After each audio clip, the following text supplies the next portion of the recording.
Session of the 8th edition of the India Defence Conclave. Thank you. Ladies and gentlemen, a very warm welcome to all of you to the 8th edition of the India Defence Conclave. We have just finished our segment on new and emerging technologies, Catalyst, before lunch. And some of you who were there in that session may find what I'm about to say now a bit of a repetition. Please bear with me.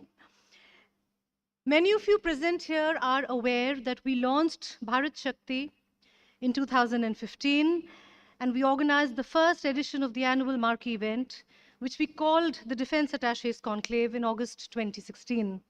We rechristened it to the India Defence Conclave in 2021. By this time, StratNewsGlobal.com was launched. Earlier this year, our third web portal focusing on space and emerging trends in cutting-edge technology, Interstellar.news, was launched. We will now commence the India Defence Conclave with a focus this year primarily being on building India's defence future, the role of Indian companies and foreign OEMs. We will also be talking about collaboration in Make in India. There will be 3 knowledge sessions this afternoon, interspersed with special sessions and special addresses by eminent speakers. We will end the event with a fireside chat with the Chief of Defence Staff, General Admiral Chaudhari, followed by cocktails and dinner. I request all those present here to please make time to visit our exhibition area. The kiosks have been painstakingly put up by our partners, and I'm sure they will familiarize you with their latest products and offerings in the defense and technology domains. Also, ladies and gentlemen, and those of you who were with us in the morning, a reminder, if you are posting on your social media accounts, please remember to use hashtag IDC2023 and hashtag Catalyst 2023 and tag our handles at @StratNewsGlobal and @Bharat Shakti BSI. Let us now begin the inaugural session. I request our founder and editor-in-chief, Nitin Gokhale, to kindly escort our dignitaries on stage. Shri Baba Kalyani, chairman of the Kalyani Group, Air Marshal Sandeep SIngh, military advisor to the NSCS, Chief of Air Staff, Air Chief Marshal V.R. Chaudhari. Can I have a round of applause for these gentlemen, please? Ladies and gentlemen, from this year, we are instituting a special award to honor stalwarts who have contributed immensely in furthering India's national security objectives. This award is particularly close to our founder Nitin's heart, as he believes that some of these personalities have also mentored him and held his hand through his 40-year-old journey in journalism. This is his personal tribute to their support over the years. This year, we are privileged to start this tradition by felicitating Lieutenant General D.B. Shekatkar, retired, a renowned military thinker and strategist. I request General Sanjay Kulkarni to please escort General Shekatkar to the stage. Can I have a round of applause, please?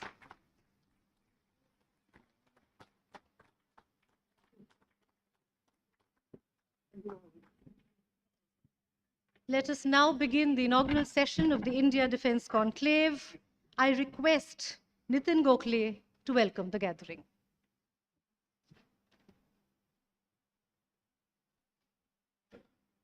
Thank you, Nilanjana. Good afternoon, ladies and gentlemen. I know it's a bit of a stretch to have you sitting here immediately after lunch, which I hope all of you have had the sumptuous lunch that we had tried to cater to. And I know it's something called the graveyard shift, but I promise you that the fare that is being dished out in the form of discussions and insights by stalwarts here who have come from the industry, from the military, and from think tanks will not let you really sleep. With that, I must say that we are overwhelmed this time, and we get surprised every year that the demand for participation in this event just goes up, and we may have to look for another venue in the coming year because this time we had to close our registration 5 days in advance and refuse about 70 odd people from coming for this event. So I'm grateful to all of you for making it here and making this event every year something that we cherish in our annual calendar. As all of you are aware, Bharat Shakti is a digital platform which started, as Nilanjana has already told you, in 2015. And since its inception, our focus has been on national defense, policy formulation, expansion of the military industrial base in India, essentially to support India's quest for self-reliance or Atmanirbharta in defense. Atmanirbharta came into the Indian lexicon maybe 3 years ago, and self-reliance also started gaining currency maybe in 2016-17. But we somehow felt that if India has to have the global heft for to be a major power in the world, it needs to be self-dependent and self-reliant in defense equipment and defense platforms. And we thought nobody can really call itself a major power if that ability is not there.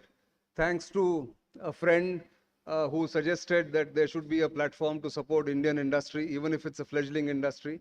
And one of the former DAs, defense attaches, foreign defense attaches posted in India, that two suggestions came together.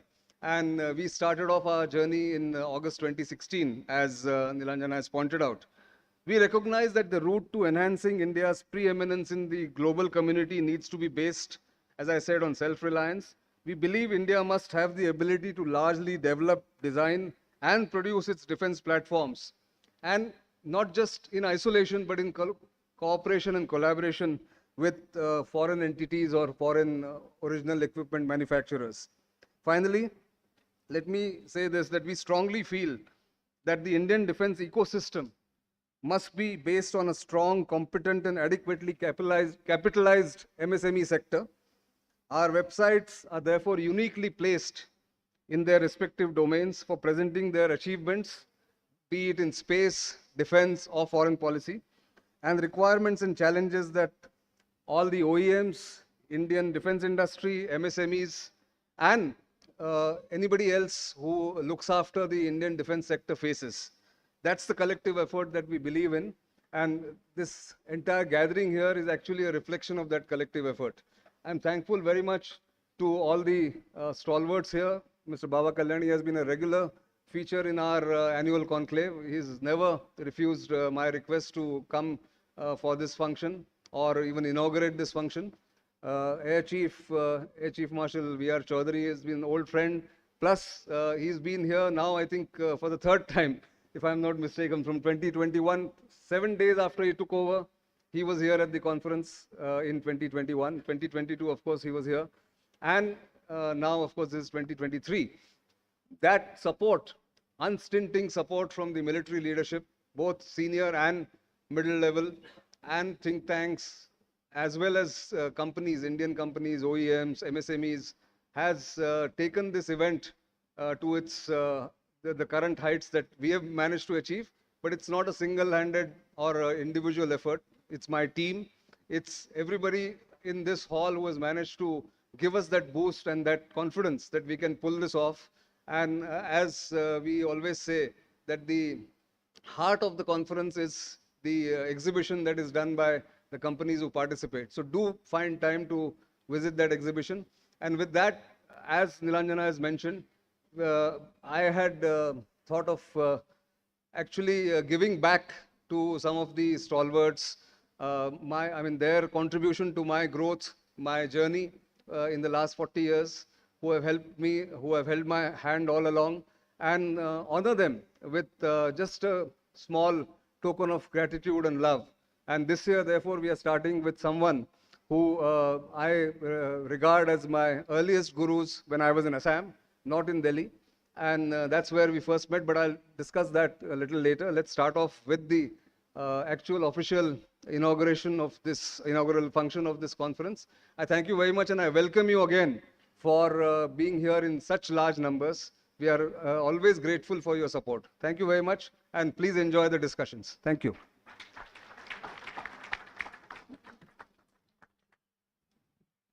Thank you, Nitin. It is my honor to introduce Baba Saheb Neelkant Kalyani, the chairman of the Kalyani Group, to all of you. Baba Kalyani, the chairman of the Kalyani Group and chairman and managing director of Bharat Forge Limited, the flagship company of the Kalyani Group, a leading engineering conglomerate headquartered in Pune. Kalyani Group companies have joint ventures with several global MNCs. Bharat Forge Limited is today widely acknowledged as a leading forgings company in the world with the largest repository of metallurgical knowledge in the region and capability to supply sophisticated high technology components to almost every leading OEM across automotive, oil and gas, railways, marine, mining and aerospace sectors. I request you, sir, to please deliver the industry address. Can I have a round of applause for him, please? Thank you.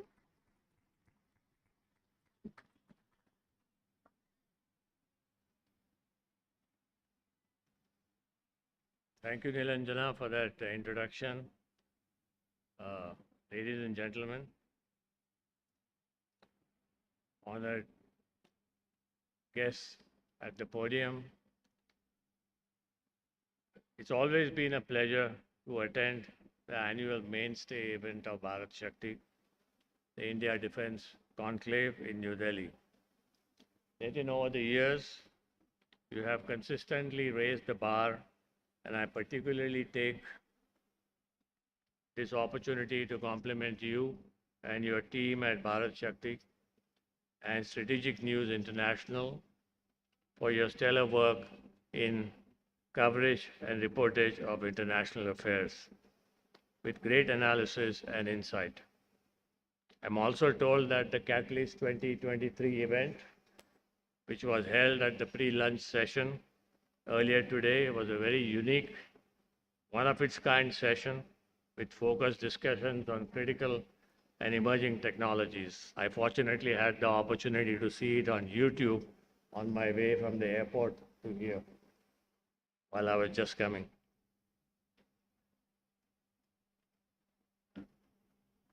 Self-reliance with indigenous capability, know-how, and know-why of critical and emerging technologies. They use in both civil and military applications. The role of industry, both Indian and foreign OEMs, are some of the more pertinent topics as we craft India's defense future and along with it, India's industrial economic future. And Nitin, I'm very glad to note that these are the broad themes that you have addressed today in today's edition of the event. Before I speak on the topics, ladies and gentlemen, since last Saturday, we have all been witness to disturbing visuals and distressing turn of events from Israel, a country that has been and is a great friend of India. As a true friend and partner, Israel has contributed immensely to the Indian defense ecosystem, and I take this opportunity to express our earnest support, my personal earnest support and solidarity to the people of Israel and pray for their safety. Friends, I'm certain you will agree that in the last 5-6 years, in spite of 3 years of COVID, which came in between, as a country, we have seen a major transformation take place in India's defense industrial landscape, both in terms of policy, in terms of capability, and in terms of creativity. The domestic defense production last year crossed, I'm told, 1 lakh crores in value, with active participation and contribution from the public sector defense units, Indian industry, both large and the MSME sector, startups, foreign OEMs, and the DRDO and academia. The services, Army, Navy, Air Force, are invested with the Indian industry in development and induction of several made in India defense equipments and platforms. The MAKE projects, the positive indigenization list, the IDEX challenges, the sprint challenges by Indian Navy demonstrate this growing collaboration between industry and the three services. This makes the year 23-24 an inflection point when Indian companies, including from the private sector, have commenced to export fully indigenous advanced weapon platforms to foreign countries, as per the policy that has been put out by the Ministry of Defense and as directed or supported and mentored by our Honorable Prime Minister and supported by all the three services for making this happen. India is taking rapid strides to transform from being a net importer of defense equipment to being a net exporter of defense equipment. What is noteworthy is that the entire Ministry of Defense machinery, including senior officials, the Ministry of External Affairs, through its missions, the defense attaches in the embassies, the services, all the three services, the DPSUs, the Indian industry are taking a whole of India approach in making this happen and leaving no stone unturned to meet this ambitious objective of reaching a goal of $5 billion of export as per the Prime Minister's directive. Friends, the moot question now for all of us here, representing the government, the policymakers, the industry, the scientific and academic community, and all the three services, and the startup entrepreneurs is how do we translate this into establishing a thriving, most advanced, and world-class Indian defense industrial complex? How do we stay ahead of the technology curve and not remain followers as India generally has been in the defense space for the last 75 years? What should Indian companies or Indian industry do? Let me start by citing an example of our own company. What we are doing within land systems, especially artillery systems domain, which is our key offering from our company. 3 years ago, we did not believe that the entire electronics, the embedded system software, the AI systems that we use in our artillery gun could be designed and manufactured indigenously. But today, we have a 100% made in India electronic suite, including a gun control system that is integrated in our ATACMS gun. It gives us full control on technology, no dependence on external players on any critical technology, demonstrates our ability to develop high-end critical subsystems, make us extremely competitive with enhanced speed in go-to-market and at a competitive price point. With complete technology know-how and know-why within our gambit, while we developed the ATACMS with the help of DRDO, and I must mention DRDO's very, very big contribution in making this happen.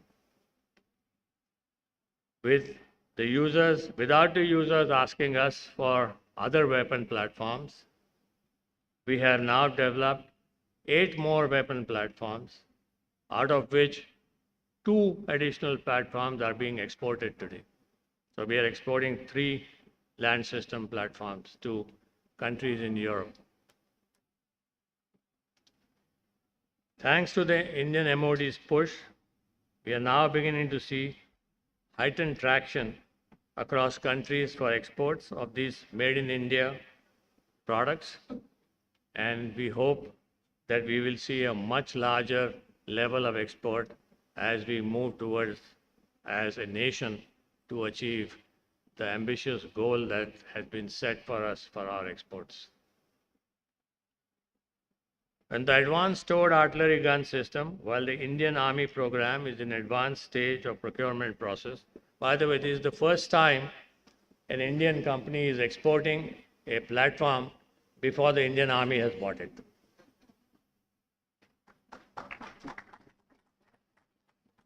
But the reason why we are exporting it is because our customers know that the Indian Army has tested the platform. And they believe that if something goes through the testing procedures of our services, it has to be good.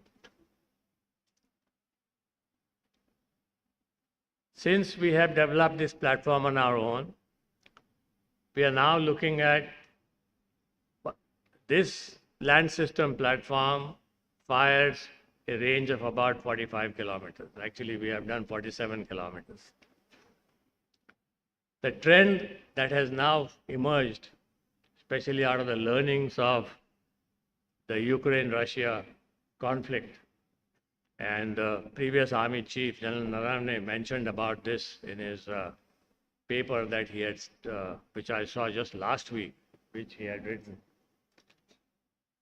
that the whole doctrine of what kind of equipment you need in current geopolitical systems, current warfare dynamics is much different than what we thought we needed 20 years ago. And we are still following the doctrine that was written down 20 years ago. And I think this is the first thing that we need to change. And let me give you one example of this. If you've designed and manufactured your own platform, like ADAX, like what we have done, we are now confident that with what we see happening with technology, and that was this morning's subject of advanced technologies, we are quite confident that in another 2 to 3 years, we will have the same gun with a different ordnance being able to cross the 100-kilometer limit in terms of range. By designing our own ammunition, not rocket assist, not ramjet, but something which is very basic with laws of physics. And we are working on it. And this is what allows you to do things if you are able to design your own product.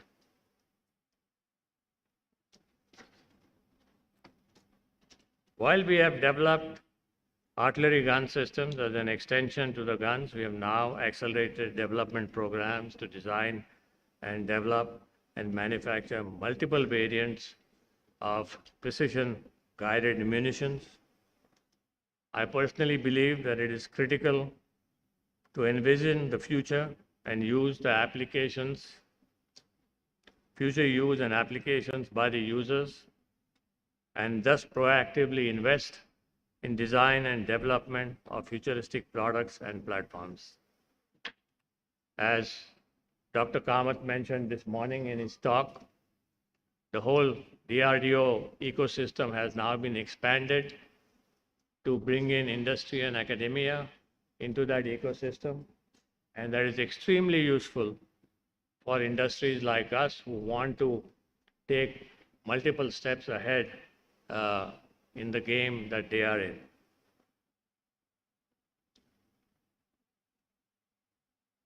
I also believe that the faster we develop such advanced systems, the faster India will succeed in its endeavor to develop a robust and vibrant defense industrial complex for the future.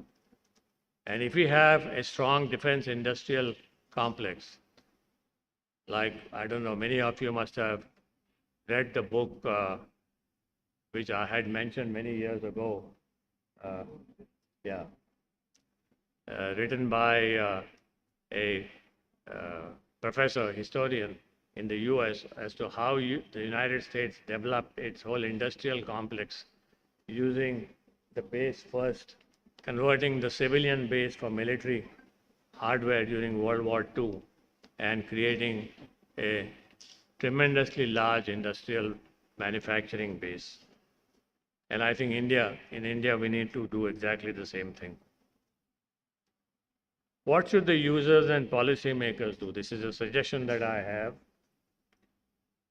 Hitherto, the procurement doctrines and procedures are all based on reference points provided by imported weapon systems and platforms, basically the Jane's Handbook. Going forward, Indian companies must set the benchmarks, and we should design and develop, along with interaction of the user and guidance from the users, the most advanced products and platforms that the user thinks are required in the next few years.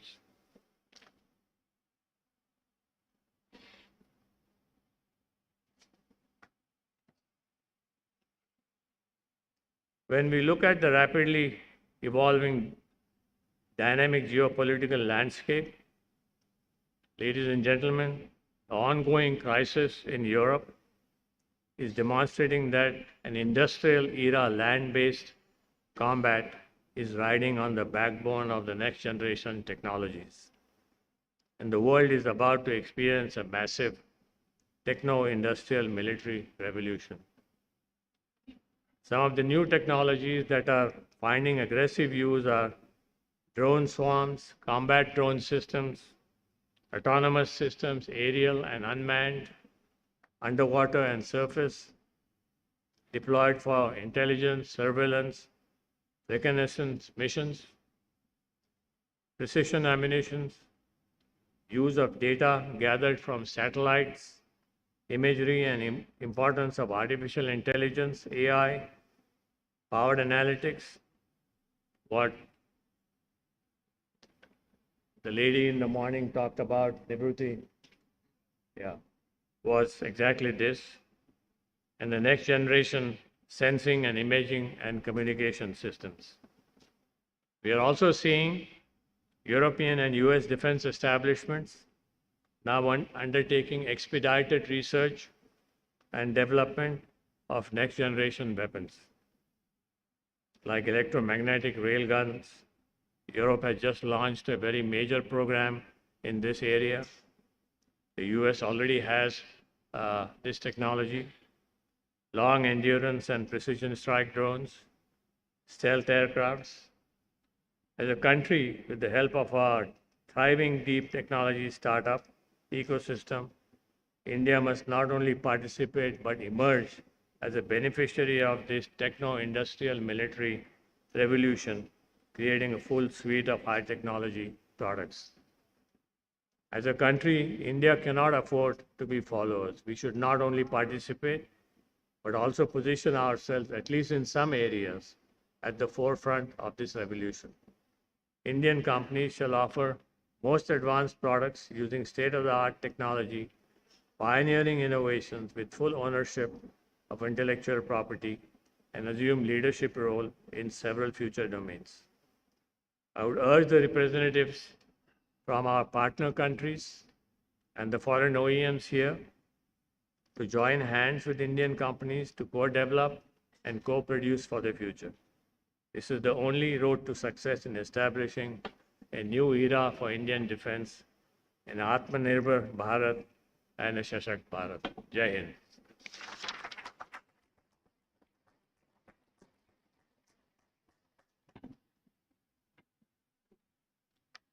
Thank you very much, sir. May I introduce Air Marshal Sandeep Singh, Military Advisor, National Security Council Secretariat. Air Marshal Sandeep Singh joined NSCS on the 24th of April this year. Before joining NSCS, he served as the Vice Chief of Air Staff. He is an experimental test pilot and Category A qualified flying instructor. He has flown several aircraft and has over 4,900 hours of operational and test flying experience on the Sukhoi 30 MKI, MiG-29, MiG-21, Kiran, AN-32, Avro, Jaguar, and Mirage 2000. He played a key role in the induction, production, and weaponization of the Sukhoi 30 MKI aircraft in India. Sir, may I request you to please deliver the special address. Can I have a round of applause for him, please?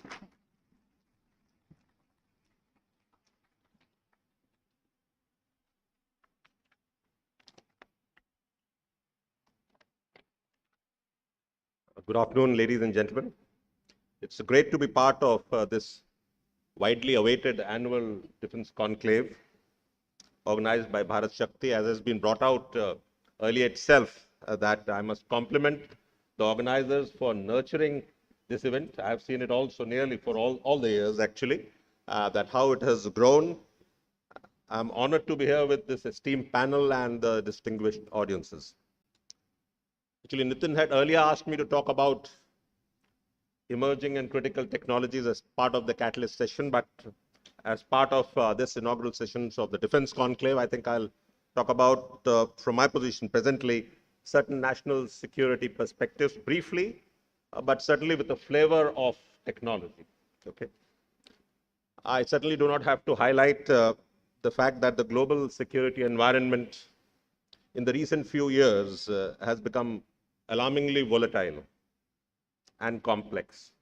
I think going chronologically in a reverse order, I think last weekend's horrific incident in Israel, the resurgence of military action back in Nagorno-Karabakh 3 weeks back, the ongoing Ukraine-Russia conflict, I think the economic and social impact of the COVID pandemic, and not to say the least, the growing intensity, frequency, and severity of the environmental effect. I think the hands and minds of all policymakers, strategic security policymakers are all full all across the globe, I say. India itself faces military, terrorism, and environmental threats of varying degree. However, our growing resolve both at political and operational levels has helped us emerge as a crucial global player, be it our handling of the COVID situation, our proactive policy making, our achievements in the field of digital public infrastructure and general infrastructure in helping our economy grow despite global constraints, and our stress towards Atmanirbharta, which is aimed at making us self-reliant and more resilient in these complex and volatile world. I think all these are clear indications of our growing geostrategic salience. The defense forces are modernizing at a rapid pace, both at structural level. So I'm sure CDS might talk about structural level changes that are coming, and also operationally, from the equipment point of view, the modernization to bring in new technology for the emerging threats. It's heartening to note that both the public sector and private sector, even more so, are showing great excitement and have been rejuvenated over the last few years to help the defense forces in this endeavor of theirs. The importance of critical emerging technologies for India certainly lies in their ability to provide us a strategic advantage, or I would say more strategic options, veterans capabilities, operational effectiveness across multiple domains. We talk about MDO coming in, and multiple scenarios that as a country we face on the security front. While Make in India remains the guiding principle for nearly most of our defense needs, we welcome collaborations with foreign partners for joint design and development and production projects. Thanks to our government policies and outreach by everybody, including at all levels, and also awareness amongst our own industry and foreign industries through well-attended seminars like these and many others. Last few years, we have seen a general increase in the number of JVs, including the foreign OEMs setting up, many of them are here, their own facilities here, to start producing for India and for the world. And that's a great sign, and I'm sure this trajectory would continue. I shall not be listing out the emerging technologies that are important for the defense or comprehensive security of our nation. I think that would have been well covered during the catalyst and knowledge sessions in the morning. But still, I would like to talk about certain issues and technologies that need special attention. There is no doubt that in recent years, drones or unmanned systems, particularly UAVs, have emerged as a disruptive element uh, in the battlefield, be it ISR, information recce, or as lethal weapons. I think the use of drones in any future conflict is a given. But I would like to highlight certain challenges. The first challenge is well known that integrating these unmanned systems with manned systems. A lot of work in this scheming concept, various words are being used, is happening across the globe, and so much in India also. The second challenge is is associated with increasing computational capabilities, which is giving autonomy to these systems as swarms are developing. The world over, the use of autonomous systems, especially lethal autonomous systems in war, which still remains a human endeavor, is becoming a cause of concern, both from ethical and legal point of view. Certain nations have started bringing this out in the UN, in the Conference of Disarmament. India is part of that dialogue. But I'm personally a little afraid that unlike nuclear or chemical and biological restraining regimes which have been accepted, in drones, this control on autonomy, especially for lethal weapons, would be a little harder to implement. And that would remain a thing where we all need to work upon. In the response of the growing drone threat, simultaneously, as it happened with ECM and other things, the counter-drone technology, counter-drone industry has come up. Again, heartening to see in last 2 to 3 years, especially our MSMEs and even startups have come up very well for the drone industry. Exports have started, and counter-drone industry as well. But with technology, as drones and especially drone swarms become more intelligent, they will become jam resistant. Present systems particularly rely on jamming either the satellite navigation or the data links. But as they become more resistant to this, the newer technology, Mr. Kalyani mentioned that use of directed energy weapons of be it compact laser, presently the weights are still very high, and high power microwave systems would need to come up. Collaboration of our country with other countries is being sought, and we are working towards that. Another challenge, I think, is being faced world over, and the way it's mushrooming in India is it's even more critical, is how to regulate the exponential growth in both civilian and military drones. Certain policies have been put in place. We are even more worried about presently unregulated growth in the counter-drone system. The jammers are becoming more powerful and compact. Its use, not just by military, by other paramilitaries and other forces is required because the requirement to protect against drone is so much. And they can jam military systems, they can jam aircraft. And this is another area we at NSCS are particularly working out how to regulate both the drones and the counter-drone system so that we have a more efficient and a safer operations. Moving over to space, it would have been covered in the previous sessions. It certainly is the great enabler for modern military capabilities.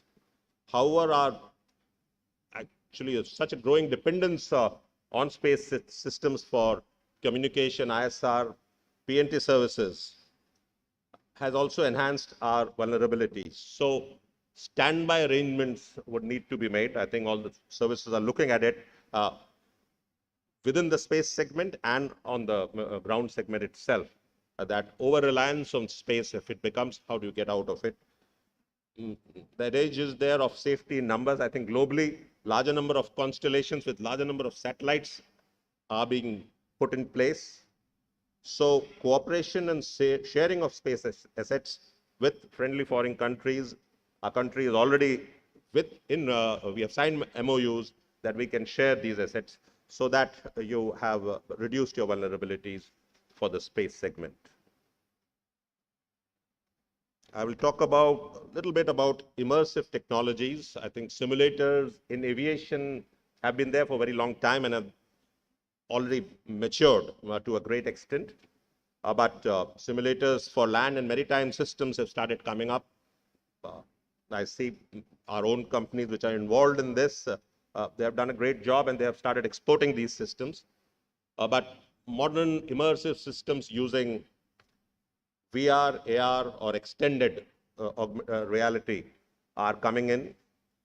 And what the services want is not just as a great training aid for their combatants. These systems are being used or to be used by our maintainers as well as strategic and tactical level policymakers and implementers. So immersive systems with computational powers going up and display fidelity being going up would be there in the future for the defense forces and other elements of security apparatus. I think perhaps no talk on defense technology can be given without highlighting the importance of quantum. Dr. Sood, our principal scientific advisor in the opening, I'm sure he's a great expert. I have had several discussions with him, would have covered the importance of that, and I'm told other speakers also. So I will not harp upon that. It's a complex technology, as various witty remarks, including from Niels Bohr, that mentioned that nobody can understand quantum, neither do I very well. But I think the great research is being done all over. And here, I think with, once again, foreign partnerships we already have with some of the countries who are represented here would be required to utilize the quantum in the field of defense and security measures. It will be a real disruptive technology as these systems come in. And we earlier anticipated that they will take some time. 10 years back, we never thought that quantum will become a reality. But the rate at which some of the systems have already got fielded, including in civil, that makes us think that we have to work very hard to get them inducted for the defense forces as well. Well, while we were talking about these future or emerging technologies for the wars of the future, I think Ukraine-Russia war and the latest Hamas attack in Israel this weekend has reminded us the threat from low-cost systems, the power of tactical innovation, and finally, the old principle of war, use of surprise. That brings us to the need of greater focus and deep integration and fusion of all ISR capabilities. In our country, civilian, military, human is a very important element. So tech and human, space, cyber, all have to be amalgamated. We are doing work on that. It's a big data analytics and AI-enabled system, and that will become increasingly more complex, more data heavy. But the essentiality of that, I think, none of us can, I think, overemphasize on that. Another area which I have particularly got interested in last few months in more so has been how to protect our population and particularly our militaries against info war or influence operations or what is now being called cognitive warfare.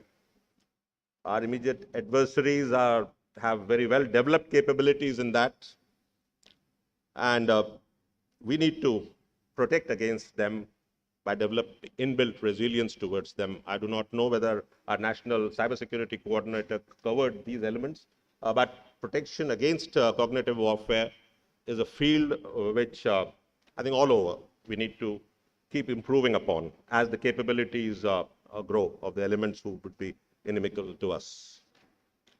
I particularly get scared of the capability of generative AI to develop deep fakes.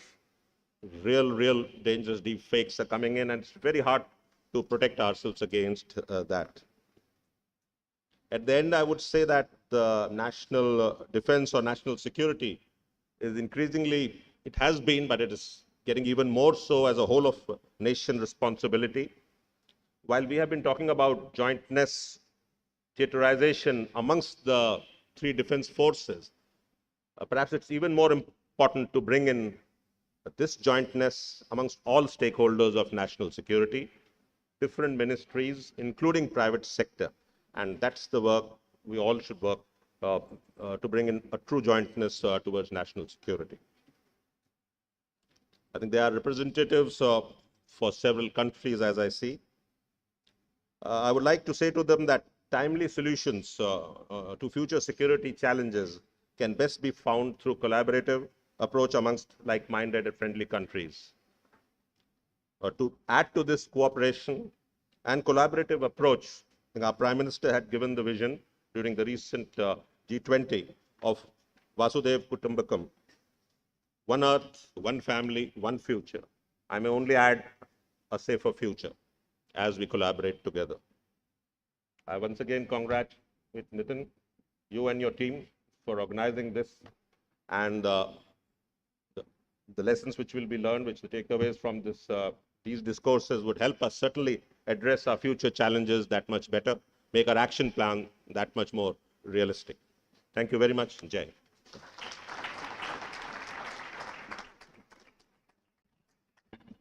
Thank you so much, Air Marshal Sandeep Singh. And now for the inaugural address, Air Chief Marshal V.R. Chaudhary, the Chief of Air Staff. He took office on the 30th of September 2021. The air officer has flown various aircraft over 3,800 hours. He was a member of the first aerobatic team on Kirans. He has been instrumental in enhancing operational capability in all his appointments and roles in the Indian Air Force. I request you, sir, to please deliver the inaugural address. Can I have a round of applause, please? Thank you.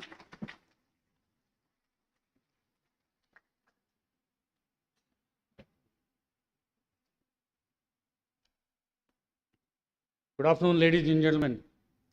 Thank you, Nitin, for inviting me once again, and compliments to Bharat Shakti and the team for repeatedly doing an excellent job of organizing this seminar, this conclave.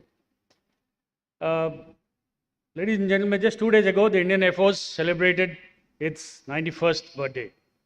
As we march into our centenary decade, I think it's very apt for me to put forth what is the vision for the Indian Air Force in the next 10 years or so.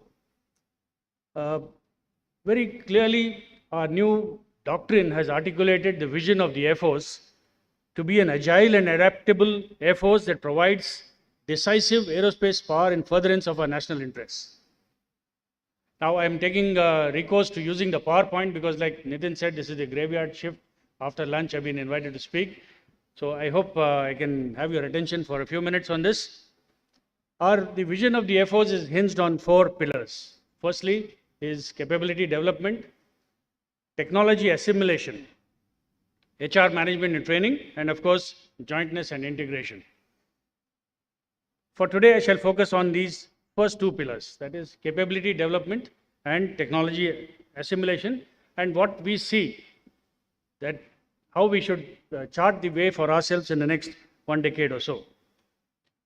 Starting with the capability development, it starts with identification of future risks and constraints, as has been amply brought out by the 2 speakers before me. The ever-changing geopolitical situation, the global situation, the kind of upheavals that we are seeing across the globe has given rise to continuously reassess our capabilities, whether we need to equip and train for a short and swift war, or do we need to equip and train for a protracted conflict. Which part of the country or which part of the globe is going to be affected next is something that we need to keep analyzing all the time. Our resource prioritization, of course, will be based on a nation's requirements of balancing between economy, education, healthcare, and military requirements. The existing structure and resources need to be constantly restructured, keeping in mind the changing character of warfare. And it is for us in the leadership in the armed forces to understand that we need to always anticipate the change in character of warfare rather than reacting to it after it happens. For this, very essential that we need to understand, assimilate, and absorb the newest technologies that are available to us. Our doctrine has also very clearly spelled out that we are shifting from being merely a threat-based and demanded force to a capability-demanded force. I would like to succinctly put across the broad plans of capability development using the acronyms of A, B, C, D. A for acquire, B for boosting what the capabilities of the existing platforms, C for conserving the aging platforms, and D for developing and helping in the research and development of newer platforms and capabilities. The focus will always remain on Make in India or Atmanirbharta, with a lot of emphasis on joint ventures, transfer of technology, and of course, in-house development of technology. I shall touch upon the ABCDs in the coming slides. Firstly, the acquisition. You are all aware of the long-term acquisition program for the Indian Air Force. I have spelled it out very often. It's all over the public domain. We are looking at inducting about 156 light combat helicopters, including the requirement of the Indian Army. The AEWC Mark 1A on the same platform, that is the Embraer, and the Mark II on the Airbus 321 platforms. The C295, we received the first aircraft less than a fortnight ago, and we have signed a contract for 70 HCT-40 basic trainers. Just to give you an idea of what this involves, the C295 project would involve about 125 MSMEs spread across 7 states of the country, expected to generate a little over 40 lakh man-hours of work, and 96% of total man-hour work per aircraft will be undertaken in India. On similar lines, the other equipment that we are inducting is, of course, the Akash surface-to-air guided weapon systems, a plethora of radars starting from the highly mobile and radars of the triple LWR class to the Ashlesha and the MRSAM and the weapon systems of the MRSAM class. The LCA, we have signed a contract for 83 LCA Mark 1 aircraft. And recently we have announced our decision to go in for 97 more of the same version. So we will have a huge fleet of about 180 LCA Mark 1A aircraft in our inventory. Again, just with the first contract, this gave rise to about 140 design agencies, 340 production agencies who got involved in this manufacturing of this aircraft.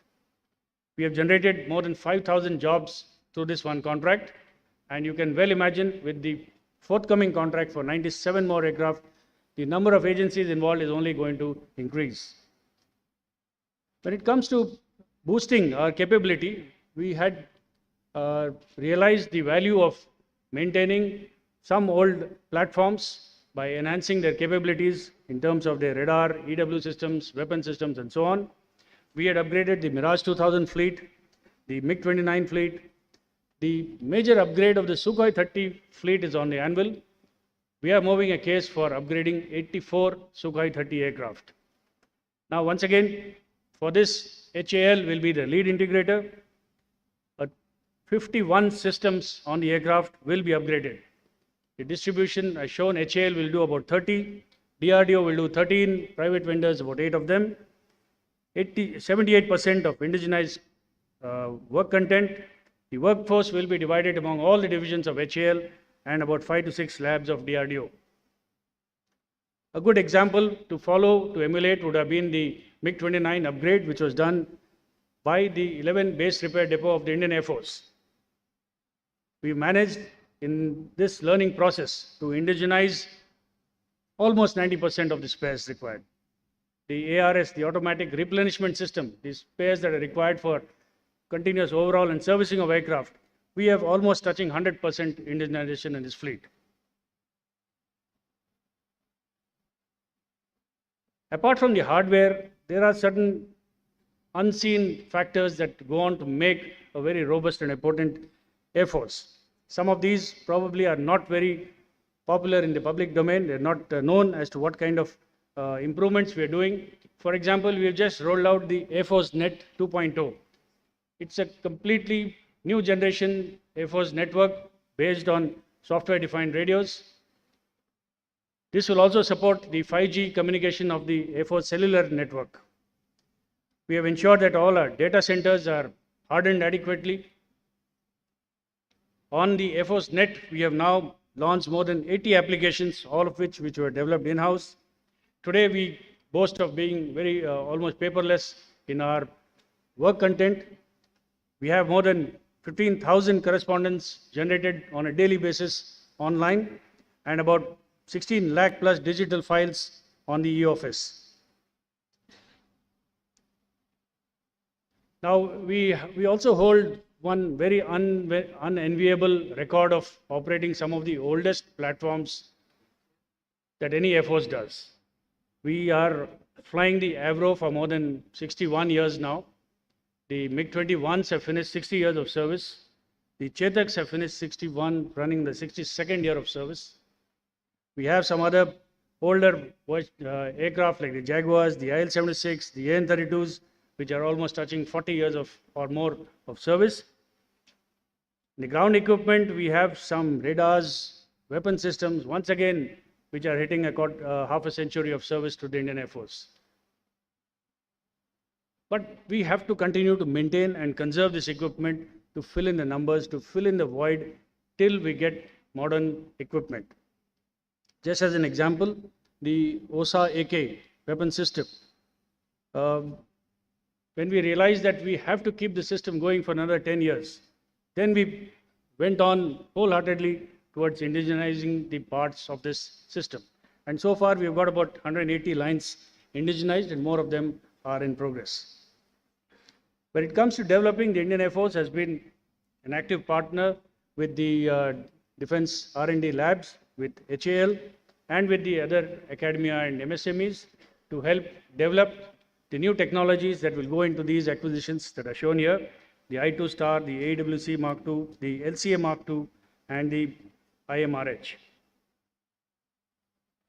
A very critical component of our race towards Atmanirbharta in the aeronautical sector is the ability to develop our own aero engines. I think the recently signed deal with GE Aerospace for the F414 engines will entail a very large technology transfer to India.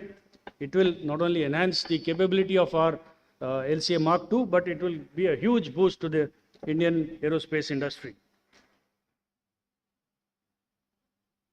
Okay, through innovation and research and development, some of you would have heard of this competition that we had christened as Meher Baba competition, launched in 2018. And just this morning, I saw a post on the social media. I do not know really whom to attribute it to, but a very apt one. Says it was the Indian Air Force's Shark Tank event. We had invested 16 crore rupees into this project in 2018. Today, the Indian Air Force has signed contracts worth 800 crores for swarm drones and drone related equipment. The ecosystem has grown to over 2,000 crore rupees in the last 3 years alone. So a small event, a competition like the Meher Baba, and now we are running the second version of it. The Meher Baba 2 has been launched, and hopefully next year we'll launch the third version also. It has been the catalyst for the defense aerospace industry in particular. And I think this is an example to emulate. We are taking part in a huge number of projects under Make 1, 2, 3. I shall show it in the next slide. The last bullet here is, of course, the nodal technology centers in all our base repair depots. These are the link between the industry, the academia, the MSMEs, and our own base repair depots. I think they're doing great service in being able to indigenize a whole lot of spares and march towards the goal of Atmanirbharta here. Some of the capabilities that we are going to develop through innovation are as flashed here. More important is the logo on the top right. We set up a new directorate. It's called the Directorate of Aerospace Design, which is now running all these programs. The idea is, like I said, to ideate, innovate, and integrate new technologies into our existing systems. Again, through the Technology Development Fund of the DRDO and the IDEX, we are now looking at developing a huge number of solutions that will meet our future requirements. In the defense space challenges, I'm happy to announce that we have signed up for almost 30 defense space challenges with the MSMEs. And this number is only going to increase in the years to come. Some cutting edge technologies, improved situational awareness system through a YU link, which is completely developed by one Air Force officer himself. Improved cyber resilience. We are launching the integrated air command and control system, the batch 3, in a month or two. And we have to ensure the resilience of the system. Manned-unmanned teaming and solar-powered high-altitude platforms, again, niche technologies areas where we are investing our energies and our money. Apart from the aircraft and the systems, what is really not commonly known, once again, is what goes behind maintaining a robust force structure. Efficient operational logistics, redundant networks, resilient networks, integration of the networks of all the 3 services, and of course, upgradation of operational infrastructure. A word or two about technology assimilation, which I said was the second pillar of our vision for a strong Air Force in the next 10 years. Now, when we talk about technology assimilation, I think Sandeep Singh had just mentioned a few technologies, and I may be repetitive because we have been wearing the same uniform. I think we think on the same lines. I had not had access to his talk before this, but more or less a lot of things that he covered, I will touch upon once again. We have to realize that we are sensitive to technology. We need to incorporate disruptive technologies in our inductions, and that they will play a critical role in future conflicts. Some of these technologies in just as shown here. Okay, a few critical areas where I think our focus is now shifting is how do we assimilate how do we infuse the power of artificial intelligence into our systems. Now, starting from predictive maintenance shown on the top left, going on to the ISR, primarily now we are working on decision support systems, smart operations. Again, a very important facet of being able to capitalize on the power of artificial intelligence and big data. What we are doing is we have developed our own in-house campaign planning systems, op stamina assessment to see what kind of resources are required at which part of the country at any given time. AI modules are being used for helping us carrying out precision targeting and assimilating information gleaned from the EW systems. So like this, we are now, our focus area has been now to develop and to assimilate the power of AI to be able to put it into our systems. The space segment has been touched upon by Sandeep Singh. I will not repeat it. More importantly, our future imperatives hinge upon having space situational awareness, space control, and finally, space denial. Here, our involvement has been, of course, in the Gaganyaan program, the manned space program, real-time aircraft tracking system. Like I said, 30 defense space challenges is what we have signed up for. And of course, we have now started introducing space space technology as a part of our syllabus, right from a time a cadet joins the Air Force Academy. So it's a part of our syllabus to get more awareness of what the capabilities of space are. We firmly believe that network-centric operations is the way forward in the next decade or so, reducing human intervention at various stages, cutting short the decision-making cycles. This is what is going to take us forward into the next decade. For this, we need to have predictive network analysis backed by robust security operations centers. Again, interoperability of data networks, optimization of networks to be able to shrink the OODA loop, as it is called, integration of sensors and creating advanced decision making cycles through decision analytics, and of course data protection. These are all the key areas that we are looking forward to for interacting with the MSMEs, with the industry, with the academia and all our partners.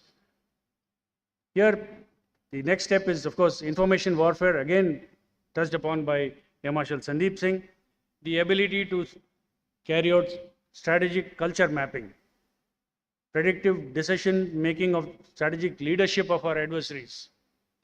How do we shape the national security construct? How do we safeguard our own networks? How do we safeguard our own people? These are again focus areas that we are looking into. The key technology imperatives, as listed in one of the slides that went by, and again alluded to by the previous speakers, is that we had to now seriously look at how some of these niche technologies can quickly be assimilated and put to military use. How will they enhance our operational capabilities at the earliest? While there are long-term requirements to incorporate quantum technology to improve our communications, or there are long-term requirements to have better AI modules for decision making, but as technology takes small steps, we also need to equally match up with that and see how best it can enhance our operational capability. In the electronic warfare systems, for example, we are now focusing on reduced form factors. Most of the electronic warfare systems so far that we owned and operated were huge, bulky, large power consumers, large emitters of heat and signatures. We had taken on a project to reduce the form factor, and we were very successful. Within 1 year of launching this effort, a huge, bulky truck-mounted system was doing a few years ago. And thereafter, next step was to network all these electronic warfare, the output from all these systems into a robust decision-making system.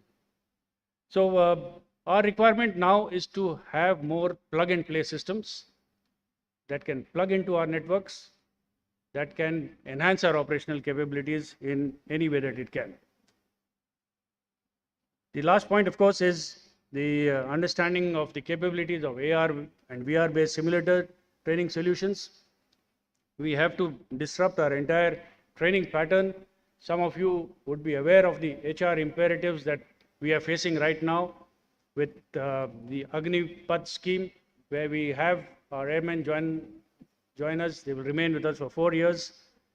Now, in this small time of engagement, it is very difficult to go through the complete training process. So we need to disrupt the whole training cycles, the whole training process, and use a whole lot of AR and VR-based simulators to ensure that they gather the knowledge that they are required to in the shortest possible time. So in the end, I don't know who I had to attribute this to. That's why I put an anonymous here quotation. So long as there remains a substantial period, often up to 10 years, between inception of a new weapon system and its deployment, even the very latest weapon systems are out of date in terms of what technology can deliver. So in conclusion, just to say that the vision of the Air Force in the next 10 odd years or even beyond that will be to keep pace with the technological developments, to understand and educate ourselves as to how best this technology can be incorporated to increase our operational efficiencies and efficiency in the way we work on a day-to-day basis within the Air Force. That's all I have to say. Thank you very much for your attention.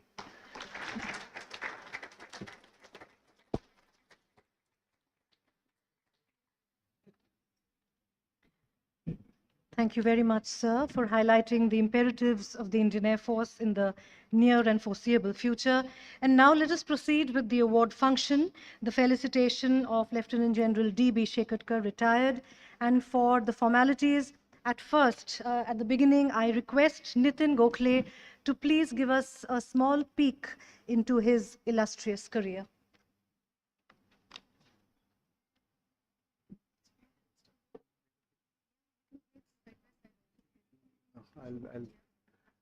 Thank you very much, Niranjana.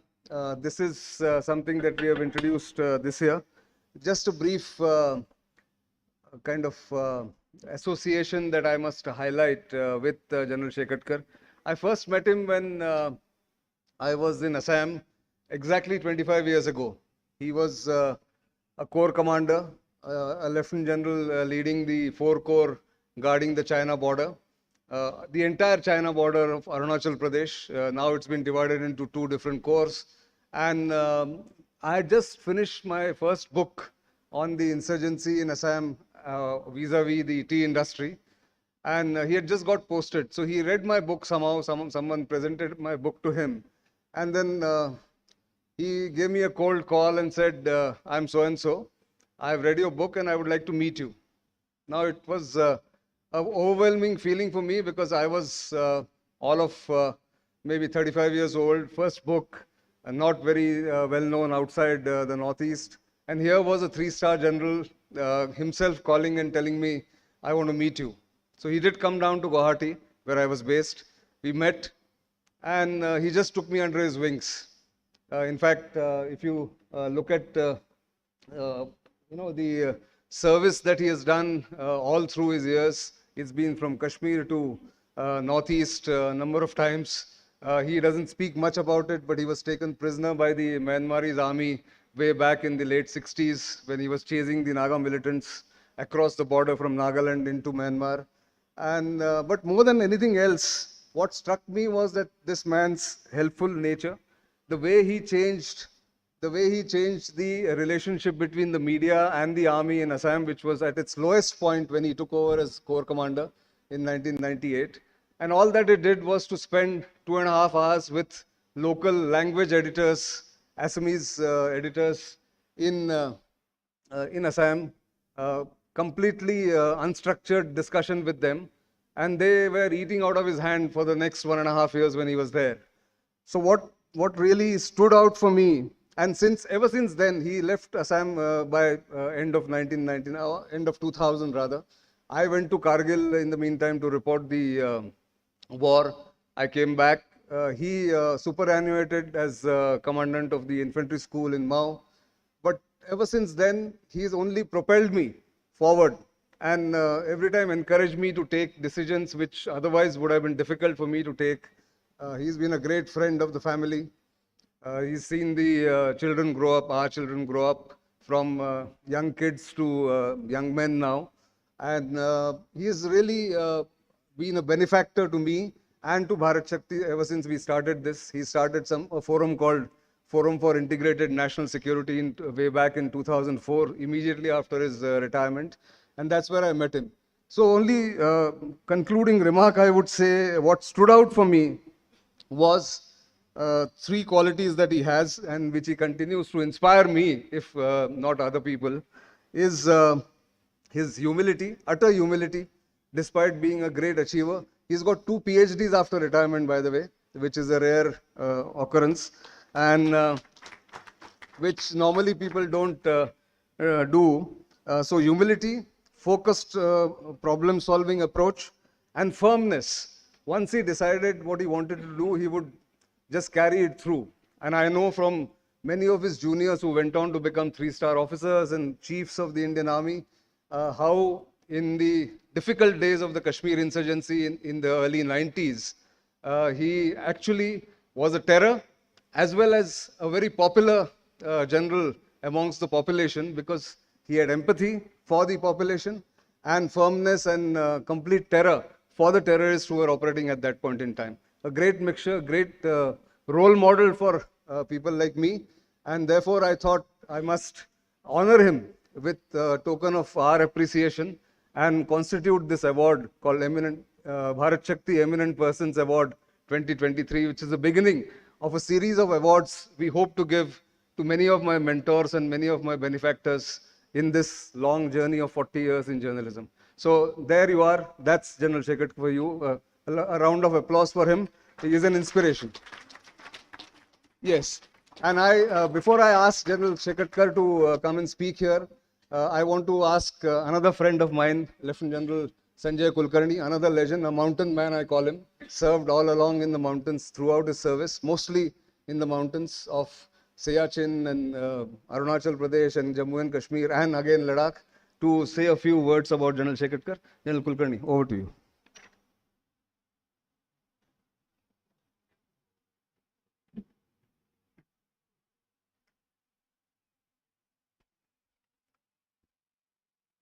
Good afternoon, ladies and gentlemen. Nilanjana is looking at me not more than 2 minutes because I'm eating into your tea time. But notwithstanding, Nitin, wonderful. It couldn't have been better. And my association with him goes from a sports writer to become a think tank that he runs today. Wonderful. And my association with General Shekatkar, who I am told to be standing here to introduce you. I first met him as a corps commander when I was commanding a battalion in Tawang. And that's the time when we were having problems with the Chinese in 1999 at the same place where we had recently, a place called Yangtze, for about 90 days. And that's the first time I met the corps commander. And thereafter, of course, our association runs long when, as part of the Shekatkar committee, we had to reorganize the armed forces, to which whatever little contributions that we could. A brilliant man, a soldier scholar that you saw what Nitin was talking about, a man, a real humility to the core. PVSM, AVSM, VSM. A man fantastic as a corps commander, and I was only a colonel then. And then subsequently my association went as a part of the Shekatkar committee, as I told you, and that's where I met Mr. Parikar. And when with Mr. Parikar, when I saw, and again, a fantastic, outstanding man, and when I met him for a meal at the Nitin's place, I never expected he would just walk in, going to the airport to have dinner with us. And why I'm telling you all this, because we've been fed with so much of high technology by the air chief. You had so much of technology being told to you by Baba Kalyani. So I thought of making the mood a little lighter. These kind of people, when you meet en route in your journey, it's something marvelous. And then later, Nitin came, of course, writing the book, Beyond India 9842. We wrote all about Siachen. General Shekatkar then again further took us all up. A man, if I am standing here today, he needs no introduction, I need an introduction. And that's the difference between him and I. I would again, to conclude, I would tell you, I was the Chief of Staff, Eastern Command, and General Dalbir was the Chief of the Army Staff.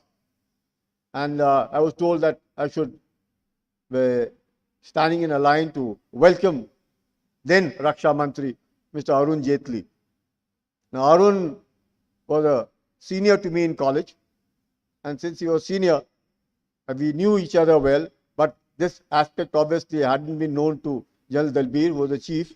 And we also have obviously gone the political way, rose so high, became the defense minister. I was in the way from second lieutenant becoming lieutenant general and become the chief of the staff of Eastern Command. And I told him one thing. I said, sir, if you don't mind, it would be good if I don't stand in line over there. It might just be embarrassing. So he said he didn't know. I didn't want to tell him also because I wasn't very sure whether Mr. Jaitley would, acknowledge, recognize, because he'd gone as a defense minister. So in a line that we were, Arun Jaitley just walked in. He said, "Hey, Sanjay, tu kya kar raha hai idhar?" I told him, sir, I'm the Chief of Staff, Eastern Command. He looked at Dalbir. "Oh, my God, yeah." And things ended. After that, General Dalbir, when he walked up, he said, "Why didn't you tell me you knew him so well?" I said, "I didn't know that I knew him so well either." So that's way, these are those kind of people that you meet en route in your journey of life. They make you, and I'm greatly honored to be able to say a few words for people like General Shekatkar. I couldn't have asked for more. Fantastic journey, written 16 books. And if I heard you right, Nitin, you said 2 PhDs? 3 PhDs. Yeah, 3 PhDs, not just 2. That's the soldier scholar for you. Thank you very much. Grateful. Thank you, sir. You made me what I am today. Thank you.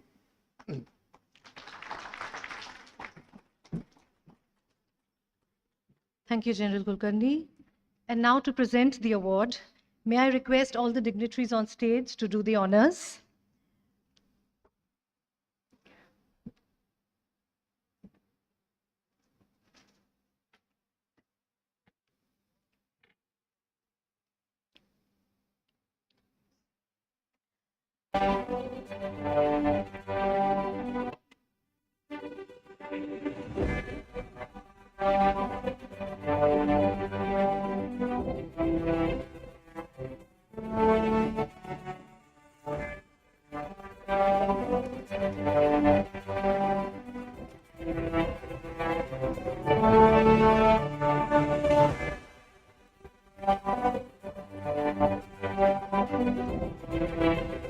Bharat Shakti Eminent Persons Award 2023, first in a series of awards being presented to General D.V. Shekhatkar.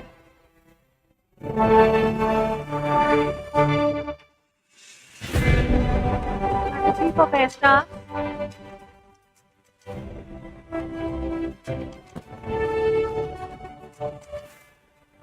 Thank you very much. May I request General Shekhatkar to say a few words.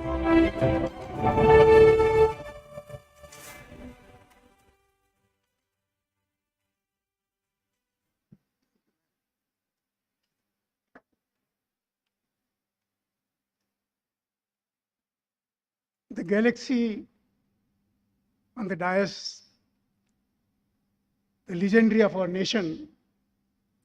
One is creating the arms, second one is using the arms. And third one, we have already used the arms and we are surviving because of those arms. So hats off to you all, sir, being here, and hats off to the galaxy of people. From good afternoon, we are progressing towards good evening, ladies and gentlemen. I know we are running behind the time. Madam, please give me a meaningful look. I'll stop. But I won't look at you. Very kind of Mr. Gokhale to have so many good words about me. I don't know whether I did it by desire or by mistake. But I would like to say and speak in Hindi with the permission of a foreign guest. I'll explain to you. तुमने मेरी तस्वीर में इतने रंग भर दिए, तुमने मेरी तस्वीर में इतने रंग भर दिए, अब उसी तस्वीर में खुद को ढूंढता हूं मैं. Where am I? Am I the same young boy who was trained by my parents after class 12, went to college, and suddenly I joined the army when the war in 1962 was on? Our hostile neighbor, they thought they can take liberty with us. And as General Kulkarni mentioned, as a corps commander, we both of us had to teach them a lesson that no more liberty with India now. If you come, you may not go back. And they didn't go back. Where they went, we didn't know. Why I am saying this? Since morning, it's been very nice of you, Nitin, to pick up the subjects and we have been discussing. In the army, there is a saying, you are to be seen, not to be heard. But here I have been made to speak and speak loudly so that others can hear. In the Air Force, they are told, you may not be seen, but you have to be heard. Because the higher you go in the sky, the lesser you see the people. And sky is the limit. We are now graduating into space is the limit. And it is very difficult to see the space unless you go yourself into the space. It's a fact of life, the warfare. It was mentioned that I have done third PhD, 3 PhDs. Why? It is just to prove that soldiers can also be knowledgeable. They may not be literate, but they can have enough knowledge to bluff others and get the PhD. From the independent sources, Mr. Patil is looking at me because he is creating artificial intelligence to be operated under the sea. My request to you, I am now working not for PhD but for something else. After World War II, and this is where the people come into play. The experts are here. After World War II, no large nation has ever won the war against a small nation till day before yesterday. No large nation has ever won the war against a small nation. No large army in the world after 1945. I was a young boy then. No large army in the world has won a war against a small army till day before yesterday. There are indications of future, the warfare of future, which Air Marshal Chief was trying to mention. And that is why my third PhD has been psychological warfare in 21st century and the role of social media. You can create an unknown person into a well-known enemy. It is possible. It is being done. The people whom you have not even seen, you are fighting against them. The unknown enemy, the unseen enemy, And then you say, we have killed so many people whose dead body has gone straight into space. This is the new sign of warfare, and we got to be aware. And our young generation who is putting on the uniform, my request is kindly pass it on to them. It will be faced with all these difficulties. The other point is, we talk, we deliberate, and so much of emphasis is given on the artificial intelligence. But that artificial intelligence is created by human intelligence. To survive in 21st century, you got to have uncommon common sense. If you deprive yourself of common sense, no artificial intelligence can ever help you to win the war. It may help you to destroy a few people, but winning the war has to be done with the common sense. What will hurt your enemy? Where is the weakness of enemy? When the enemy can strike you, will you be prepared or not? And this reminds me, or this forces me to another thing. If you wish to prevent a war, we are all fighting, we are all discussing on national strategy, national security, space security. If you wish to prevent a war, be prepared for it. Never be eager for war, but be prepared for it. If you wish to prevent a war, be prepared for it. If you are not prepared for the war, you will get sucked into the war at the place, the timing, and the situation which will not be of your choosing. We have seen what is happening in Europe, Eastern Europe. We are seeing what is happening in Russia and Ukraine. We are seeing what is happening in Middle East. We are seeing what is happening in Caspian Sea. We are seeing Black Sea. The other point, my request is, I won't take very long. I know we are already running for the time. The naval people will know better. The air people will know. There's a philosophy of 70, 80, 90. 70% of the world is all sea. All sea. Only 30% is the land. And the wars are all fought on the land for that, to control the sea. This is going to be a futuristic war. My study is on this issue. What will cause the war in next 6 months, 1 year, 2 years, 20 years? The causes of war. And that's why I say, if you wish to prevent a war, be prepared for it. If you're not prepared for a war, you will get sucked into the place, timing, circumstances of not your choosing. So 70% is the sea. 80% of the world population is staying within 230 nautical miles from the sea coast. It's a fact of life. And that's why all the wars are being fought are along the sea coast. Control of sea coast, control of sea lanes. And 90% of world trade is passing through the sea. Only 10% is going through the land route or the air routes. Now, these are the facts of life. So my request for your consideration is, please tell your young officers, wherever you are, look ahead for the futuristic concept of war. He was kind enough to give me a bust of Chhatrapati Shivaji Maharaj. He's our godfather. We learned the art of warfare from Shivaji. I belong to Maharashtra, and our godfather is Shivaji Maharaj. A small army could defeat the largest army in this part of the world. And that's why when the president of Vietnam came to this very place in Delhi, he was asked, how did you win the war against Americans? He said, you are asking us? We learned the art of warfare from your guru, Chhatrapati Shivaji Maharaj. What is there? The smaller the force, faster is the rate of strike, and earlier you get away. That is what is happening all over the world. So my request is, kindly, my request to you, Nitin, will be, maybe in due course of time, we can take on these aspects. Maybe for young generation to come and study, because they will be fighting the war. We will be watching on TV, hopefully, as we are doing now, what is happening in Israel, what is happening by Hamas, what is happening in Ukraine, Russia, and I don't want to name the people. And we taught the lesson. General Kulkarni will vouch for me. From that time, when they took the liberty in 1999, till this morning, They have not dared to come there. They will not. Your opponent, your enemy must know that you will hit them hard, and you will hit them hard provided you are capable of winning. And that is what the Air Chief was mentioning. You got to be ready for it. So once again, I thank you all. My thanks, grateful thanks to you all, sir, Baba Sahib, the Chief, Air Marshal, everybody, and Sanjay. I told you not to tell the truth, yet you spoke the truth. I don't think you will ever improve in life.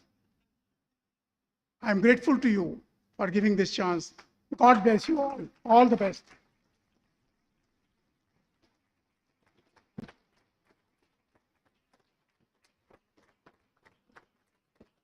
Thank you so much. Before we wind up the inaugural session, I request Nitin to please present mementos to all our dignitaries on stage. To Shri Baba Kalyani, Air Chief Marshal V.R. Chaudhary,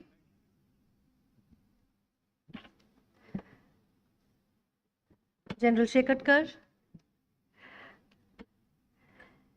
Air Marshal Sandeep Singh, and General Sanjay Kulkarni.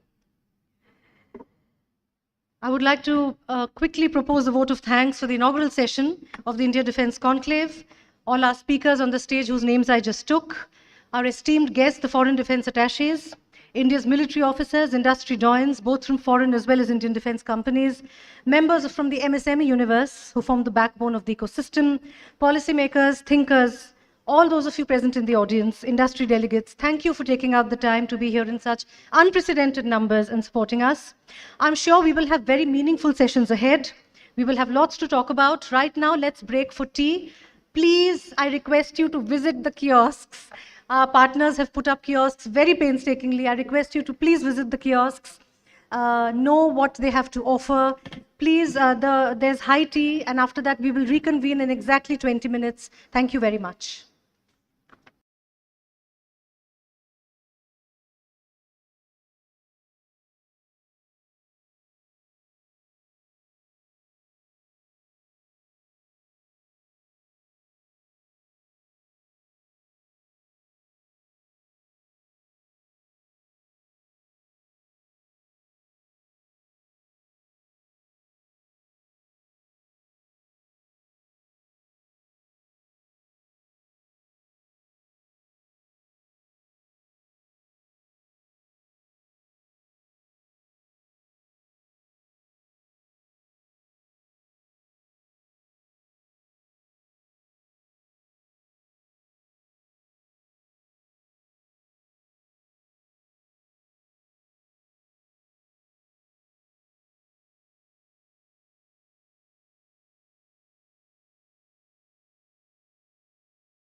that will focus on cooperation and collaboration in the Indo-Pacific. I request all of you to please settle down. We are running late. We don't want to be late for cocktails at the end of it. I hope that is incentive enough. I request all of you to please start settling down.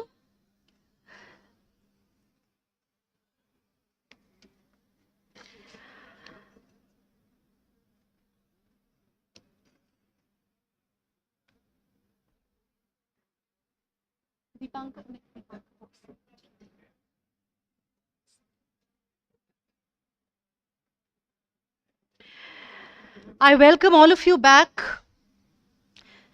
to this special session of the India Defence Conclave. This session will focus on cooperation and collaboration in the Indo-Pacific. May I request Nitin Gokhale, Vice Admiral Dinesh Tripathi, CNC Western Command, Indian Navy, and Lieutenant General Greg Bilton, Chief of Joint Operations, Australia, to please come up on stage.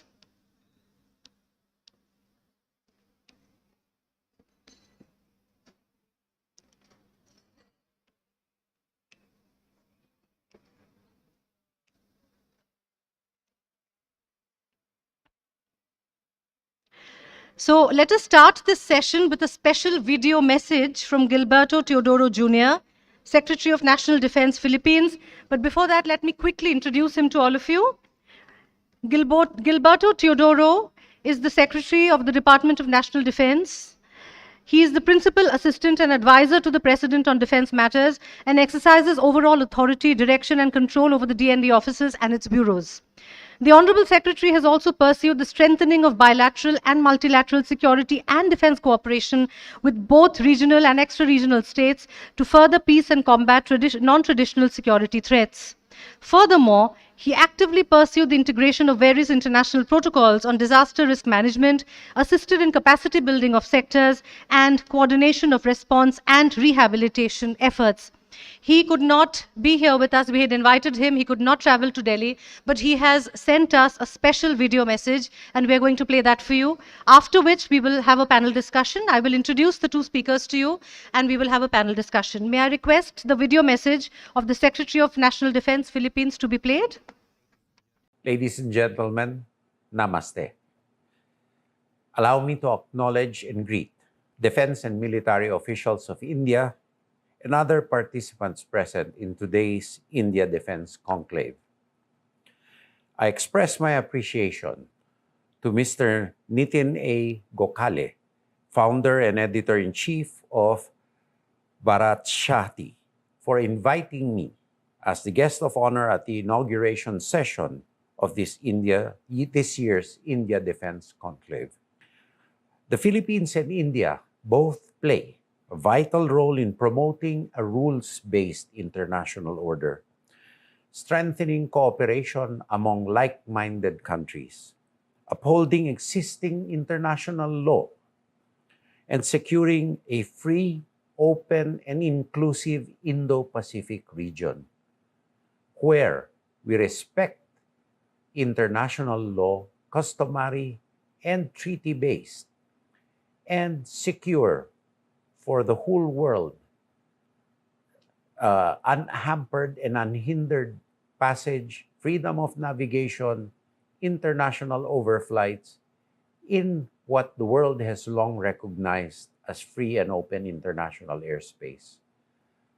I welcome the substantive outcomes of the 4th Philippines-India Joint Defense Cooperation Committee and the 2nd Service-to-Service meetings convened at the level of our defense and armed forces institutions last March in New Delhi. The Indo-Pacific region faces diverse security challenges and intensified interstate issues ranging from social, political, to traditional and non-traditional concerns, including potential flashpoints of conflict and confrontation. We believe that the Indo-Pacific region should not be defined solely by major power rivalries and that regional countries such as us, the Philippines and India, should play a bigger role in shaping the narrative and future of the region. We, at the end of the day, are the ones most affected. So we should have a greater say, and both India and the Philippines working together can have a more resonant voice in the whole world. Because this, although the Indo-Pacific region is a part of the global commons, what happens here, as we know, has vital effects in the global supply chains and the security complexion of the world. The Philippines is gradually shifting its focus from internal security to building a credible defense posture for external defense. We are assured of India's commitment to be a reliable partner in supporting the Philippines, and we are waiting for the timely delivery of the Philippine Navy shore-based anti-ship missile systems project from BrahMos and other defense equipment which we procured from India. We recognize India's success in cultivating its domestic resources to cater to the needs of its armed forces, as well as India's indigenization program of its defense industry, which we could learn as we pursue our self-reliant defense posture.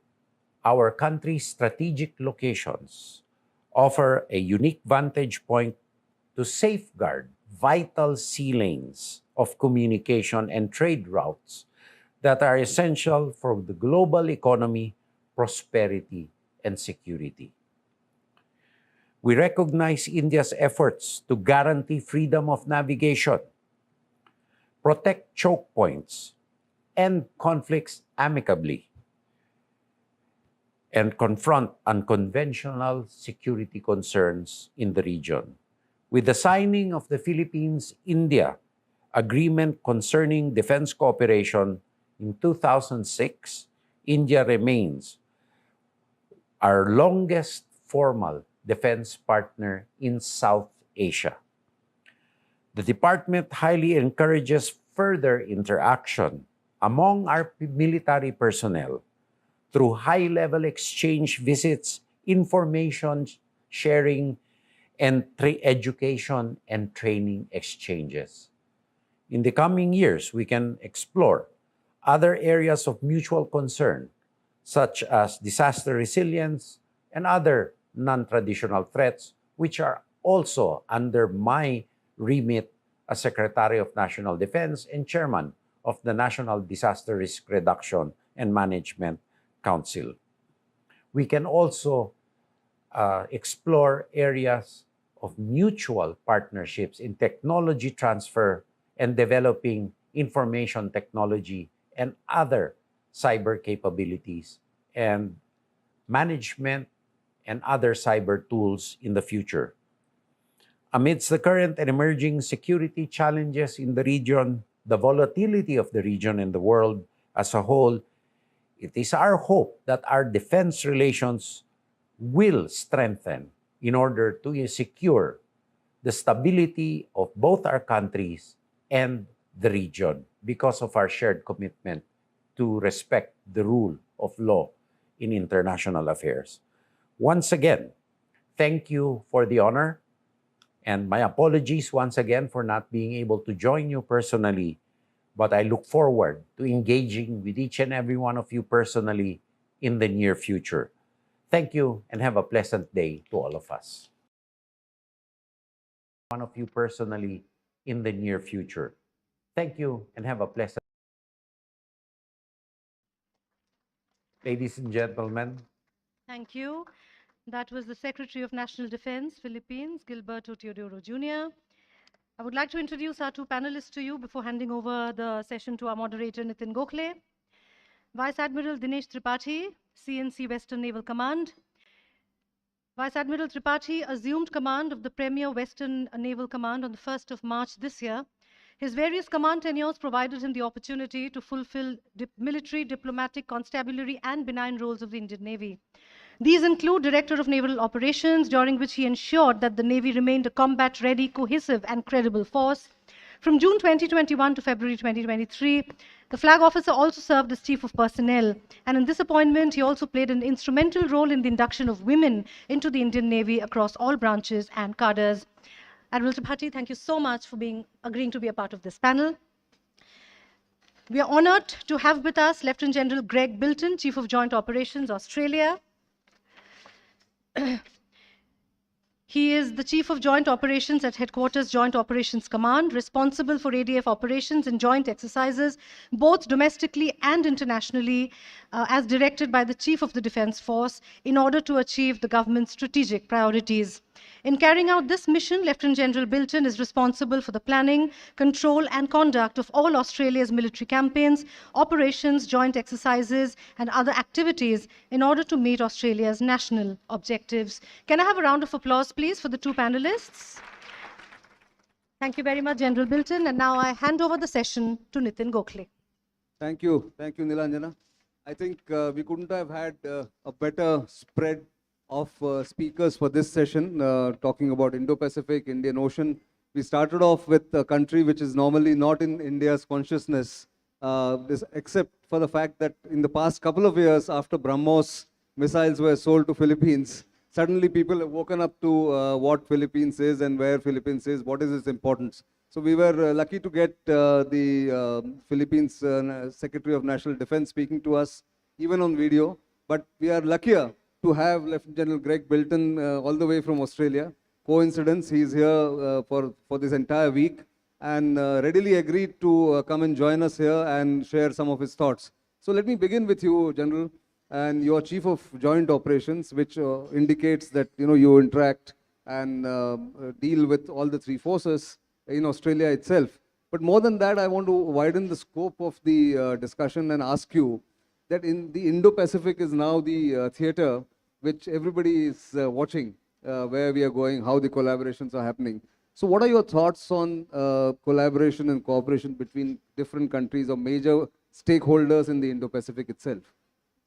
Yeah, so firstly, thank you so much for the opportunity to come and speak today.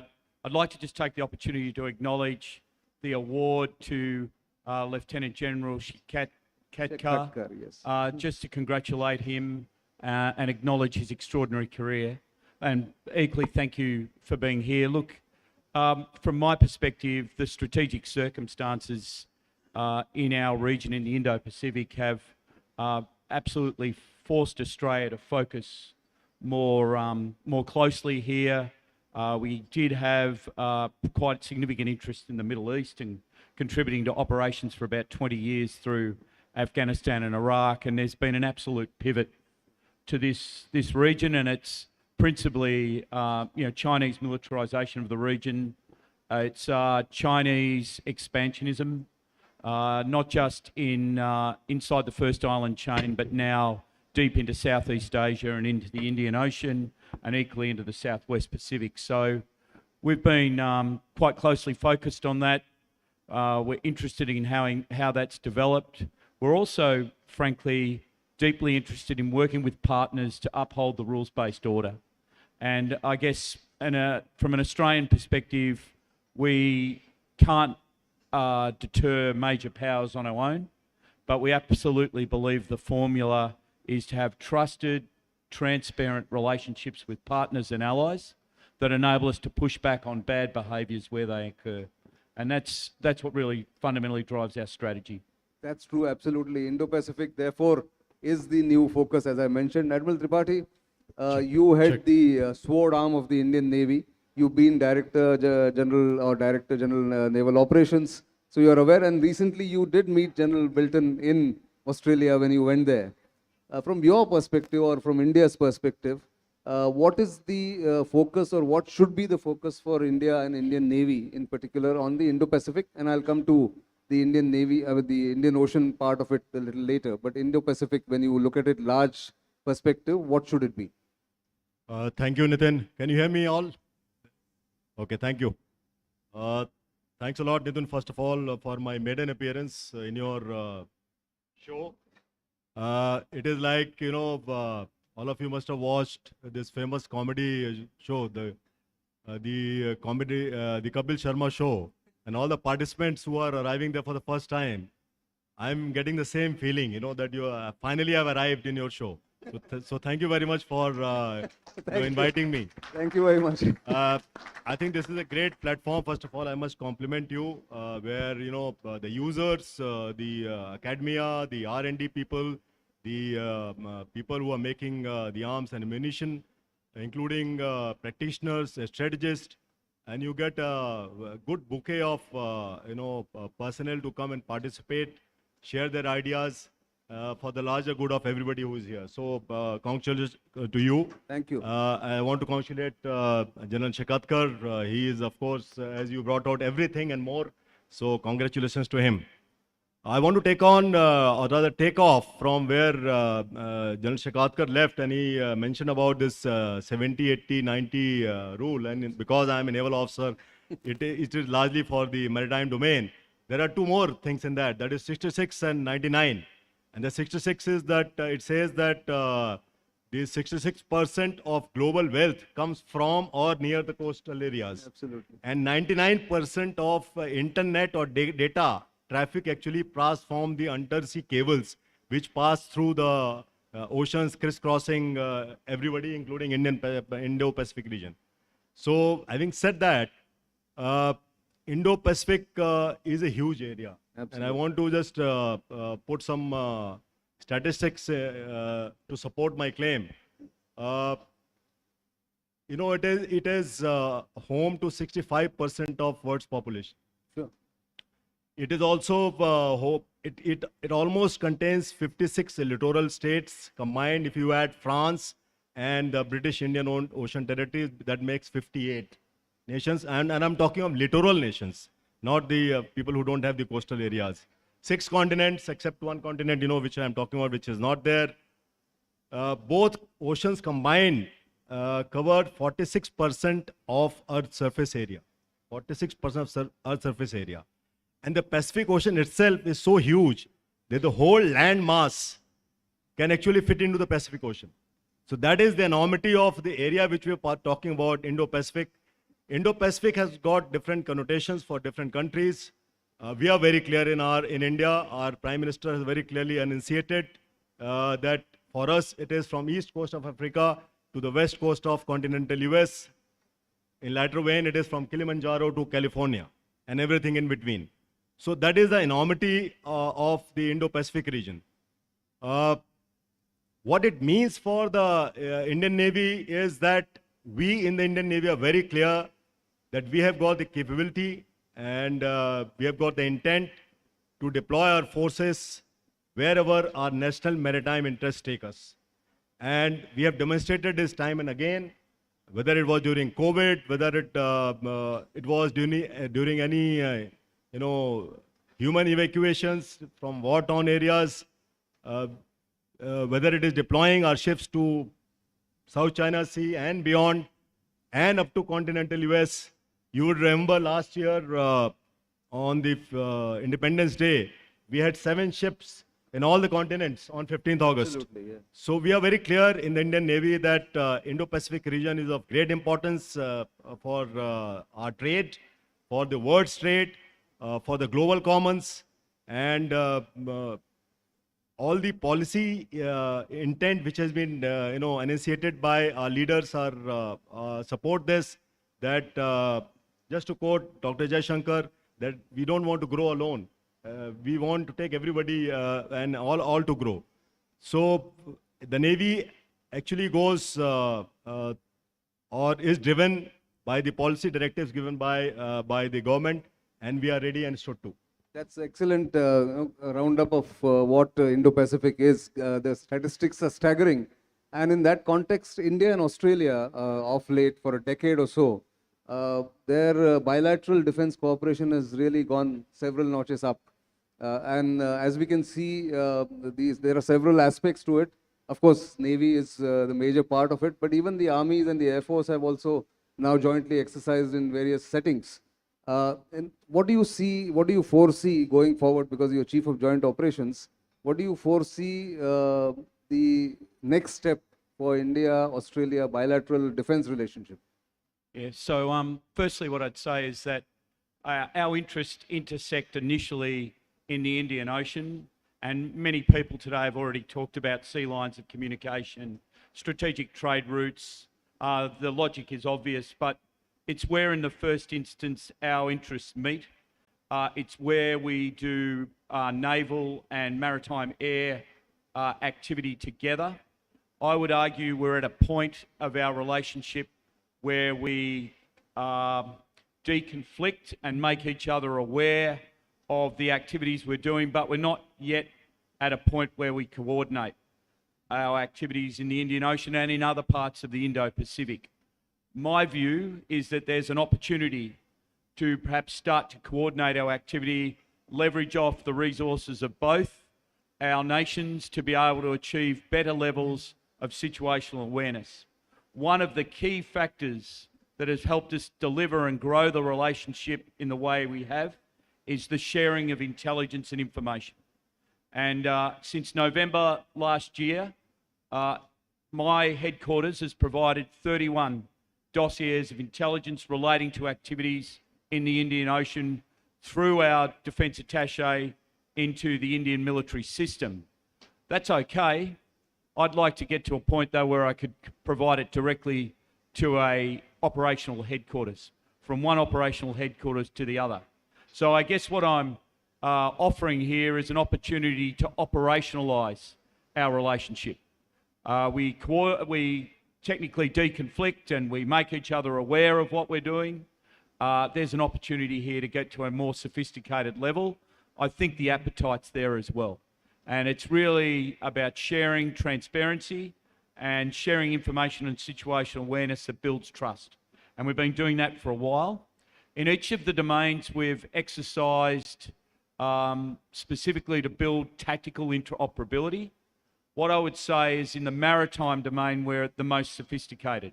So our AusIndex exercise, which is principally a naval exercise or a maritime exercise, in fact incorporates subsurface, surface and air operations, where we provide forces, P8s if you like, surface vessels, submarines, and we work together on exercise to build up that tactical interoperability. That is where we've reached the most sophisticated level in terms of comparable capability. And then in the land special forces space, and equally our air forces are growing at a similar rate, but they're not at the same level yet as we are in the maritime domain. Cyber and space also offers opportunities to further enhance our efforts together. So I think we've got a platform, it's rock solid, it's something to continue to launch from, and certainly my week here is about seeking opportunities to make our relationship more sophisticated as I've described. Thanks. I think that's where it's very well put, that you have a platform, you need to build on it, and as you go forward, make it more sophisticated and make it maybe real-time actionable intelligence which can be put into action or can be acted upon, is what you're looking at going forward, is from what I can understand. Yeah, so planned activity, but equally an ability to respond dynamically to changing circumstances. So once you've got tactical interoperability, it does give you the flexibility then to meet just by coincidence in a certain location, something's happening around you, and because we're familiar with each other, we can respond to that and act in a coordinated way together. It's very powerful, and it's a magnificent deterrent when you get it right. Absolutely. In fact, Australia is at the other end of the Indian Ocean, and like you mentioned, for India, the Indo-Pacific is from east coast of Africa to the other side in the Western Pacific. Admiral Tripathi, you had, as I said at the beginning, the sword arm of the Indian Navy. As far as Indian Ocean is concerned, I think if the Indian Navy can have full visibility on the Indian Ocean activities of all kinds, not just military, but non-military and non-traditional security threats, and Australia can keep a watch on their area of operations, And if that can be combined, I think that would be a great way forward, roadmap ahead for the cooperation between the two countries. Absolutely, not only India and Australia, but all countries. But I just want to flag one issue that India-Australia relationship, and I'm talking of military domain because that is where we're talking this discussion. I think it's near peak. Can we rest on our laurels? No. I think there is much more to be done, and as brought out by the General, we are working towards that. You brought out, I was in the east coast of Australia, Sydney for Malabar, and we had many closed-door discussions. I just want to tell you the importance which India attaches to Australia. We had two ships all the way going to east coast of Australia, Sydney, and at the same time, one of our submarines from the west coast of India was at west coast of Australia, and that's what a maiden deployment of a submarine to Australia. So a lot of, I would say, dialogue is happening at various levels, from ministerial level down up to the operational and the tactical level. And I can only see that this relationship will go further and further, and for the benefit of both countries. As far as the Indian Ocean per se is concerned, it is an important ocean. Many experts have predicted that the destinies or destiny of 21st century will be decided what happens in Indian Ocean. And I think what last 20 years have shown goes to prove at least some of it. We have still got 4/5 of the century to go ahead. But in 21st century, it is the Indian Ocean which will play the major role, for simple reason that it is the geography which decides. The entire world trade, the number of choke points which we have got, the kind of traffic which goes through, the shift in geopolitics, all that is happening here. And as is my wont, I always say, and I've been saying for some years now, that what we are witnessing right now is that the geopolitics, technology, and in security domain, tactics, all are in a state of flux right now. And this is happening concurrently. And this is happening after a long time. I can't put a fix as to after how much, but all are in a state of flux at the same time. So we are indeed living in interesting times, and we'll have to wait and watch how the security situation unfolds in the Indo-Ocean region. As far as the Navy is concerned, I can tell you, Nitin, that Indian Navy is keeping a watch, very close watch as to what is happening. And we are partnering with all our friendly foreign countries, because we do believe that the only way forward is cooperation through collaboration, consensus, and communication. And that is what we're doing with all our partner countries, including Australia, because we also believe no one country has got the capacity and capability to keep the sea lines of ocean open at all times. That's the convergence that we have spoken about right at the beginning, and I think it fits in very well with Bharat Shakti's theme right from the beginning, from 2016, where we started off with a line, cooperation and collaboration in the security domain. And that's why the core of the audience here has always been the foreign defense attaches. Today, about 75, 74 of them from different countries in this region and outside this region are here. Obviously, they'll have lots of takeaways from what both of you said in terms of how one country cannot really secure the sea lanes of communication or even the vast expanse of Indo-Pacific. But thank you very much, both of you, for those insights and thoughts. And thank you for joining us at such short notice. Thank you. Thank you very much. Thank you very much, Nitin.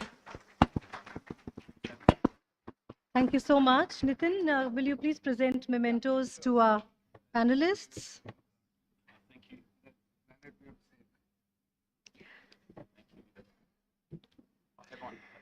To Lieutenant General Greg Bilton, Chief of Joint Operations Australia, and Vice Admiral Dinesh Tripathi, CNC Western Naval Command, Indian Navy. Thank you very much. And now let's quickly dive into the first knowledge session of the India Defence Conclave. Building India's Defense Future, Role of Indian Companies. I would like to invite the session chair and moderator first, after which I will introduce and call out the panelists one by one.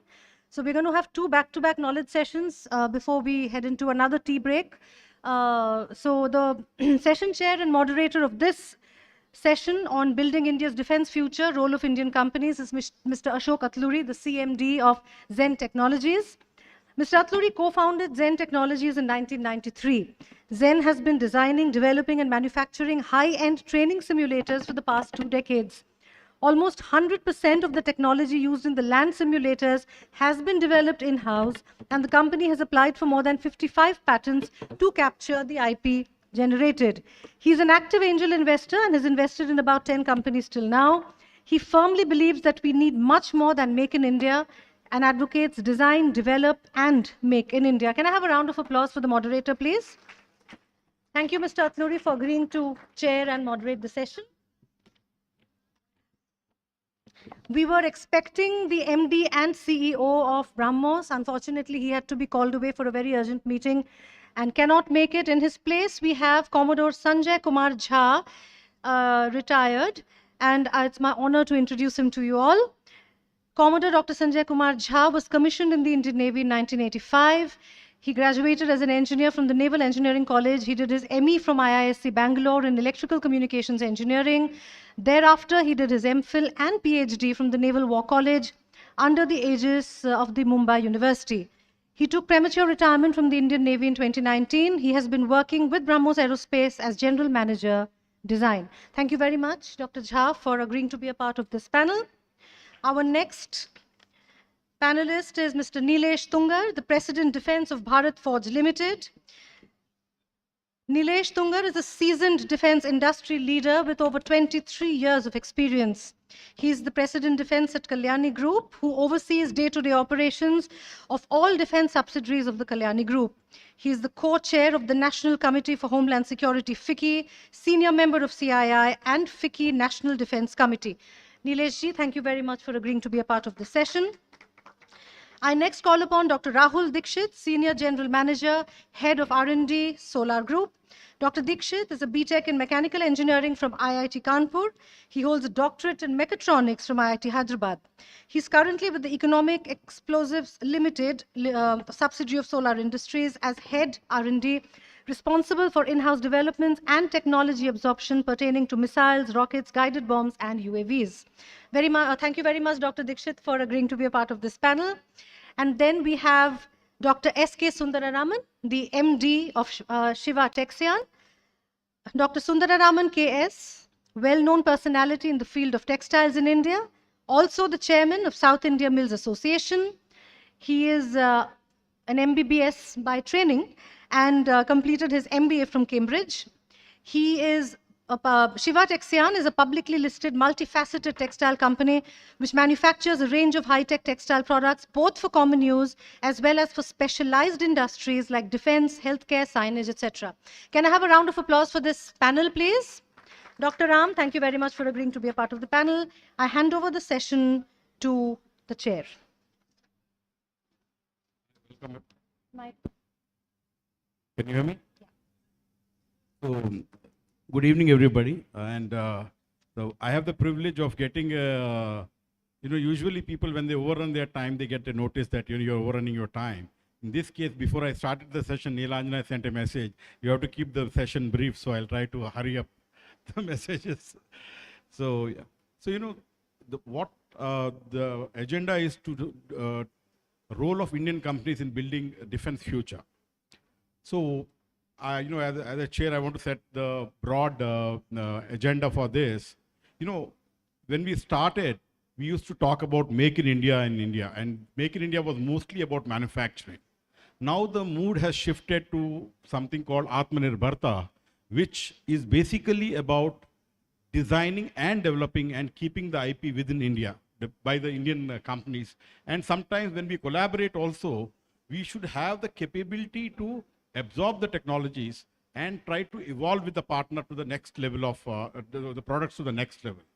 Now, keeping in this basic agenda in mind, that that we have to focus on the IP development, design and development of the products to really get a leadership position in the world in the field of defense, I would ask my co-panelists to just tell their viewpoint on what the role of Indian companies should be to build a robust future for the defense in India.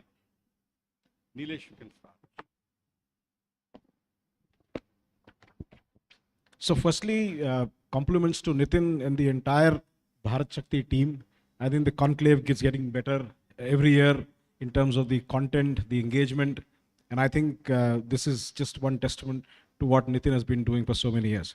Ashok, thank you very much. See, it's a very interesting situation that we are in. Geopolitically, when you now look at India as in the presidency of the G20 and the SCO, when you look at the entire geopolitics that is going on and the conflicts that we are seeing, the way the world is evolving, and the fact that situation you really have to rely on yourself, take care of yourself. The whole fact that we just come out of a pandemic where safe shoring or at least disruption in supply chain has one critical element to play. And of course, the government policies on looking at Atmanirbharta or self-reliance. All of this puts India in a very unique position. And the uniqueness is the fact that today India is in an envious position of being a reliable partner which can supply systems which are high-tech. And also the fact that today Indian products are come of the age, and you actually see products that we can really talk about and really see how they can go in the market. So from that perspective, I think the role of Indian industry is to actually create brand India. The brand India is the reliable partner. Brand India is that somebody will stand with you in all situations in life. And I think that's a real task of the Indian industry, as well as the companies who are operating in India. So from that perspective, that's my typical opening remark, so to speak. Okay. I would like Dr. Dikshit to please go ahead. Yeah. We'll go one by one. Like this. Very good afternoon.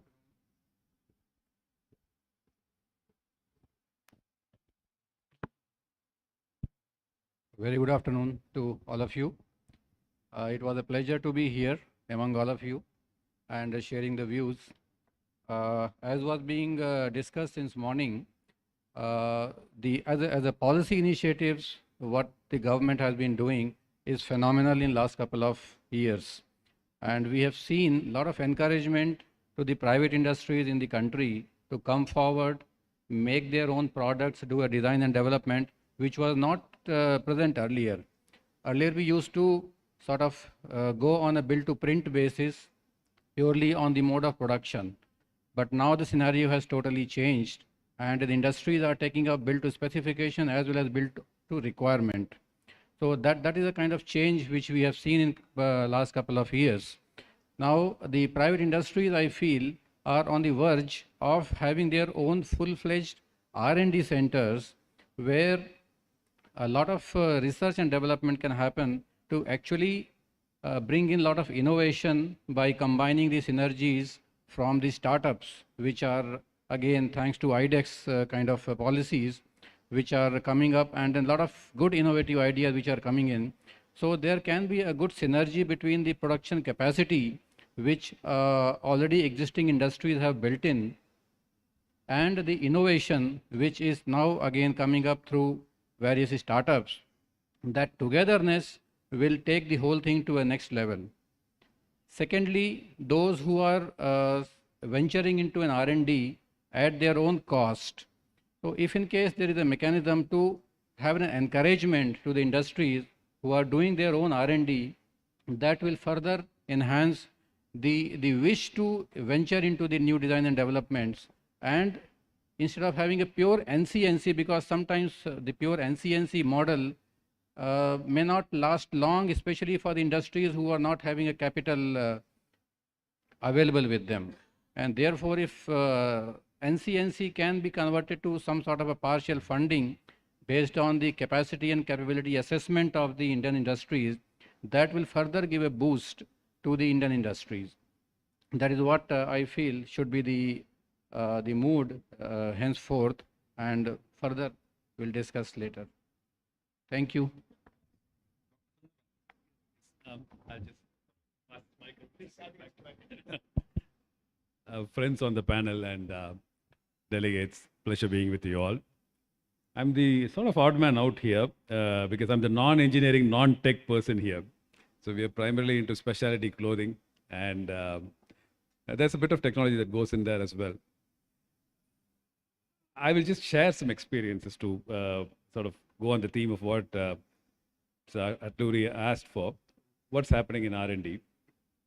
I'll take one case to point. We work on chem biodefense. We make chemical biological warfare dresses. It was a product that was not available within India. It was a product that probably there are 10, 15 manufacturers in the world, closely guarded, SCOMET controlled kind of a product. R&D maturing in the Indian defense ecosystem, at least in textiles in our field, is something I've seen evolve over a decade. Initially, it was only the DRDO labs who were driving it. And I put on record for the good work done by many of them. They are not exactly the fastest, but you can be rest assured they're absolutely thorough. And they approach the product development of such a level of finickiness that you know it's going to pass any test anywhere in the world. From that point on, about a decade back, the industry has matured, where we today have gone and we have our own development aspects which are not available with those labs, and we have a very healthy partnerships going forward.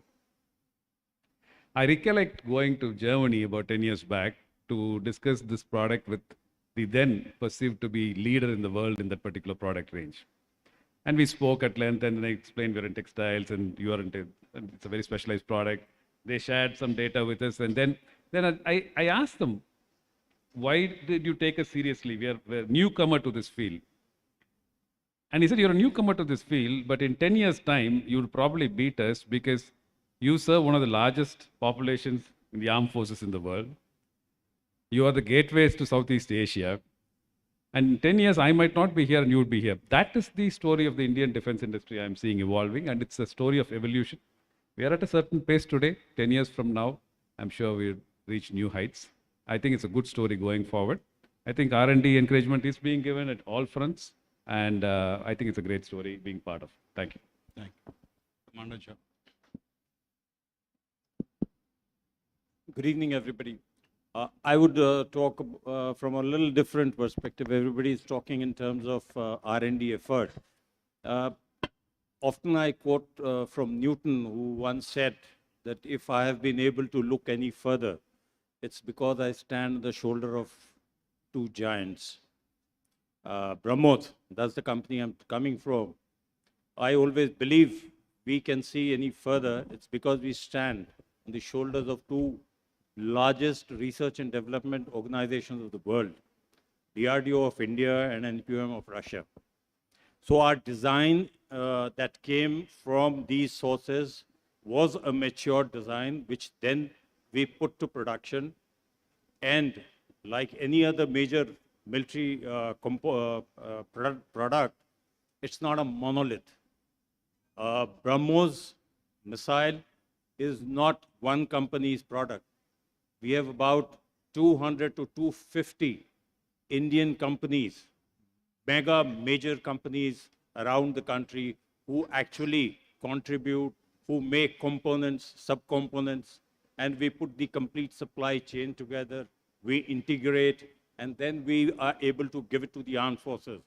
And it has taken us to mature this product over a decade and a half. And today, we then become the primary strike weapon of the Navy, Army, Air Force, well established. This maturity has given us the confidence to extend our supply chain management internationally. We have just bagged one export order, and I'm pretty sure we are just about trying to get some more. So this, to my mind, is the story of emerging Indian industries. We are the ones who are now going around competing. Nowhere are we going on nomination basis. We are competing because we are offering a product which is competitive by any measure. as far as its specifications go, as far as its performance goes, as far as its supply chain management and support goes. For the Indian Armed Forces, what is the best part in this whole thing is that capability that we offered is now becoming an assured capability. Because the source is very much in India, so we are there to give you the product, the spares, the support, anytime on the asking. And that is a huge operational benefit to our users. That's my initial thoughts. Thank you. Thank you, Commander Jha.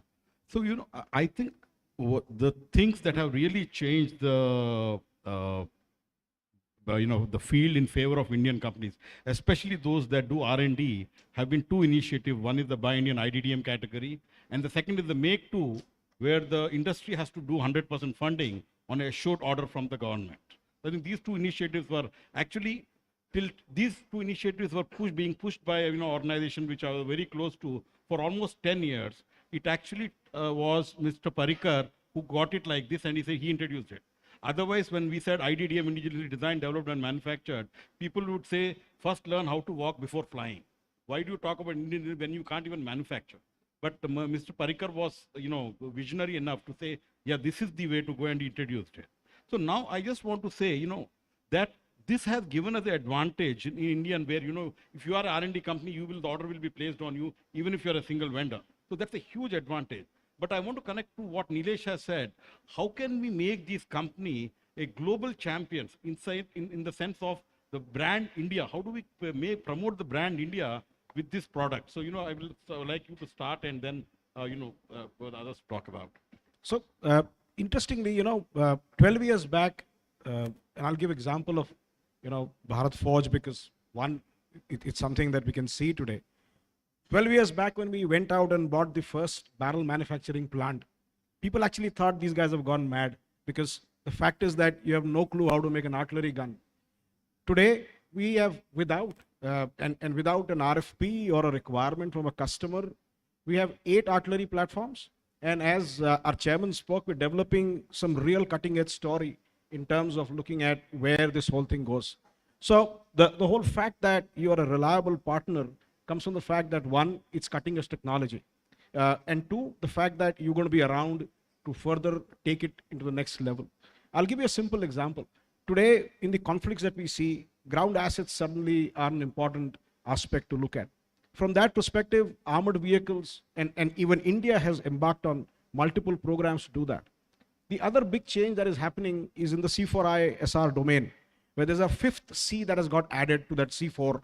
It's called collaboration, which is basically the systems and structures actually interacting with each other. Now, given the deep tech India has on the startup scale that we have created with IDEX, with the entire ADB programs that are coming up with problem statements, the fact that the sprint programs of Navy, you actually can build upon them to create not only cutting edge technology, probably bleeding edge technology. And from that perspective, India as a country has created technology and IP which is owned by us. That's the first big change that I see that's happening, and which is Indian industry which is pushing to create that. So from that perspective, I think this whole brand India story works, because when you go out today and talk about what you can offer, which is best in the world, I think that is, and I agree with Dr. Jha when he said that I compete today, with best of the world, which is exactly the difference that happens. And that, by the way, the Indian technology and Indian IP gives the freedom to export. Believe me, when you build it together, the challenge is that, you probably may not get permission from the origin country to actually export. So your IP, your technology has real advantage to play. See, the MOD also has done a lot of things in terms of policy matters on getting R&D funds and encouraging Indian industry to come and play. But those things have to get implemented. The 25% R&D fund really needs to flow to the industry for them to participate and do it. And that will really boost this whole story further ahead. So that's the second big thing that is going to help. The other aspect, of course, is to create niche infrastructure. I'm not saying infrastructure which is available otherwise. For example, today, the fact that we can manufacture 300 barrels a year, an industrial scale, I don't think anybody has that kind of capacity in the world. It's by far the largest. We very humbly say it, but the fact is this kind of infrastructure is critical for you to take it to the next level. And of course, the talent pipeline. I think we call it the talent factory. And I'm very proud to say that we have a very unique program where we take graduates, make them engineers, make them do their MTechs. There are universities right from Australia to Europe to the US where we have programs going on. We have programs with BITS Pilani, with IIT Mumbai, where we do their BTechs and MTechs, so to speak. And let me tell you, the 8 artillery platforms that we have developed, all of them have been done by our homegrown engineers. That is the talent pipeline we need to create, which is what a big pillar is in the game. And all of this, of course, pushes you to have a larger playground of exports. So the game at the end of the day is to create capability, niche infrastructure, and the talent factory, so to speak. That's I believe the Indian industry's game and role should be, because that will take you to the next level. Thank you. Dr. Dikshit, what's your experience in building a global brand for, a solar kind of company? Yeah. Yeah, solar group, if I, or before that, if I talk about solar, in Ramayana, we heard saying that to Hanumanji when he was planning to go across the ocean, ka chupi saad raha balwana. That means he has got all the powers within, but it has to be harnessed, and somebody has to tell that you have all the potential to scale it up. So in the similar way, our country also has got all the infrastructure thought processes, the talent, because we are the biggest talent providers to all other countries where they have built success stories. And similar now coming to the solar industries, we are in the world among the largest producer of the commercial explosives. We produce more than 3 lakh metric tons of explosive every year, and export it to more than 73 countries across the world. So we have a strong footprint across the globe, and this was possible only by earning the trust of other countries who have used the system and have shown that the system is the product is reliable and it gives a repeatable performance. I think that is what is the key, that if we give our product to anybody else, it should be consistent, should give a good quality. As some time back our Prime Minister also said that now the time has come that the Indian products should start demonstrating high level of quality, whether it is a simple toy or it is a aerospace or a space systems. So that is the key for us to win the hearts of all the other countries across the globe and make our product perform well in their countries. Thank you. Dr. Shivraman, what do you, now you are a leader in this specialized clothing. What's your view on how, how can you become a global brand? Actually, you fight against made in India concept, because we go to export. The concept is make in India, you are the largest importer. What are you talking about export? So how do you actually counter? And, I would definitely like Commander Jha also to talk about it later. Yeah. Sure, Turiji. Okay, my perspective is follows 2 points. One is brand Indian companies will grow as brand India grows. The more, it's an overall perspective. So as long as India's perception as a force to reckon with, as a user of higher technology products grows in the world, then it's an automatic follow through the companies who are actually in the supply domain like us. I work in an area where much of what we export in defense related products might not be directly army, but it's more paramilitary forces and all, riot control, cut and slash protection, and such products. One thing that we have generally seen is that there is a perception, or more than a perception, there is a worry when you go abroad that maybe the Indian product, just because of the sheer number of people we will have to deploy it on, is not up spec to the level of what an Indian, of an international product would be. And that might have been true in the past, but we are at this point of time, our forces are very, very demanding in having the best of materials. That's percolating through. Brand building, it's an investment. It's an investment of decades. It takes time. It just needs persistence. And I think with the macro ecosystem changing, I can see very, very positive acceptance of what we are. And like I said, it's just the persistence, it'll pay off, but we're getting there. That's my view. Thank you.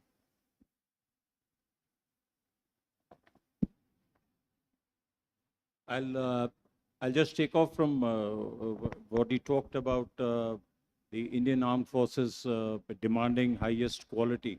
I think that, to my mind, for my company, has been the biggest blessing. Because when you have a user who's very, very demanding, who's very, very strict with quality, you learn, you grow, and it becomes easier for you when you go international, number one. Number two, my take is the struggle for existence, struggle for growth must always happen simultaneously. Whilst our product is stabilized, we're selling it around the world, we are continuously working for the newer versions.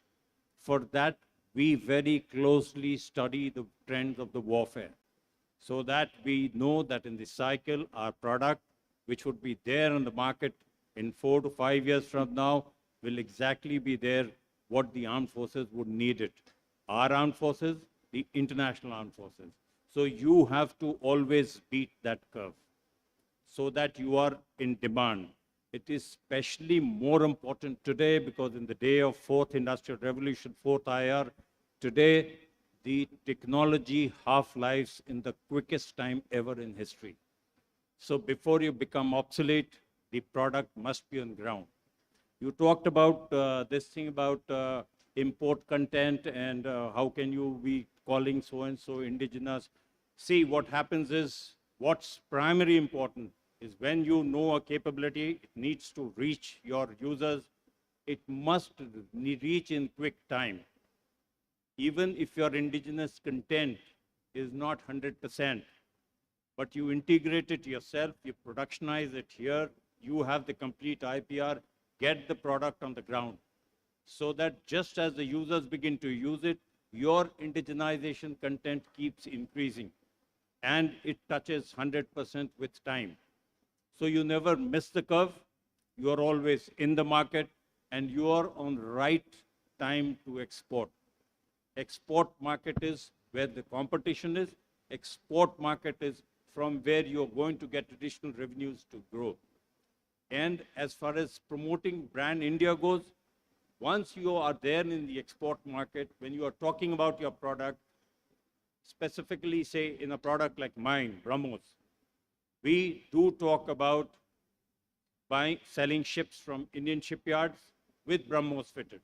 So that is a joint promotion for other brands, other Indian brands. So we do make way for other Indian brands to come to integrate with us because our strength as a brand, the world over, is our system integration capability. Because we as a country have grown integrating systems from all over the world. So system integration is at the core strength of our product. Thank you. Yeah. So, one of the things that used to happen earlier, in a different world was that even if I had developed done the R&D, developed the whole product, I would go to the customer and say, listen, this is what I have developed. And it's been developed nowhere in the world. They would say, get me 3 quotations. So, there is nobody else. And so, that situation got improved when by Indian IDDM came and, Parikar was smart enough to, Mr. Parikar was later to say, listen, there is only one customer. I can't expect more than one vendor to be there. So, so now we have come to a situation where, this question is not being asked. There is a single vendor or anything. Resultant single vendor is very well accepted now. Now, not only that, in some circles in the government, they are saying, listen, we know that you have developed this IP, you have patent for this. We now want to push you to become a global champion in this and tell us what support we want. So in this angle, that's the government has changed, almost 180 degrees. So, in this context, what are the, your thoughts on promoting exports? What is the support you think you need from the government? Or what is the internal changes that we need to do to our mindset to move to become a very big player in the export market, especially if you are globally a competitive and a quality player? We'll come from that. Sir, I would like to just very quickly say one thing that we couldn't have asked for more from our government. Our government has been right at the forefront in helping us promote, because our product is such, it has to go under the umbrella of government to government agreement. And Government of India's initiative to various places that we go is phenomenal. We've had all the help, and I don't think we can ask for more. In fact, the help is so much that it encourages us to see to it that we win contracts, we win markets. So I have really nothing to ask from the present government. Yes, Dr. Sundararaman. Yeah, I mean, I think all of us who have been in the exports field, we have seen the amount of support, almost no support to almost pressure on us. Please give us business, because the government, from the embassies, local embassies are pushing us to get orders, and the support is really phenomenal. Completely agree with you, yeah. Dr. Sundararaman. No, I would second both you gentlemen. In fact, we are not very export-centric. We cater to a very large demand within the country itself. But especially in the area of chemical biological warfare, which is a very specialized area where the resources are not available in many countries, the government has been pushing us like anything to actually go over there. They have actually, in India, one of the most difficult things to do is to do the interministerial or interdepartmental liaising. So we come under SCOMET control, so we had to go to DGFT and all that. And I have to say the Ministry of Defense has been extremely proactive in pushing this forward and working with us. We can't ask for more. That's how I would put it as well. Thank you. So I echo your views. Dr. Dixit, please. Yeah, I think what has been told, I also second the same, because we have been exporting. We have an export order for the Pinaka rocket system, and in fact, government has given all the support for intergovernment order discussions, and finally we were awarded the order, and we were the first country to with the private industry to take this order, and then we are in the process of delivering it. So there's a lot of positive energy from the government side to encourage the export. So probably that's what. Beyond that, nothing more. Yes. So interestingly, I think it's not just MOD, it's MEA, the entire setup of Indian missions outside India, and largely DDP actually has been pushing and trying to see how to reduce and remove roadblocks. And I'll give you a simple example. When we started exporting, the big challenge was the whole process of informing everybody, and we did not know agencies and the names of the agencies that we had to go and tell that we are exporting. and they one day actually called all of them together in MOD and said, hey, this is what we're going to do. What else do you need us to deal with? And believe me, it's a very proactive way of doing it. Of course, when you're exporting, the onus lies on the company. And as I said, brand India and a reliable partner. I think one part that I think the panelists spoke about was the quality of the product. Firstly, being cutting edge, the quality of product is a critical element in terms of how do you establish and that aspect of or the brand attribute of being reliable comes from the fact that the equipment is really something that performs to the requirement. Why do you need a third-party inspection? I mean, when our systems get cleared by ourselves, they need to perform to the requirements that they've been put for. I think that's the basic game here. The other one, of course, is to create support infrastructure in the buyer's country. Because believe me, these platforms are going to be there for next 30, 40 years. And I think that support is a critical element everybody is looking forward to. So creating these things helps move forward. Also, it's an additional income in the process, because it's something that you keep working on, so to speak. So on exports, I think it really helps if you have your own IP and product. So that being a part, I think the bigger game is to be there, available for the buyer, so to speak. Okay, gentlemen, thank you so much for this. I think Nilesh's idea of brand India really struck with me. We really need to create a brand India where we don't have to work hard to push ourselves. And I think Dr. Dikshit talked about collaborating with the startup ecosystem and, maybe reduce the risks involved with NC kind of situations. I completely agree with that. Dr. Shivraman said a very good point that, the most difficult customer and most demanding customer in the world is Indian Army. If you sell to Indian Army, that itself is a endorsement, that itself is the tool to market to the customer. I completely agree. And of course, Dr. Jha said that we have been competing with the world's best in that field. We have also been competing, but we really need to take our game to the next level. And I thank all the co-panelists for participating and giving really great suggestions. Thank you so much. Nilanjana, you're happy? Well, you trolled me on stage. What can I say? But yes, I'm happy. We gained 10 minutes, I think. Thank you so much. Okay. May I please request Brigadier Chatterjee, retired, the editor of BharatShakti.in, to please present mementos to our moderator and chair of the session and to the panelists. Can we have a round of applause for this session, please? I think it was a very engaging session for which I can choose to forgive the trolling. A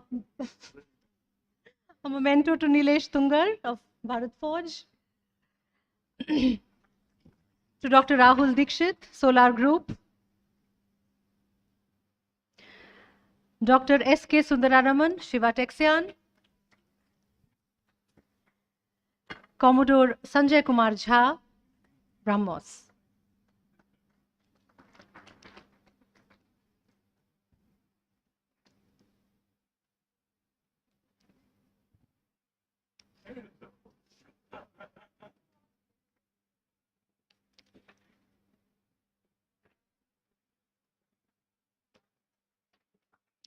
Thank you very much, gentlemen. Let's move on to our next knowledge session, that is the key role of foreign OEMs in building India's defense future. The moderator of this session once again is Brigadier S.K. Chatterjee. May I request you to please come up on stage once again. I will quickly call out the names of the panelists and introduce them one by one to all of you, and then we will get into it. Mr. Venkat Katkuri, the head Airbus Defence and Space for India and South Asia. In this role, Venkat is responsible for ADS business across the three primary verticals: military aircraft, space, and CIS. He's responsible for Airbus's collaboration with ISRO to jointly manufacture communication satellites in India for the export market, notably Eutelsat, W2M, and Avanti HYLAS. He has also played a key role in sourcing launch services from ISRO. Prior to this role, Venkat was associated with Antrix, the commercial arm of ISRO, and SES in Singapore. In all, he has over 20 years of experience across geographies in the defense and space sector. Venkat, thank you very much for agreeing to be a part of this panel. Welcome. Our next panelist, Mr. William Blair, Vice President and Chief Executive for Lockheed Martin in India. Mr. Blair leads the growth and development of Lockheed Martin's business in India and serves as the executive representative for all of Lockheed Martin's programs, products, and services in the country. Earlier, he was Vice President, Strategic Solutions and Middle East Executive with Lockheed Martin Space Systems, where he led and developed strategic solutions and expanded business opportunities in countries within the Gulf Cooperation Council and Israel. A career spanning over 30 years, he has held roles of increasing responsibility with global assignments, including in India, where he was based on several prior occasions. Mr. Blair, thank you very much for agreeing to be a part of this panel. Next panelist is Mr. Andalib Shadman, the MD of Hensoldt Private Limited. Andalib Shadman, he commenced his professional journey as a scientist at ADE, DRDO, working on systems integration aspects for fighter aircraft. Later, he moved to Honeywell and then Airbus, where he was heading engineering and operations of Airbus DS India as Chief Operating Officer. When Hensoldt was carved out from Airbus in 2017, he took the responsibility of establishing the brand Hensoldt and local footprint in India.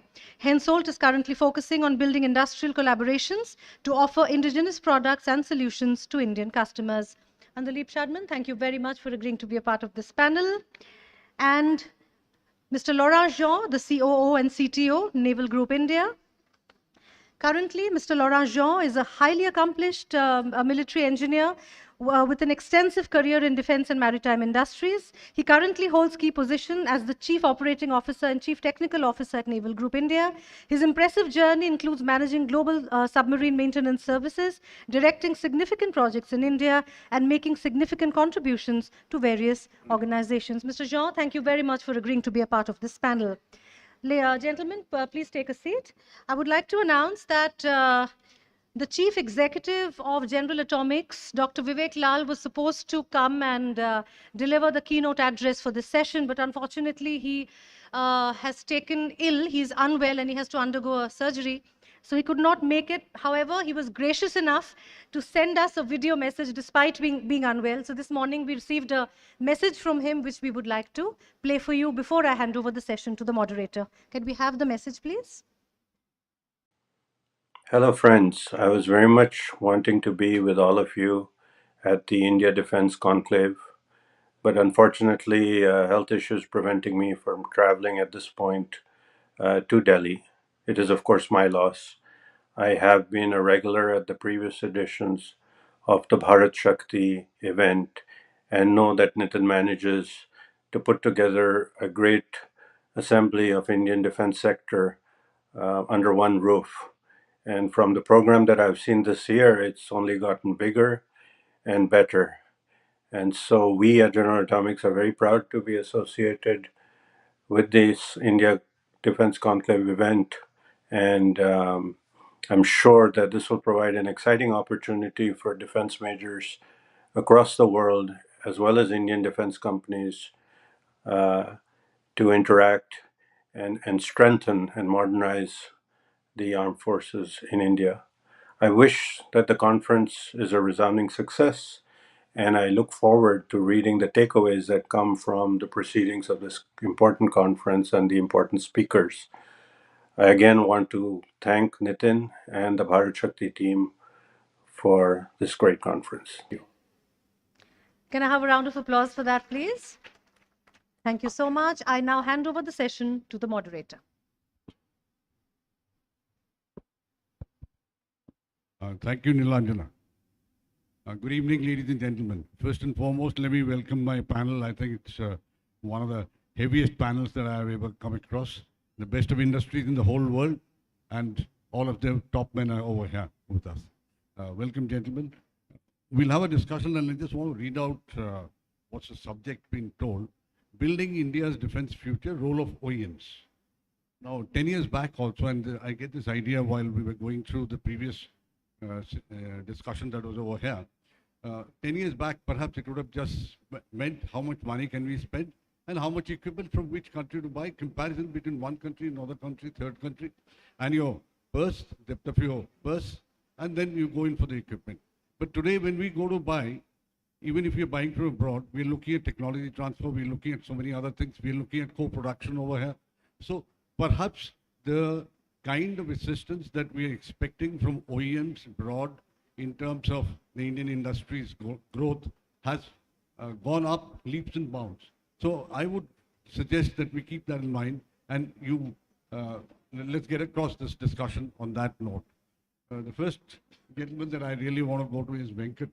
Venkat, let's see, the C295 is a big order for you.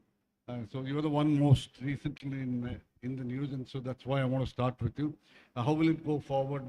Will someday, let's say, we see Tata as the center of C295s being manufactured over here? Will we see certain developments, further developments of the C295 meant for a better performance?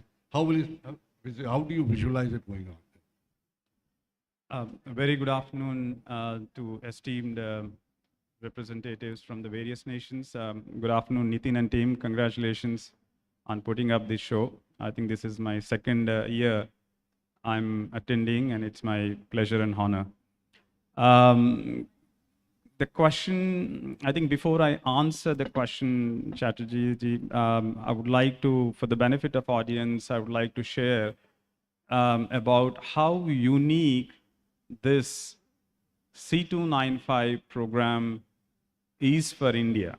I think I'm sure you're aware this is the first unique Make in India program involving an Indian private industry, as well as Indian DPSUs, as well as the various MSME, along with the foreign OEM. It was under a buy and make category. Of course, few flyaways and the rest have to be done out of India. I think that gives quite a legitimacy and hand-holding and a sort of a confidence for an Indian private industry to take on. So I think we are glad to share that the program is really going well, and as Air Chief Marshal has shared this morning, it was a historic moment for all of us, for Airbus, for TASL, for entire DPSUs, BEL, BDL, and including MSMEs, to see the first C-295 aircraft being inducted into the fleet of Indian Air Force end of September very recently. Now, as far as the program, it's really going well. We are working alongside with our partner TASL in productionizing the aircraft, the subcomponents, the assemblies, as well as supporting, guiding them in establishing the final assembly line to ensure the aircraft out of Indian FAL is also on time. I think, yeah, there's a task ahead of us. The first C-295 has been delivered. We're parallelly working alongside to ensure that the rest of the remaining 15 flyaways are delivered on time and on quality, and alongside working with the TASL as well as including the MSMEs to shape the industrial ecosystem and to deliver the value, what we have committed to the customer, Indian Air Force. Again, I take this opportunity to express really a gratitude to Ministry of Defense, Indian Air Force, for their continued support in shaping and guiding us in ensuring the first Make in India program is a success, and we are really indebted there. Right, thank you. Let's get on to you, William. And my question is, it's going to be mostly, as I see it, some kind of partnership. Since the morning, again, in various sessions, that's what being talked about: partnerships, cooperation, technology, this thing, joint ventures. So you've got some joint ventures over here. How's the experience been? How's the run been? What do you see it achieving, let's say, in the near future? Yeah, no, and I want to express my thanks to Nitin Gokhale and yourself, Brigadier Chaudhary, for pulling this together. We're pleased to be part of this over the last 4 or 5 years. Given the title, what's the foreign OEM's responsibility to the India defense sector? I think it starts with the end user, because it's our responsibility to deliver capability, deliver solutions, reliability, availability, and then ultimately the ability to sustain and upgrade those platforms and systems here in India. And I think that's where we start. And even in advance of the C-130J requirement, well over a decade ago, we sought out, to your question, a partner. We worked with Tata to start building the C-130J empennages here in India out of opportunity, not obligation. Some people look at that and say that was an offset obligation, and frankly, it's not. And over the last 14 years, we've delivered over 200 empennages, and with that, we've gone from importing components and assembling them to now over 95% indigenous content on the tail of the aircraft, the empennage itself. And so in that, I will say, nearly decade and a half, we've helped build up an ecosystem of MSMEs, over 300 suppliers that feed into that capability. And frankly, I would submit that it was a catalyst for where we've reached today, and I applaud Airbus for moving forward on the C-295 program with Tata as well. And very similarly, we partnered with Tata on the S-92 cabin production. We've produced over 157, and in that case, it migrated from Japan, from MHI in Japan to India, again, out of opportunity, not obligation. We haven't delivered an S-92 in India, but frankly, it helped position us to answer the question when asked, what's your investment in India, your partnerships, how are you delivering on Make in India, when they were evaluating MA-60 Romeo just back in early 2020, and coming to the conclusion on that deal. And so in both cases, I think it's really important that we're seen, not just seen, but we act as a partner with India, for India. And really, it was mentioned earlier, we're leading with exports, right? We can't predict when the particular India requirement will come up. And so, for instance, we just announced earlier this year, we're producing fighter wings down in Hyderabad at the Tata joint venture. Now, that's in advance of the requirement for the MRFA, but it's exactly what we did with the C-130J as well. And I think that's what's important. And actually, what we're finding is that the export truly is a catalyst. If you look at the data over the last 5 years, and this gets to the MSMEs, not just the JV partnership, we've got hundreds of suppliers feeding into our global supply chain. Over the last 5 years, $3 billion worth of exports to the US. Of that, for which we're a part, a significant part, that's 32% of India's defense exports. And then with France, I think at around 14%, Israel at 3%, Russia at 2%.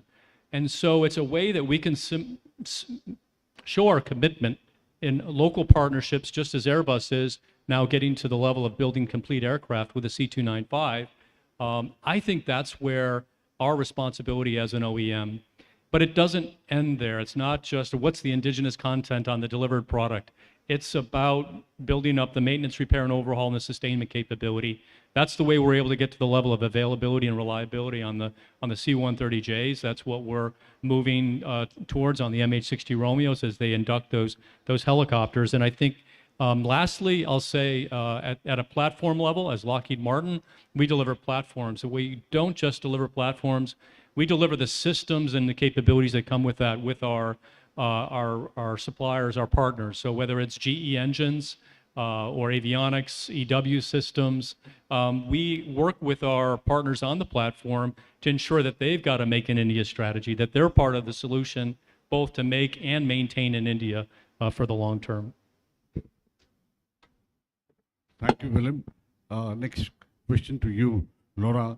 If you could tell us about your company's footprint over here in India, and what kind of, even if whether you have a JV or you don't have a JV, on what kind of a cooperation arrangement, etc., you have over here. So, good evening, everyone. First of all, maybe I think it's important to speak about Naval Group. Okay, we are both system designer, and we are manufacturing surface ships, we are manufacturing submarines, okay, and we are integrating all these systems into these platforms. But we are also a manufacturer of some equipments which are integrated on these platforms. So my speech will be considering these two aspects. First, we have been working, it has been quite a long journey because everything started in 2005 for us with Mazagon Dock Limited in Mumbai. We have been working with this shipyard in transfer of technology mode.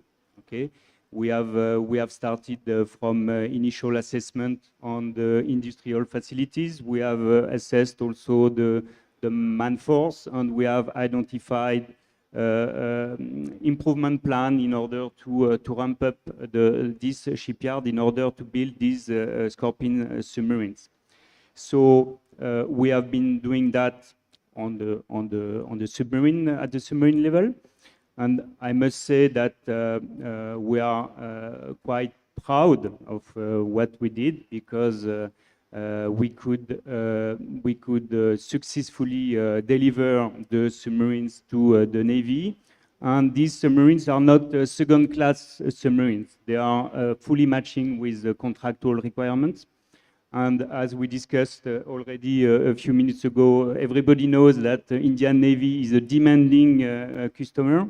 So we could make it, and we are also very proud to say that from SM3 onwards, because this program was consisting in building 6 submarines, and from SM3 onwards, MDL on his own has manufactured, has assembled, has tested, and has delivered these submarines to the Navy with a very, very minimal involvement of naval group specialists. And this is a success because this was nothing else than the original objective of this transfer of technology to MDL. There is another part of the transfer of technology that is not so commonly understood, but we have done more than make in India. Okay, we have also given some transfer of design processes and design documentation to the design naval directorate of the Navy, and the Navy has then acquired some competencies in the modification of the systems of the submarine. Now, if I'm coming back to the other, let's say, role of Naval Group, which is to manufacture some equipments, for this part of the activity, the model was to select some MSMEs, some partners, to manufacture these items. We'll go into MSMEs a little later, and then get on back. Say more or less similar question. What's your footprint like in this country, and what kind of a cooperation, what kind of a joint activity have you undertaken so far with us? Hello. Yeah. So good evening, everyone. I think first of all, it's important to say that I'm a little bit odd one out in this bench, because all the three giants sitting nearby me, they are all the platform OEMs, and I am the sensors or equipment company. But there is an advantage: I can provide systems to all of them. That's advantage. Coming back to the what we do and what kind of a Indian footprint that we have. It's very important to also mention the role of the defense acquisition policies here. And from my point of view, I would regard the DAP 2020 or a release of a DAP 2020 and the implementation of it as a turning point from my point of view. By the time the policy get implemented, by the time we start seeing the result, it was post, let's say, Corona period. This made foreign OEM, a right food for thought to think, how do we handle this whole indigenization topic in India? Because so far, it was okay to do the build to print, it was okay to sell, but this particular change in the direction is asking for more. And of course, this is asking for the new and innovative business model. How do we get into the Indian market? Does it mean that I would be, let's say, letting go of all my IPRs or a design which have been done in the last 20, 30 years in the back countries, and how do I do that? So, of course, there was a lot of internal deliberations within the companies. And I could say that from my side, our company, we made our strategy considering this policy and the Indian requirement into mind. We have our different building, let's say, business models. We have been working with public sectors, MSMEs, and depending on the volume of the business or the technology, we have a different collaboration or engagement model. For some cases, we are even going for an IPR sharing. We are even going for an IPR sharing in which we are kind of transferring the product to India. And when I say transferring, it is not only the production transfer, it is a design transfer with also a business model where this Indian entity would also get an opportunity to export it once they start building it. Of course, it cannot be done for all the products, but these are the, depending on the business cases, on a product by product, but we are doing it. The second kind of a business model that we are doing is a kind of a co-development, because I said and I think a lot of the panelists before also said the right point that gone are the days for the go only for the, let's say, local manufacturing. Now we need to go a little bit up. A co-production is a nice model in which things comes from the foreign company and the remaining things are taken care by the Indian primes or the Indian industry with their own design, of course, with the support from the OEMs. In this model, first of all, the intent of the IDDM category meets easily. It also gives a good confidence to the foreign OEM that yes, there is an Indian company, a capable company is, can do more research, can do much more than the build to print, and there are a future chances to get the company also into the global supply chain. So that's a kind of a business model that we are right now working with. I hope that answers the question, Mr. Chaudhary. Yeah, thank you. Gentlemen, I've got 2-3 issues, and I've got just about 10 or 12 minutes. So I will request you to be a little crisp so that we can have your views on a couple of issues rather than just one. The next issue that I have is MSMEs. How are you going to, they're a very critical part, I don't have to tell you that. They have a very critical part of the entire ecosystem. So how are you going to train them? How are you going to hold hands? How are you going to get them strong enough so that they can really support you? Let's start with you again, Venkat.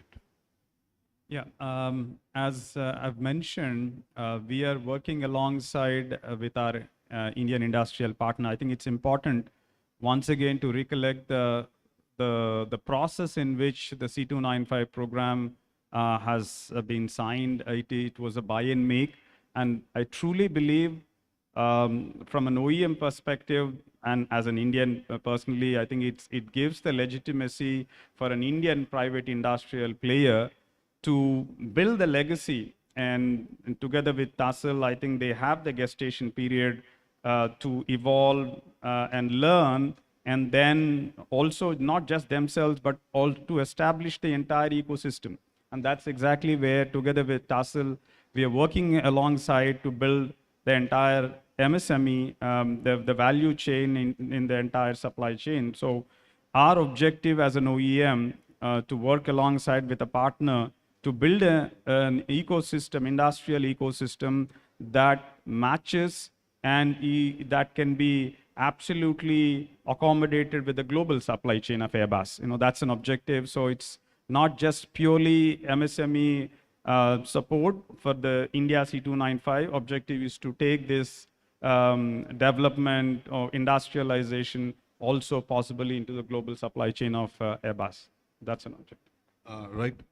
William, you have something to say? You were talking about MSME last time. If you still have something to say, please go ahead. I would just add maybe 2 points. One, it's orders, right? We need to place orders with the MSMEs, and with that, we're able to mentor, skill, transfer technology where required, tooling, and really upgrade the capability, and then take it to the next level as and when, if they start on one program, they want to move up the value chain as well. The other element is startups. Startups are the next MSME. And so we've invested as a catalyst through our India Innovation Growth Program. But like IDEX, we need to promote that. So I met a missile company, frankly, that started as a startup in 2007. And so I think those are two really important dimensions because that's where I would say the heart of our ecosystem is here in India is with the MSMEs. Laura. I was starting a few minutes ago to explain our model with the MSMEs, mainly focused on the equipments for which we are designers and manufacturers. Of course, we have sourced plenty of them. We have qualified dozens of them. And we have delivered with them the items for the initial construction phase. It was around 10 to 12 years ago now. And our approach with them was originally and is still to involve them in the maintenance activities. Okay, so this is what is giving to us and to them long-term commitment and long-term involvement in our business in India. Can I have any inputs that you want, Anjali? I think MSMEs or a private industry, in my opinion, would be the real fuel and a catalyst for Indian defense growth. And having said that, how we see MSME, I mean, from my point of view, I want to see more MSMEs coming to software domain in a defense.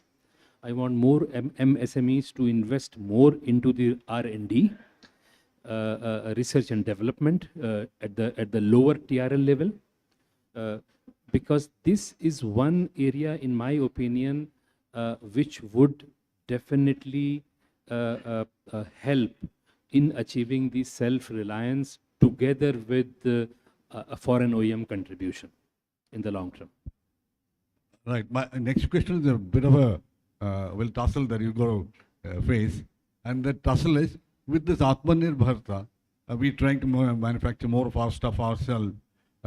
Isn't the business opportunity for you people listening? How are you adjusting to that situation? Or is the opportunity increasing because the scales go bigger? So how are you adjusting to that situation? Yeah, as far as the policy, we at Airbus, we really welcome the policy of Make in India, and actually the program, the current that we are running, indeed demonstrates our commitment through the India C295 program. We truly believe from the transition, as I shared earlier, from a buy and make to eventually for Indian industrial partner to be the prime, we do welcome, and we are really seeing that that being implemented going forward, and we really are open, and we are working closely with Tata Advanced Systems Limited, our Indian industrial partner, for them to be prime, and we're working alongside for pursuing the forthcoming C295 opportunities for India, and then many more to come eventually as well. We welcome that. Will you take? Yeah, no, I should have mentioned this earlier. One of our partners is the U.S. government, and being able to, with the platforms and the systems that we're delivering, I think the GE engine deal is a great example, working with HAL. For us to get to the levels of Atmanirbhar, to get to the indigenous content, it's going to be a stepwise process. But the investment of effort in the F414 engine is the same kind of technology basis that we can leverage into the fighter offering that we have with the F-21. That's transformational. And if we can see more of that, that's going to help us move up that indigenous content curve. And I think that's a way of looking at it. It's stepwise. If we had a 50% indigenous content requirement for the LCA out of the box, we wouldn't have launched that program. So how do we, very diligently, identify that path to self-reliance? And then secondly, I would say, and equally and maybe more important, is typically the life cycle cost after the delivery of the aircraft is 3-4 times or maybe even more the initial acquisition. And so we're looking at higher levels of indigenous content in that MRO and sustainment. That's self-reliance truly, but it's also a high value when you look at the ability to both manage costs and delivery timelines and sustainability of those platforms.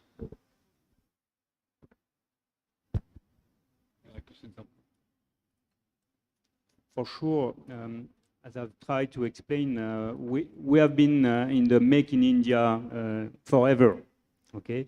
So this Atmanirbhar policy is not something new, is not a threat. This is something for which we are quite comfortable. We have been using it, I would say, forever. What is important to understand also is that our subsidiary, Naval Group India Private Limited, is fully Indian. Okay, I'm quite exceptional in this subsidiary. I think next year we'll touch around 80 employees, more than 80 employees on the payroll, and less than 5 will be French. Okay. what is important is that we have now around 30 engineers working on the technical topics. And next year it will ramp up to something like 50. What I want to say is that our subsidiary is not the post office sending some questions to the back office in France. Our subsidiary is a real Indian company working on the real technical topics, managing the real maintenance activities that we are doing for the Navy. And for sure, this is fully compliant with the policy of the government of India. Do you have anything to from that? I think this Atmanirbhar policy as set out by our Honorable Prime Minister, we hencehold, we understand it, we acknowledge it, and we respect it.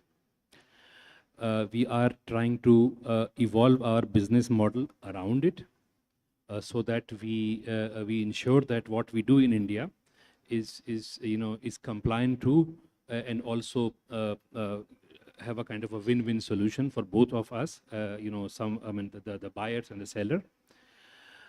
Yes, it is, I must admit that it is not easy.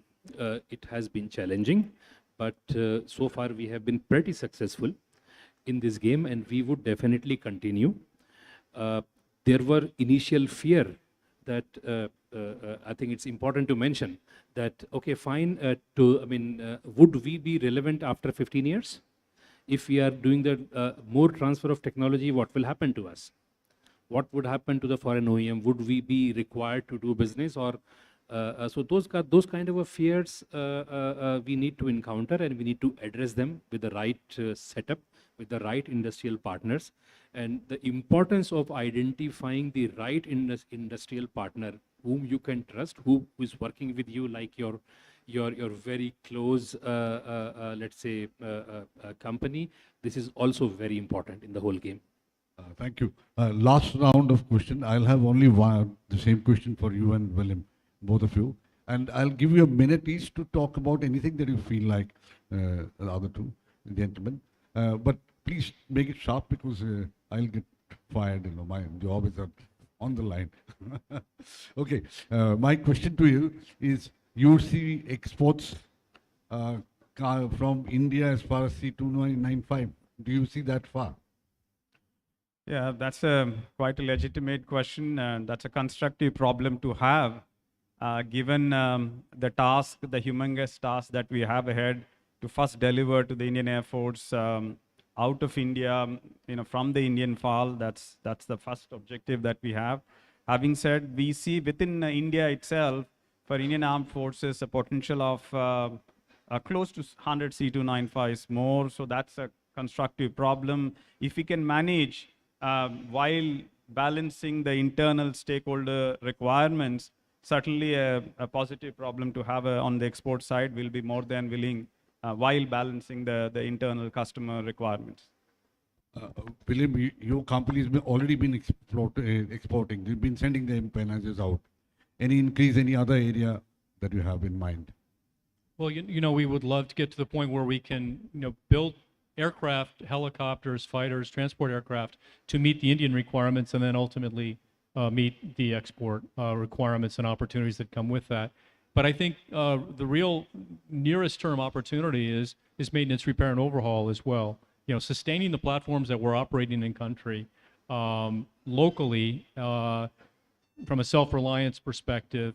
And we're going to do that with local partners, with MSMEs that feed into it. It's about spare parts and sustainability. And so I think that's equally important and often understated in terms of the impact. And that positions us, leveraging what Airbus and others are doing also at the platform level, to take these opportunities to a much higher level of production capacity going forward. Right. Just a minute. Any point that you want to put across? I will make it very short. This is a reality. We have signed some framework with MDL for some export opportunities, both in new constructions as well as in maintenance. This is our current reality, I would say. I think working more and doing more in India is not only the necessity out of a defense acquisition procedure or meeting the regulations. I think it is also the requirement considering, and I can talk about the Europe, especially the availability of the engineers, the right setup to expand, having the right capable companies, partner company in India also helps in a larger scheme of things for many foreign OEM. Right. Thank you, gentlemen. I'm not going in for a question answer session since we are already very short of time. We've overshot quite a bit. So we'll forget about that. Thank you, panelists. Thanks so much for, I think we kindly give them a loud round of applause.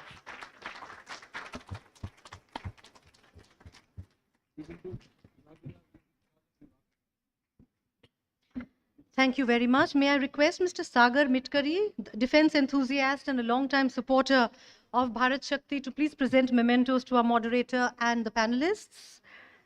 I think that was a very nice session. Thank you very much to all our panelists for sharing your ideas with us. A memento to our moderator, Brigadier S.K. Chatterjee, retired, the editor of BharatShakti.in. To Mr. Venkat Katkuri, Airbus. To Mr. William Blair, Lockheed Martin. To Mr. Laurent Jean, Naval Group. And to Mr. Andalip Shadman, Hensoldt.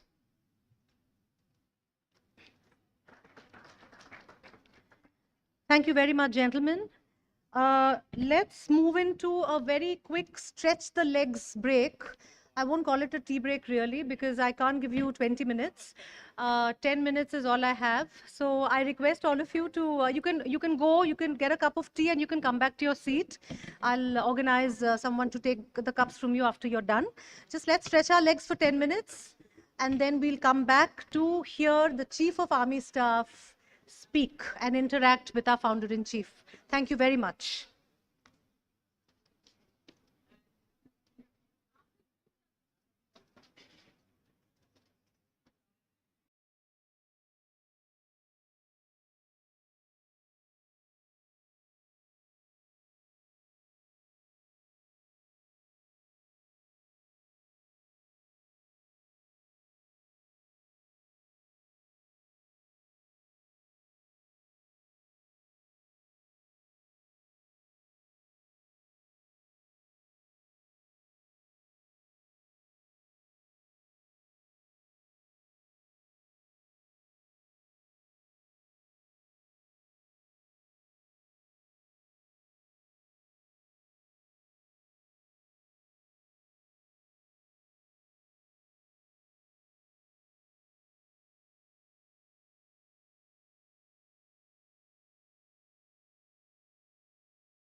just a few minutes.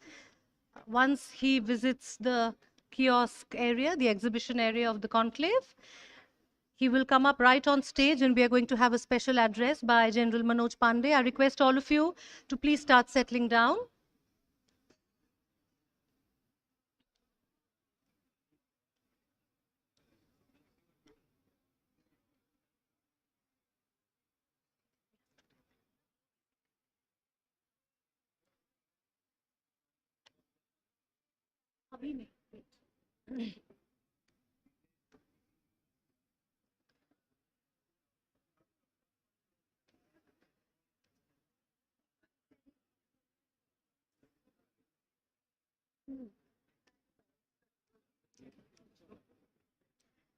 These are last.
special address by the Chief of Army Staff. He has arrived and he is visiting the kiosks, the exhibition area put up by our kiosk partners. Request all of you to please settle down. We will hear from the Army Chief, after which there will be a short interactive session with Nitin Gokhale.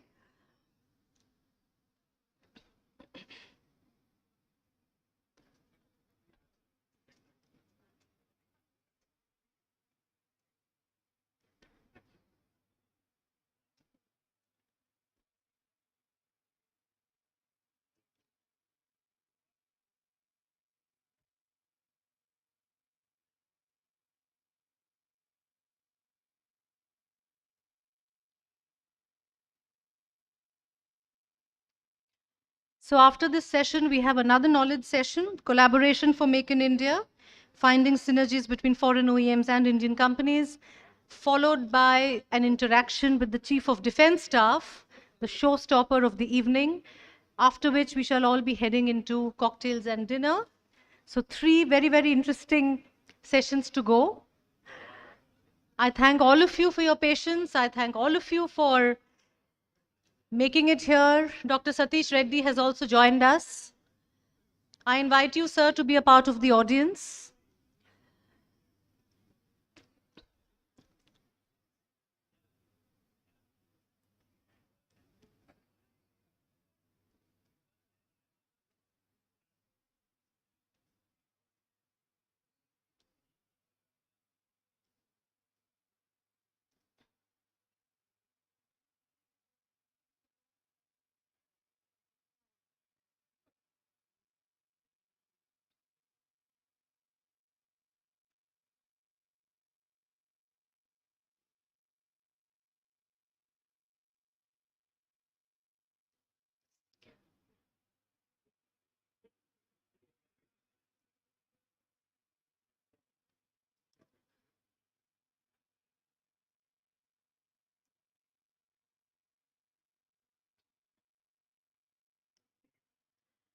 The Chief of Army Staff is currently visiting the kiosks. And after that, he will be joining us on stage, delivering a special address. General Manoj Pandey is the 29th Chief of the Army Staff. He previously served as the Vice Chief of the Army Staff, General Officer Commanding-in-Chief of Eastern Command, and also as the Commander-in-Chief SINCAN of Andaman and Nicobar Command. He is the first officer from the Corps of Engineers and also first from the non-infantry or armored corps to become the Army Chief. Can I have a round of applause for him, please, as he comes and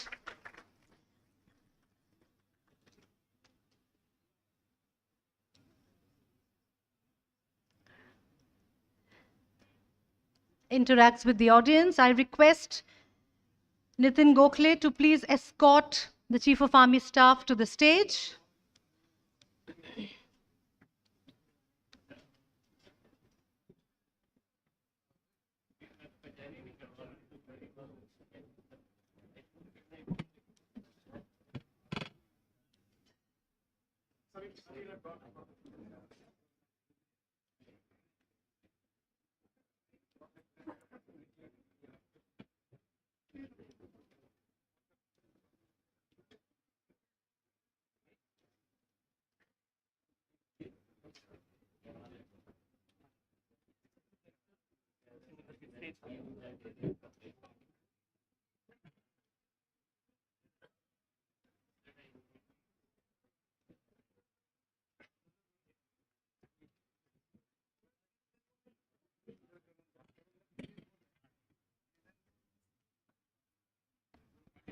Thank you. Can I have a round of applause, please, to welcome the Chief of Army Staff?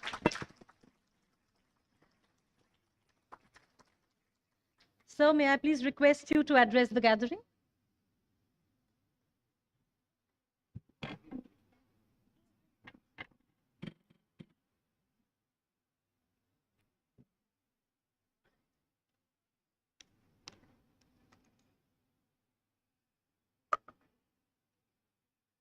Distinguished guests present here, industry leaders, members and research scholars from various think tanks. defense attaches, defense advisors, ladies and gentlemen, good evening and Jai Hind to all of you.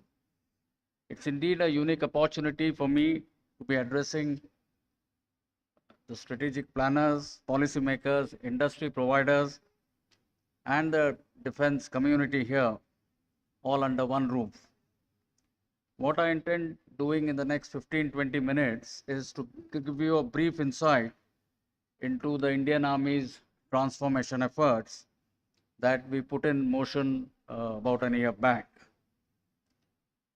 And in order to comprehend why, what, and how of the various transformation initiatives that are currently underway, let me start by giving you a sense of the felt need to initiate these progressive changes.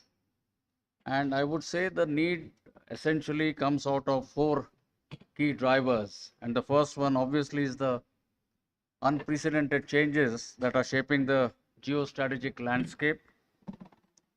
Economic interests, concerns, and aspirations of various nations remain at the core of the geopolitical shifts that we are witnessing. And the resultant power plays range from cooperation to competition, containment to confrontational strategies. And amidst all this, or amidst these dynamics, the strategic interest of a rising India, I believe, shall not remain just confined to its borders, but they will span across the region and beyond. And as the nation's influence expands, new challenges are bound to build up, confront us. Some will question our rise, some will contest it, while some will attempt to compete. And to be able to secure our national interests, I think we need to possess the commensurate capabilities, and this requires a continuous and a focused progression from where we are and where we need to move forward. The next two drivers of the change for transformation, I would say, are the limitless potential of the disruptive and niche technologies that we see. And connected to that is the changing character of modern warfare, which both of the issues are closely linked. It's not audible? I'm just bringing it closer. Okay, sorry. Thank you. So I was talking of the next two drivers, that is the limitless potential of disruptive and niche technologies, as also the changing character of modern warfare. And we have witnessed to a number of the new technologies, be it quantum computing, the generative AI, nanotechnology, robotics, 3D printing, and even the progression of kinetic instruments like hypersonic weapons, high power lasers, swarm drones, autonomous systems, and man-unmanned teams. Cyber, space, electromagnetic, as well as cognitive domains such as the information space, I believe have assumed greater significance and will critically impact outcomes in the battlefield in the future.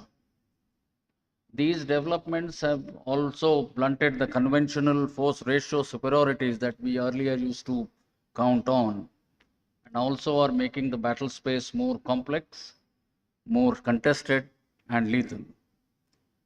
And to be able to fight and win a war under such conditions requires us to be able to leverage and infuse new technologies into our warfighting systems. While the technologies are getting infused or inducted, we also need to upscale our technological threshold of our soldiers, as also address issues of operational philosophies, the concepts of employment, the tactics, and the commensurated changes that may be warranted in our force structures, and resort to force restructuring. And the fourth driver, if I may, is of course the profound changes that are taking place in the socio-economic environment or domain.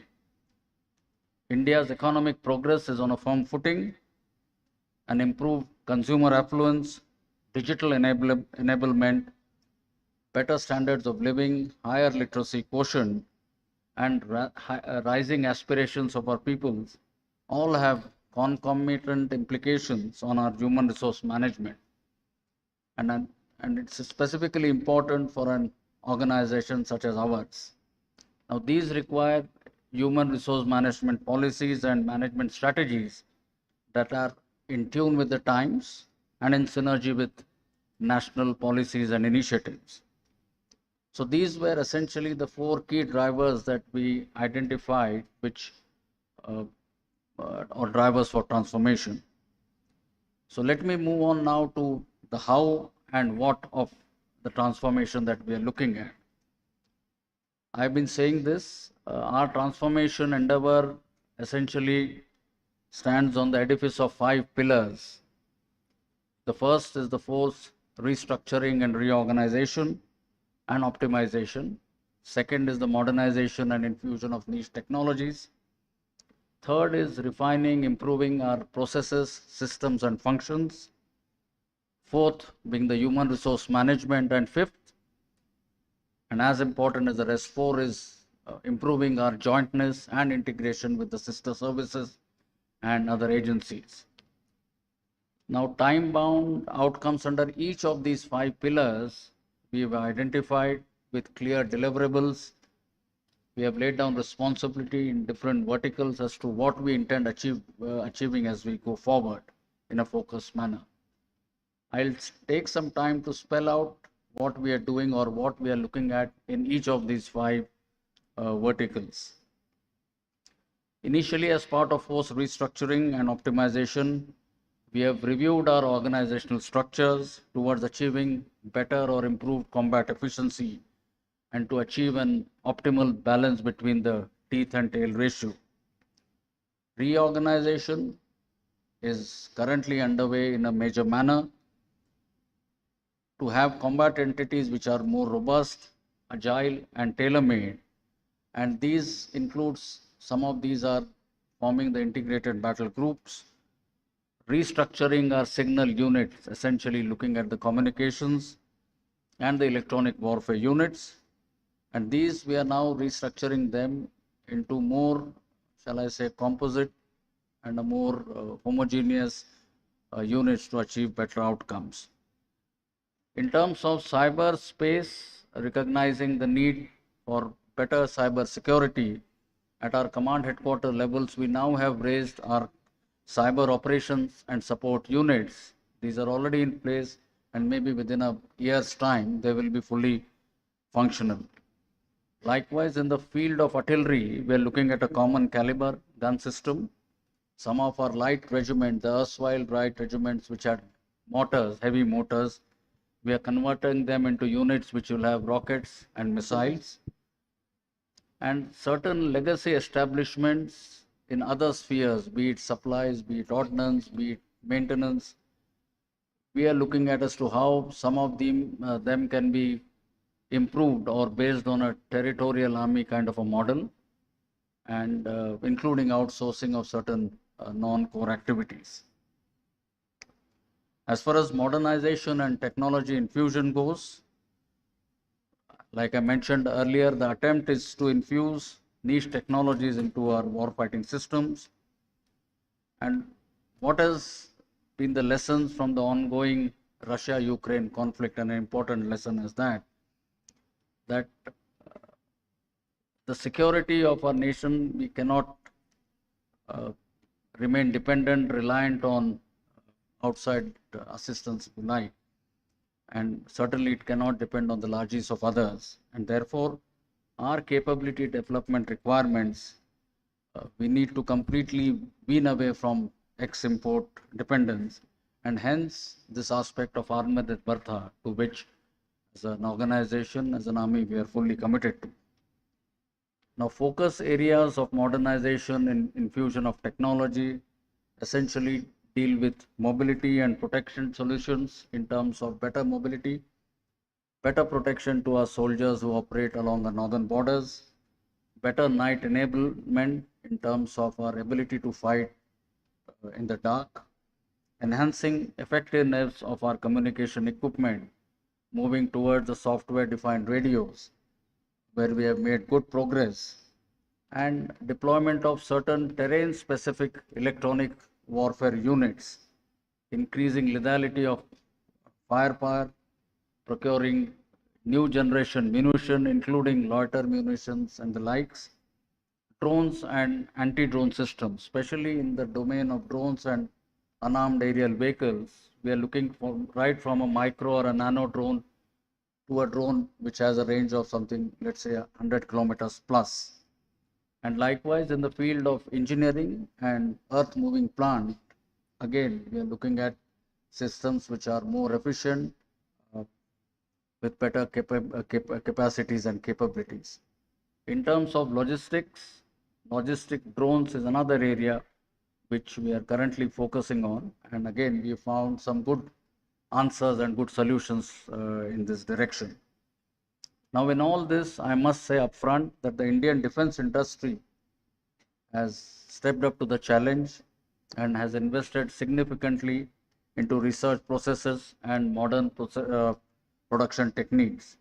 And I must say is able to meet our defense requirements of today. I think we have close to 350 indigenous defense industries working towards fructification of some 220 odd contracts by 2025, entailing an outlay of about 2.5 lakh crores.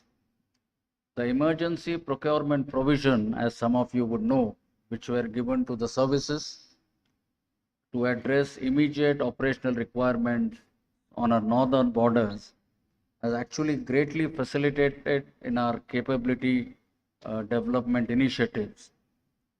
We had the emergency procurement provisions given to us in 4 tranches, and in the first 3, we had a total of 68 contracts with an outlay of about 17,500 crores. Majority of them have already fructified and the equipment delivered and deployed by us in the field formations. In the EP4 or the last tranche, we have done much better. We have got into contracts of 73 different systems with an outlay of almost 11,000 crores. And these span across a number of different new techniques, new technologies that we are looking at. And we are hopeful once we deploy them in our formations, based on the feedback that we get, I think that will form the basis of our other major capital procurement cases. Apart from the weapon systems and equipment that I briefly mentioned of, we are also pursuing 45 niche technologies which we have identified for military application. We have co-opted Indian Army cells in various academic institutes of repute. We have one already set up in the IIT Delhi and IISc Bangalore, and we are looking to set up these cells in other academic institutes as well to take forward the research and development of these niche technologies. 120 indigenous projects are currently underway to develop and absorb these niche technologies. We have set up centers for excellence in collaboration with the technical institutions, including a 5G testbed and an AI and quantum laboratory at MAU. And we are also exploring integration of Internet of Military Things with 5G, which shall be exploited specifically in the domains of smart surveillance, telemetrics, drone control, and real-time augmented and virtual reality for training and operations as well. Under the ambit of robotics, we are pursuing projects like robotic surveillance platform, autonomous combat vehicle, unmanned combat vehicle, and unmanned manned teaming solutions. Some of the AI systems that we are currently looking at are natural language processing, especially in terms of Mandarin and certain other languages. Facial recognition, again important for us in our counterinsurgency areas along our borders. Video analytics, vehicle tracking systems, again in our northern and northeastern states. Threat modeling, satellite imagery analysis, and other autonomous systems. And significant results have been achieved in each of these areas that I just mentioned. We are also looking at the 3D printing solutions to meet our requirements, especially for construction of defense works in our border areas, as well as normal construction requirements in peacetime.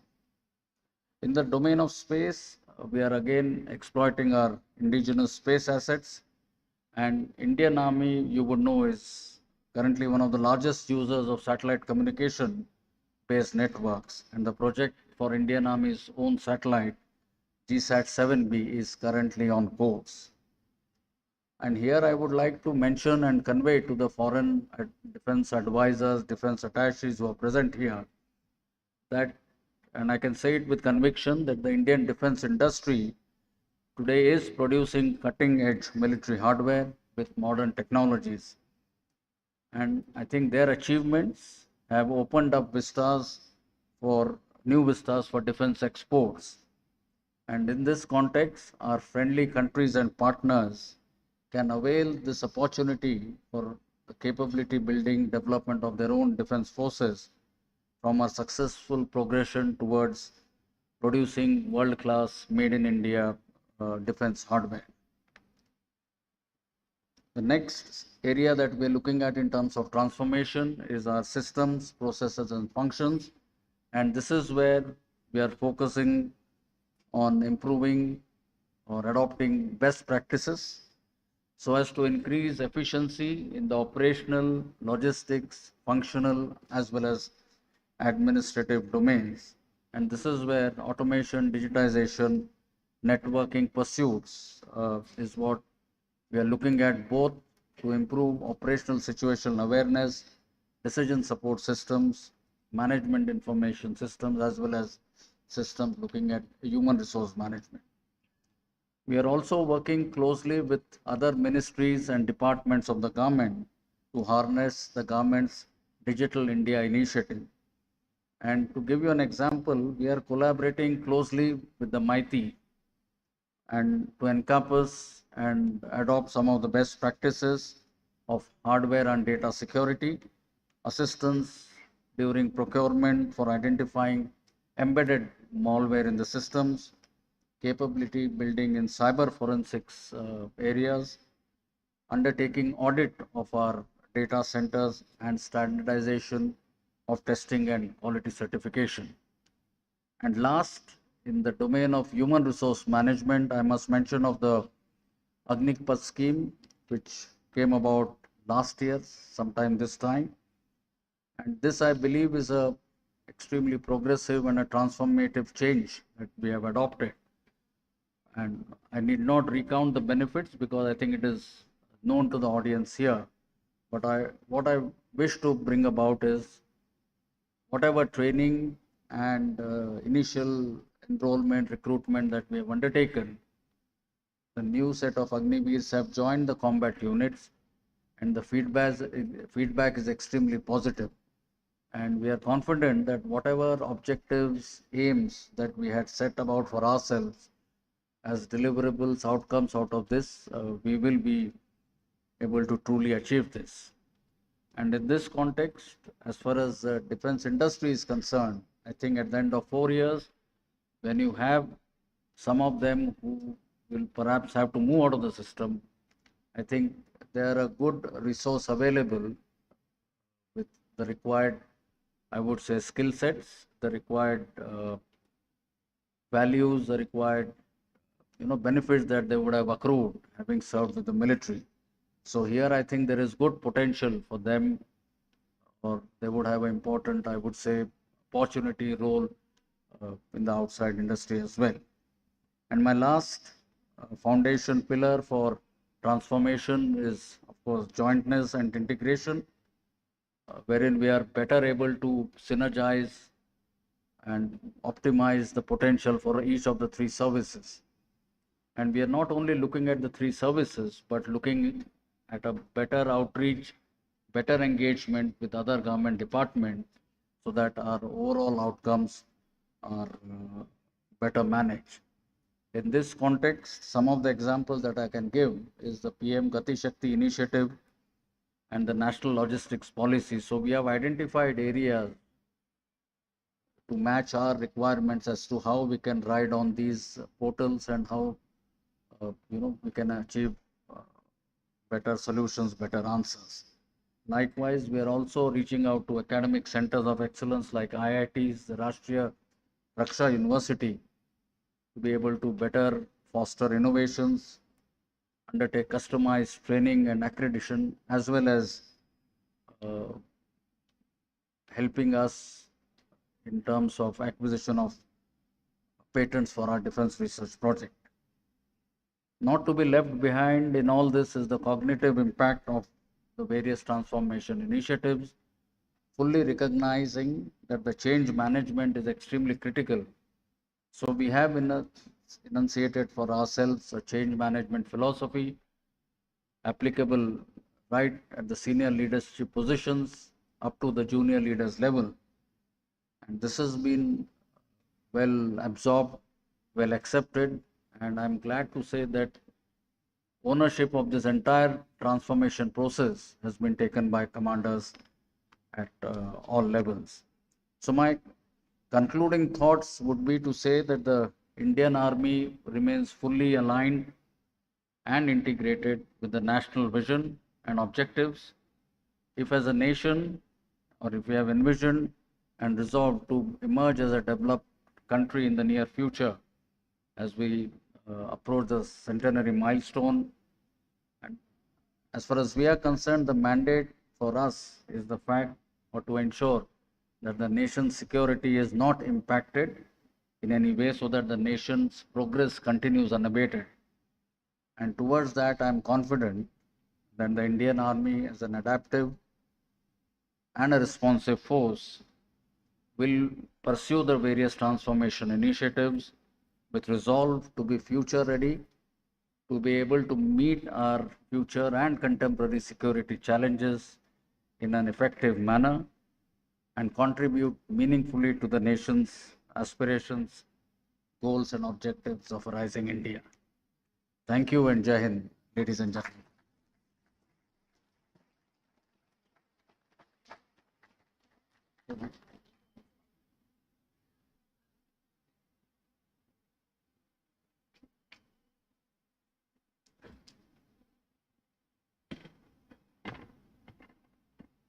Thank you, Chief. That was quite comprehensive about how the year of transformation has gone by and what have you achieved. Based on that, I've got two questions sent by the audience. They've just sent it to me on WhatsApp. I was actually not going to take questions, but you can answer two questions, I'm sure, based on what you have. Can I have Uma Sudhindra coming and asking the question? The mic is kept here.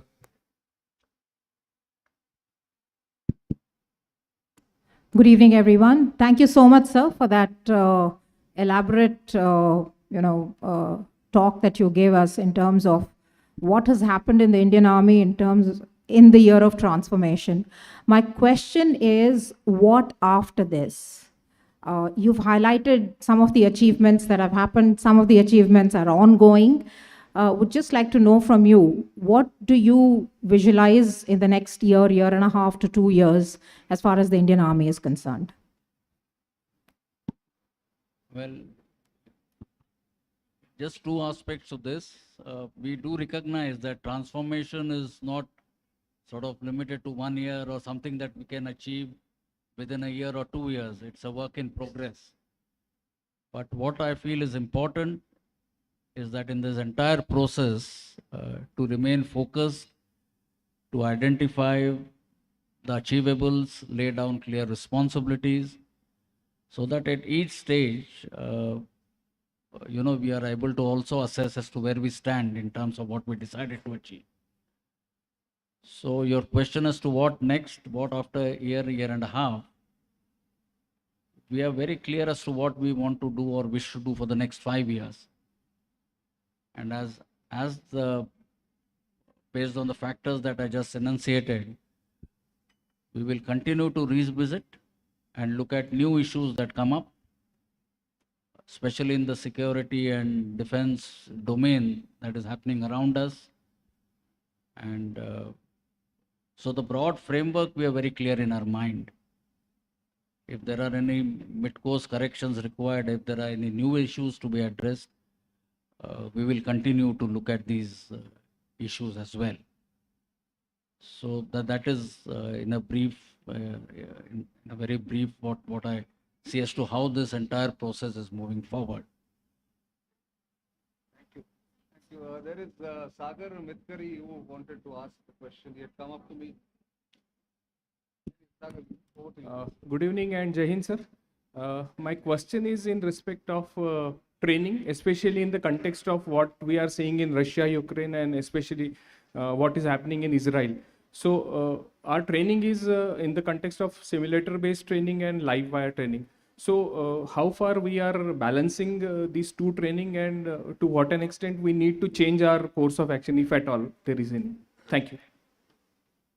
I think that's a very important part, especially in the context of the new Agnipath system of recruitment or the HR management that we have now adopted. Some of you would know that consequent to this, we've also reduced or compressed our training duration, which currently, or as per the new system, is 31 weeks. In some cases, in the erstwhile system, in technical arms, it was exceeding right up to maybe 100 weeks or thereabouts. Now to have or to be able to achieve all this in 31 weeks, yet produce or yet get a product or a soldier who is fully trained to be able to be deployed effectively in our active borders commitments is a challenge, and that was one major issue we looked at.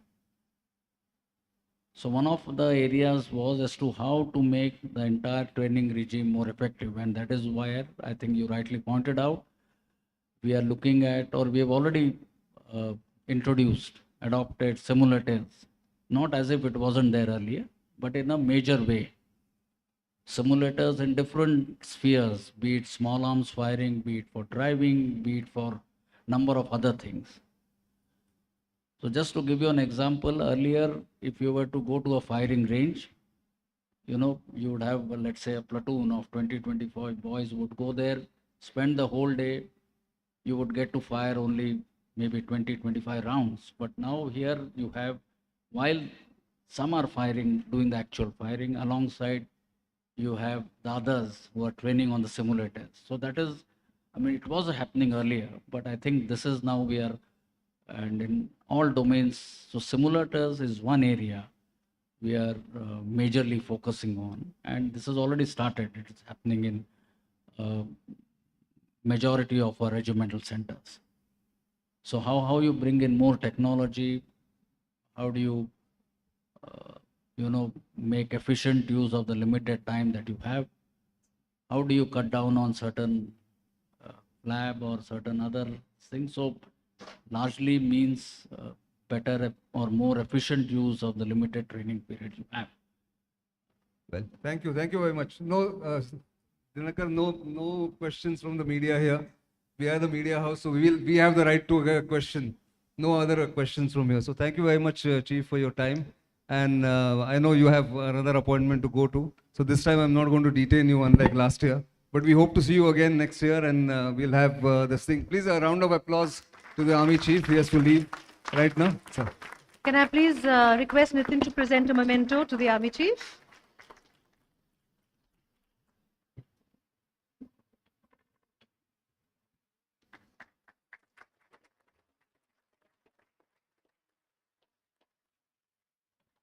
Thank you very much. And now let us move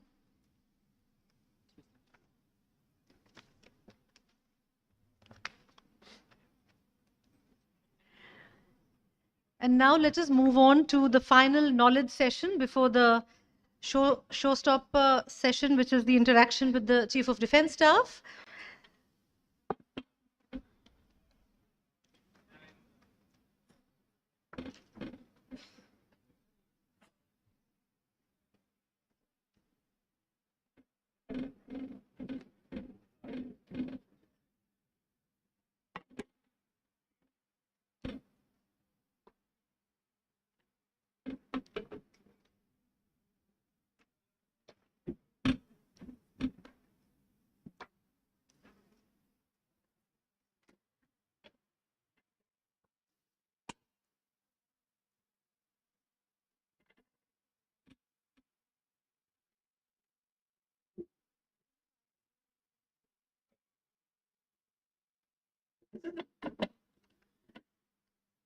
Thank you very, very much, General Pandey, for taking out the time to make it to the India Defence Conclave, the 8th edition, 2023. And now we move on to the next knowledge session, the third and final knowledge session of this conclave, Building India's Defence Future. I'm sorry. Collaboration for Make in India, finding synergies between foreign OEMs and Indian companies. Clearly, it's been a long day. Okay, may I please request the moderator, the session chair, and the panelists to come up on stage as I introduce you one by one. Before that, a small housekeeping issue, please. In the middle of this session, the Chief of Defence Staff is expected to come, and he is going to be entering, going and making a round of the exhibition area, and then coming and joining, and he will be listening to the last session. I would please request one table to be cleared for him, where he will be seated with Shri Baba Kalyani, Nitin Gokhale, and his SO. So one table, if you could please give me, where we can right now have only Shri Baba Kalyani on that table. I'm really sorry about this, but you understand that we have, a wonderful turnout. I request you to just right now just leave one table for me where only Shri Baba Kalyani will sit. The Chief of Defence Staff, Nitin, and his SO will please. And I request all of you to please not hate me and move to other tables. Thank you so much.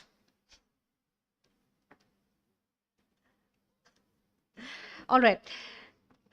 Amitabh Revi, may I request you, the moderator, associate editor of StratNewsGlobal, to please come up on stage. The chair of this session is Dr. G. Satish Reddy. He is a renowned defense and aerospace scientist, acclaimed for his significant contributions to defense R&D and technology leadership spanning several decades.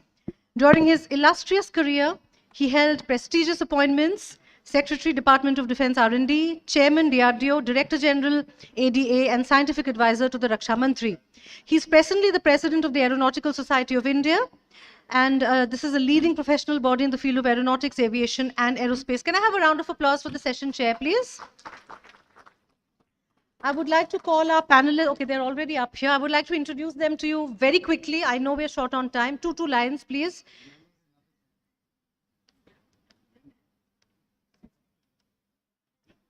Is we missing someone? Oh, sorry. Could we please have one more chair organized for Amitabh? Just call Bhushan. While I introduce the panelists, if someone could just...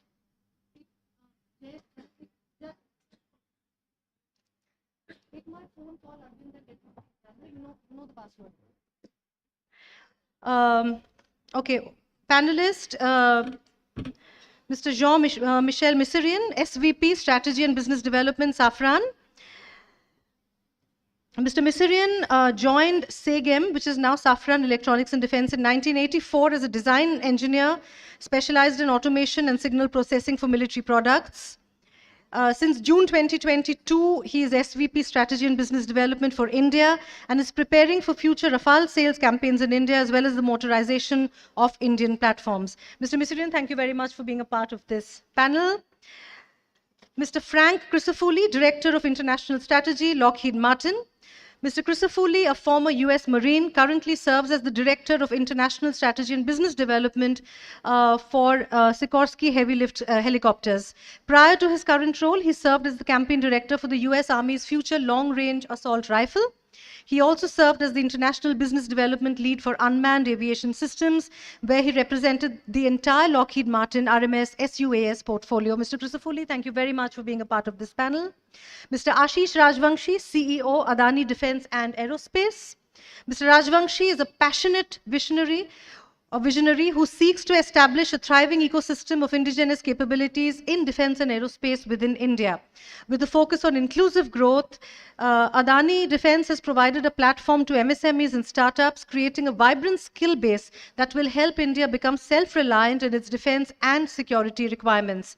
Mr. Rajvanshi spearheads Adani Group's agenda of growth with sustainability, aiming to create an organization that touches lives, nourishes communities, and inspires inspires the future. He has made ESG core to how Adani Group conducts its business. Mr. Rajvanshi, thank you very much for being a part of this panel. Mr. Arun Ramchandani, Executive Vice President and Head, L&T Defense. Mr. Ramchandani is a recognized technology professional and defense industry specialist. Joined L&T as an engineer in 1984, started his career in R&D and went on to head R&D for L&T Defense. He has worked extensively on the design and development of critical equipment and new products for the defense and aerospace business segment, with a specific expertise in systems engineering and multidisciplinary systems design and simulations. Can I have a round of applause for this session, please? And thank you, Mr. Ramchandani, for agreeing to be a part of this panel. I hand over the session to our moderator. Thanks so much, Nilanjana. A very good evening to all our audience here. A good evening to all those who are watching online, and welcome to all our panelists. I think since we are very short of time, I'll dive straight into this session and request our chair, Dr. Reddy, to, if you could just make a few opening statements. Thank you. Very good evening to everyone, the panelists here and the people who are present here. Very important topic in the current scenario of Indian scenario. The collaboration, the synergy between the foreign OEMs and Indian industry. When I say this, we are all very clear, the country is at Make in India, Atmanirbhar Bharat, that is self-reliant India, and then also make for the world. This is how the themes of the today's scenario of the country. So whatever collaborations we think today should be in line with this. So the country is no more what it has been. It was about 3-4 decades back, looking for everything from outside. The country has become self-reliant in multiple ways. The ecosystem has emerged. The research and development, the industries, the number of private industries getting into it, the scenario has fast changed now, and particularly with the emergence of startups, it's in a big way which has happened.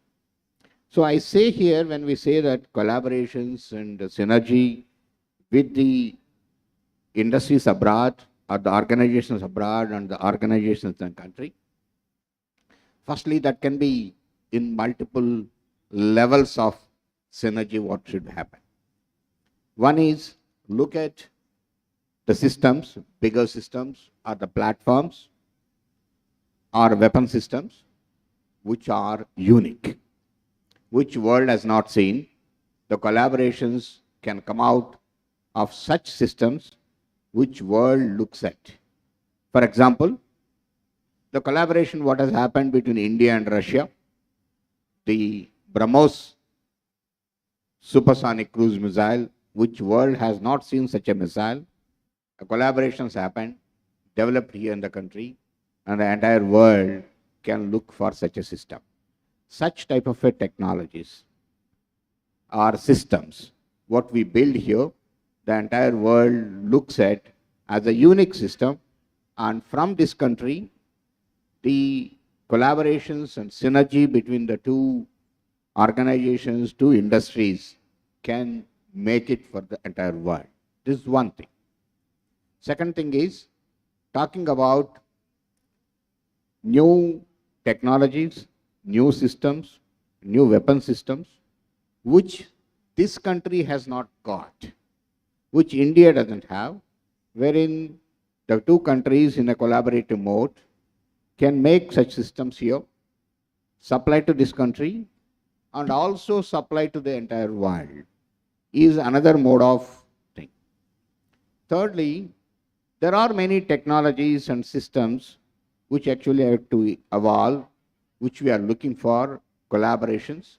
The country is looking for, and probably the world is looking for. Example, let's say, talking about high thrust propulsion systems, let's say aero engines, or otherwise talk about propulsion system for the naval ships. These are one of the area what the country is looking for to develop here in the country and produce here in the country.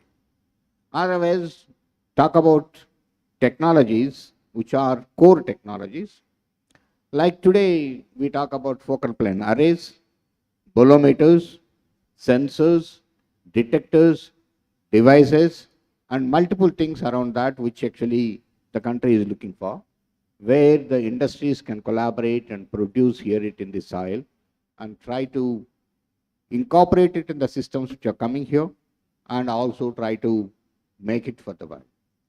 Lastly, when the Make in India is the first concept which has come in and which has evolved itself as Atmanirbhar Bharat and Make for the World, there are some technologies probably where the know-how, know-why cannot be transferred for various reasons of the origin of that industry, the country of the origin of that industry, wherein the Make in India concept, the organization or the industry can collaborate and produce here with a complete manufacturing technology without any dependence for critical systems from outside. Like we are talking about aero engines, some other existing aero engines here. So this is how I actually put it as a top level at multiple levels of synergy and collaboration to make sure that the systems are developed here or the systems are produced here, both for India and for the world. This is how the synergy should happen. That's what I said my opening remarks, to have the collaboration between the organizations of outside the country and within the country. Thank you. Appreciate that, Dr. Reddy. Very high standards he's setting, Mr. Ministrian. From Safran itself, StratNewsGlobal and Bharat Shakti have interviewed a lot of your officials, at least two here. Nitin has visited one of your facilities in France as well. What can you tell us about the movement on either IMRH or even AMCA, if there's any movement, in the larger question of how you're adapting to this priority of self-reliance? Thank you for the question. You know that Safran has been developing this strategic relationship with India for many years, almost 60 years, okay? It started a long time ago. For instance, with the transfer of production of the Viking engine transformed into Vikas engine, okay, it helps today powering all the rocket engines that are used by ISRO today. So this is one of the example of transfer of technology, transfer of production that we have done. Another example is the transfer of production for helicopter engine. So giving access to space, giving access to helicopter engine as well. Transfer of production is also part of the DNA of the company, working together with Indian companies. I would add also the transfer of production of inertial navigation platform used for precise navigation of the aircraft. Right now, all the aircraft are using our navigation system produced in India. And also, we are transferring the development of navigation platform in India through Indian companies. But I would say that sovereignty has different aspects. This is only transfer of production, which is not totally sovereignty. In order to get fully sovereign, I would say, capability to India, you have also to get the capability to develop such high value equipment or asset. I'm thinking about helicopter engine. I'm thinking about fighter aircraft engines, for which we, as Safran Group, are proposing to co-develop for the helicopter engine, the IMRH, for instance, together with the HAL. So it will be a joint development inside the JV, where HAL and Safran will put their own money to develop, and at the end, it will be an Indian engine owned by the two companies. The same approach is also taken for proposing to develop aircraft engine, which are right now the capability of designing and producing aircraft engine is only 5 countries have this capability. India is not having that. So the proposal that we're making for the AMCA engine is to really get the know-how of designing a fighter aircraft engine using our capability and using this co-development approach, and put this product as part of Safran product line as well. So it will not be only a product used for the engine requirement, but it will be also an engine which could be used for other platforms. The last aspect of sovereignty is the MRO, okay, for which Safran is developing MRO capability in the helicopter engine aspect, where we have a JV with HAL, and also on the aircraft engine aspect, for which we are developing also the largest MRO capability in the world for the commercial engine, which is called LEAP. Mr. Rajvanshi, your company has 4 defense verticals. How are you exploiting, or what are the challenges in exploiting synergies? So see the audible. Yeah. Synergies is an outcome of the fundamental purpose. When we're talking about collaboration with the global OEMs, it's important that our friends from the international market are first able to appreciate the purpose why India is talking about self-sufficiency. Hello. This is not about Milton Friedman from 20th century, who is percolating the theory of maximizing shareholder value. The very purpose why India is doing this is self-sufficiency in building and protecting India's sovereignty. So this is non-negotiable now for the country in terms of creating an indigenous base.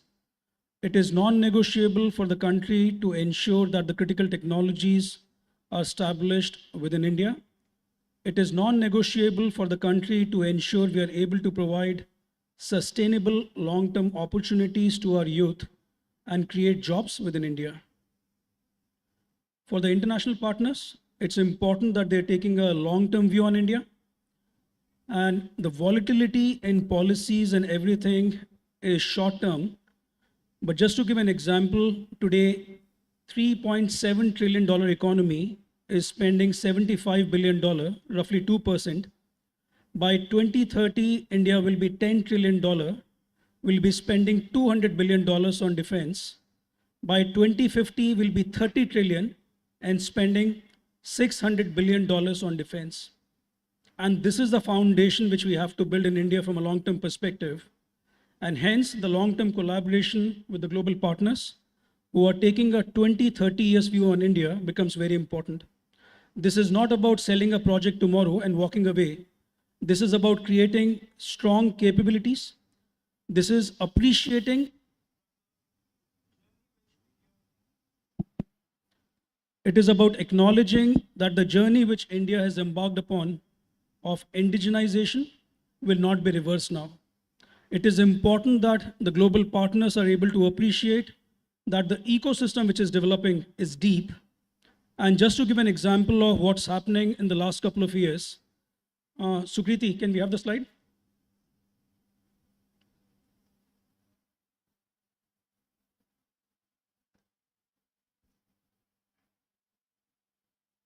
So what's important to appreciate from the global partners that the India of 2010 versus India of 2025 is different. What you see on the screen is a very deep ecosystem which is coming up across systems, structures, avionics, material sciences, and more recently, data analytics and artificial intelligence. And the confidence which the global partners need to have to bring critical technologies to India, as Honorable Dr. Satish Reddy mentioned, this is not about just metal bending, aerostructures to come to India, but critical technologies. And this is the ecosystem which can make it happen. What Adani has done in the last couple of years, have invested 5,000 crores, have enabled 15,000 jobs across these 70 different supply chain companies, and ensured we are building India bottom up. So a lot of opportunities to work together, but it's important that we are working as true partners. Even the Indian industry have to move from build to print to fundamental R&D and take it to the next level. Focus on cyber. Ms. Crisafulli, We, as a team, just visited the Veiled Vipers. That's one of the Indian Air Force's squadrons of C-130J Hercules for Air Force Day, and we shot a documentary there. When you're talking about collaboration, and Mr. Misirani also talked about MRO, what's the progress with the C-130J Hercules MRO? And there's also talk of some kind of a maintenance facility possible for the MH-60 Romeos? Yeah, thank you for that question. I think before I get specifically to that, I just want to, one, thank you for setting the context of what the new Make in India really looks like. Lockheed Martin is no stranger to India. You know, we have been here since 1955 with the Constellation and the S-55 for many years. But as was pointed out on the panel, that Make in India concept has transitioned quite a bit. And now at Lockheed Martin and Sikorsky specifically, you know, we look at India as partners in the future, and not just partners for specific programs because of Make in India and the offset requirements, but for me specifically with the 53K as a partner to be able to create a global platform and for exports.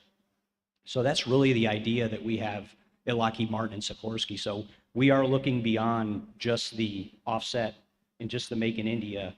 We are looking at the companies that we partner with here in India as true partners and technology leaders and leaders with talent to be able to help us take our platforms to the next level and help India create more of an export economy when it comes to the defense sector. Specifically with C-130, I'm a helicopter guy, so I apologize about that. But you know, I know that from the helicopter standpoint, you know, we've started with our joint venture with Tata. They produced over 157 cabins for the S-92. And that's not a small feat when it comes to helicopters and dynamic structures. So I know on that standpoint, what we're looking at is to take that to the next level, as I mentioned previously, in the context of what the gentleman to my right just said, and looking at India as a true partner going forward. Mr. Ramchandani, say the JV with MBDA in France or the Vajras with South Korea. What can you share with us about both the opportunities and challenges of absorption of technology?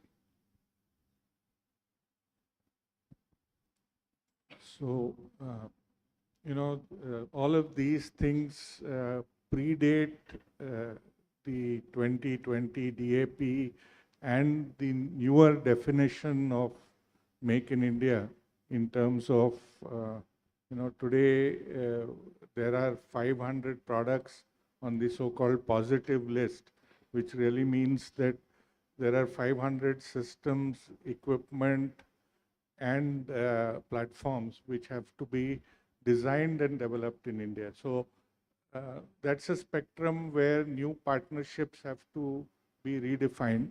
You're talking to me about partnerships that predate that. And let me also share some of the experiences there. Let's talk about the Vajra, where we worked with a South Korean company. And even in those days, I'm talking about like, you know, 2011 to 2017, when we built the partnership, the Vajra that we built here was, actually it was a by global acquisition, which today doesn't happen anymore.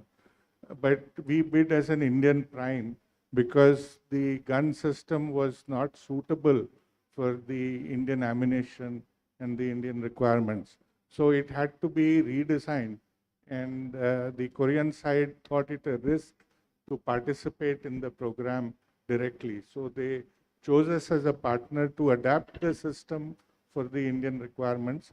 And it was a very challenging and exciting journey in the sense that we had to redesign the ammunition handling system of that gun.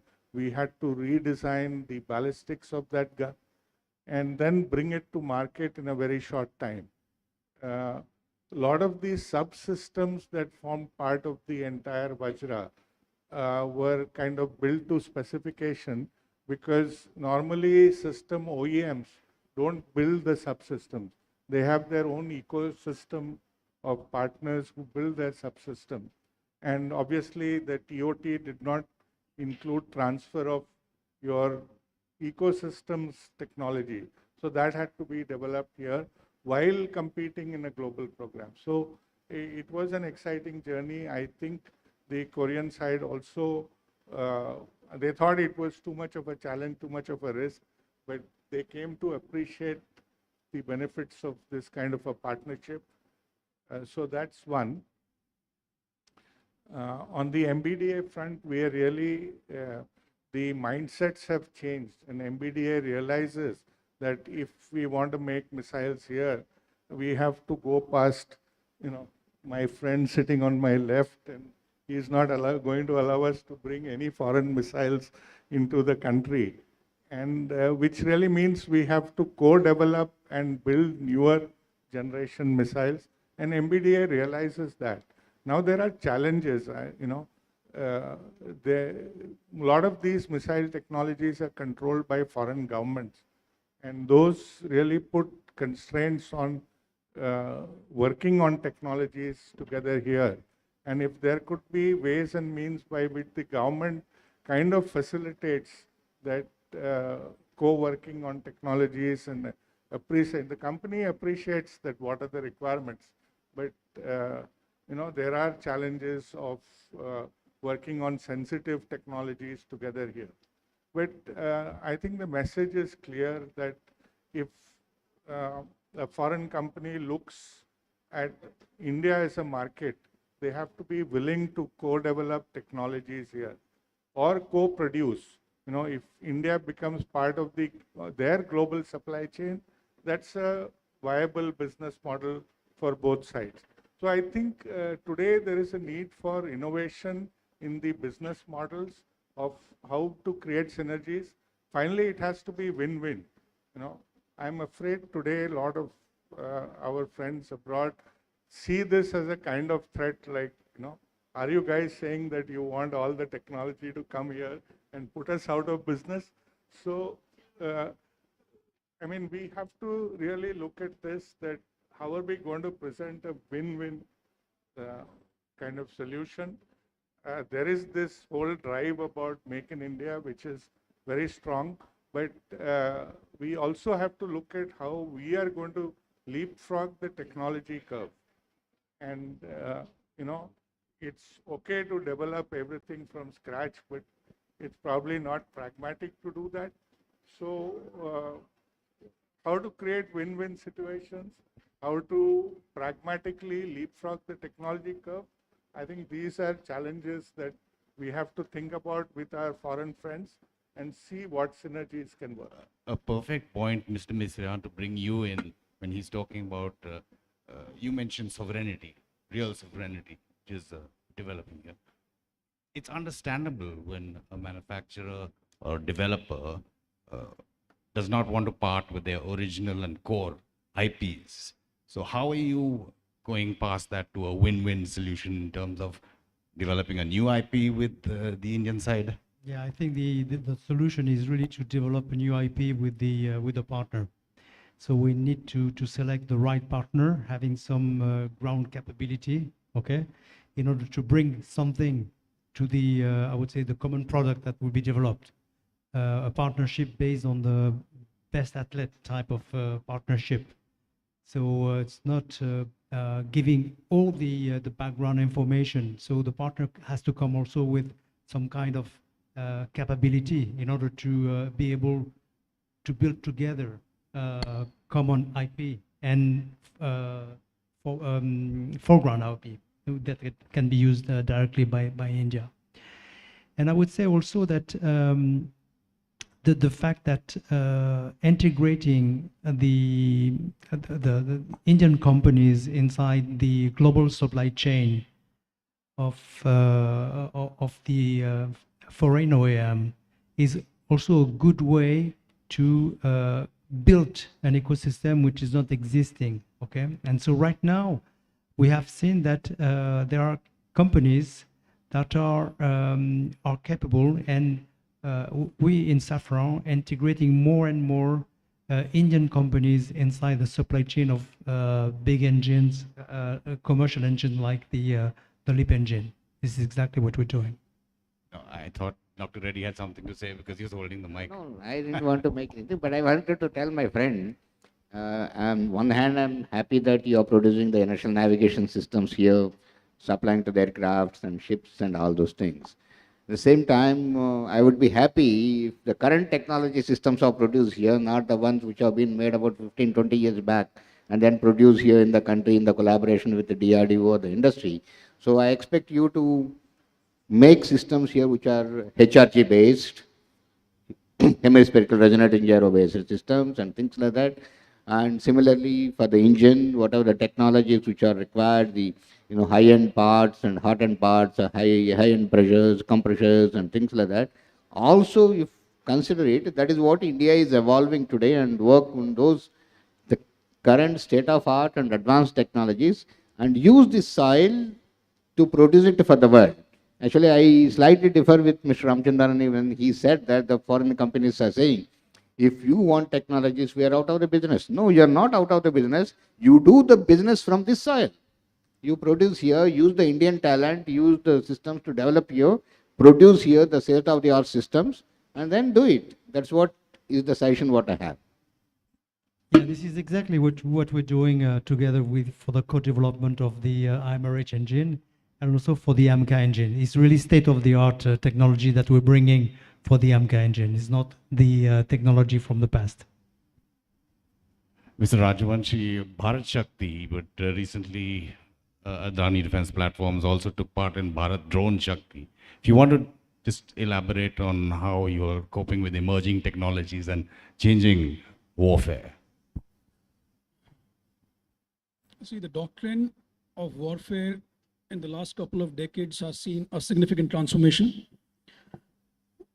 What was the crux in terms of the fighter crafts, the tanks, the big artillery guns? I think it's becoming, I'm not an expert, so forgive me, but it's becoming passé. What's important? Let's go back to what happened 4 days back. New York Times labeled the conflict in Israel as one of the biggest intelligence failure. Yeah. Intelligence failure in a country which is known for the state-of-the-art technology when it comes to ISR. And if you look at the southern part of Israel, the Gaza Strip, this was something which was completely unmanned, purely based on technological surveillance. So what is the lesson for India? We have been talking about this over the last many years. We are completely on the reverse side, overly people dependent. How do we have a complementarity of technology and people-based ISR coming in when you have 3,000 kilometers of land borders and another 3,000 kilometers of naval border becomes very important. Intelligence, surveillance, reconnaissance, where technology steps in using unmanned systems, using satellites, using cyber, and that complements the foot soldier is the need of the time for India, number one. Number two, again, the lessons from Russia, Ukraine, and what we are going to see in the next couple of weeks, it's a miniaturization of technology. Yeah. Now you combine the unmanned along with our ammunition capability. We are talking about cheap, competitive, loitering munitions, which can take out billions of dollars of worth of assets. So how do we invest in the future-ready technologies where $1,000, $2,000 drones and kamikaze are becoming completely devastating for $1 million, couple of $1 million of helicopters, fighter crafts, artillery has to be seen. Number three, cyber. So the future of warfare is not line of sight warfare, but cyber which can actually bring a country to the knees. We are talking about utilities, we are talking about airports, we are talking about critical establishment. It's very easy to sit in any part of the world and bring a country to the knees. How do we invest in critical cyber technologies is going to be very important for India going forward. So for Adani, the focus on ISR, the focus on kamikaze, the miniaturization, missiles, loitering, and cyber is what we think is going to take the world forward over the next 20 years. I know you said you were a helicopter guy, but anything you want to add on disruptive technologies or the Indian ecosystem, how you can fit into that? Sure. Yeah, thank you. Great conversation when it came to IP here. I think that word is almost like a four-letter word to industry, you know, the IP. But if we clarify exactly what we're talking about when we talk about intellectual property, we're really talking about a capability and delivering a capability to the user or to the government for organic sustainment. I think if we approach it differently, say in the context of digital transformation or fourth industrial revolution, where with a partner in India, I'm just using this as an example, and Lockheed Martin, where from cradle to grave, we conceive and design and develop a platform or a weapon system together, you know, in the true sense of what Make in India is and what the capability we want to deliver, that a lot of that will be avoided because the natural aversion that a foreign company might have to sharing that will be gone because from the very beginning, that platform is developed together and that India would own that just as much as, say, Lockheed Martin would. And then together they could go forth and export that. So I think if we approach that differently, it may be a little bit pie in the sky because there are business realizations that go along with it. I'm totally in touch with that. But I think if we truly want to transform, and especially in India, if we really want to get there, things have to start at the very beginning together. And I think almost to the extent where we include the government initially with requirements writing, because that's really the crux of a lot of issues that we run into when it comes to weapons platforms development. So I think a model where embracing digital transformation, embracing a digital platform, a true digital platform where the efficiencies are realized right up front and then all the way into sustainment, and then the IP concern kind of goes away because everybody's benefiting from it. It's a win-win, as was previously discussed. Mr. Ramchandran, your quick thoughts on whether you wanted to call it difficulties or challenges or the opportunities in synergizing with foreign OEMs?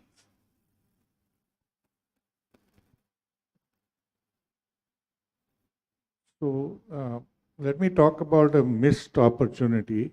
And I would say that would be the strategic partnership model, which does exist in the DAP, but really hasn't seen the light of the day.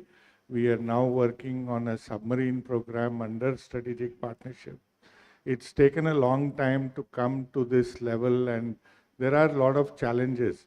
The strategic partnership model envisages that there will be a long-term partnership between the Indian strategic partner and the government, with the role of a foreign OEM in this equation. And there are concerns with the foreign OEMs have on this model, but it's a model which enables certain areas like maybe submarines, fighter aircrafts, etc., to be built by industry through partnership and through evolution. And if we can kind of refine this model where all stakeholders see it as a workable one, I think this is one model that could lead to the development of good futuristic platforms. The second, like has been said across the panel, that there are a lot of opportunities for co-development. The complete trend of war fighting is shifting, and there are future needs. There is tremendous capability in the country today for development. So co-development, I think, can be another win-win model, which I see as the way ahead. And finally, it's about, what's in it for me? That's what everybody will ask. And if we try to find good answers for that question, maybe we will succeed. Otherwise, sometimes the challenges will overcome our hopes and dreams. Dr. Reddy, your final thoughts, if you want to wrap your thoughts and what you've heard here on the panel.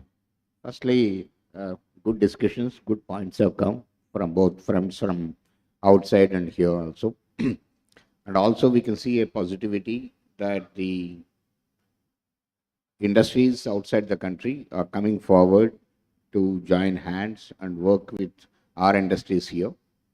It's only that I made the point earlier also that let's work on the current and state-of-the-art technologies. Systems are getting built here in this country, which are actually really the world's best and unique systems. Examples we can have in our hands straight away. The attacks gun, which Baba Kalyani is sitting here, and the Tatas who are producing, attracting the entire world's market today, the world's longest range gun.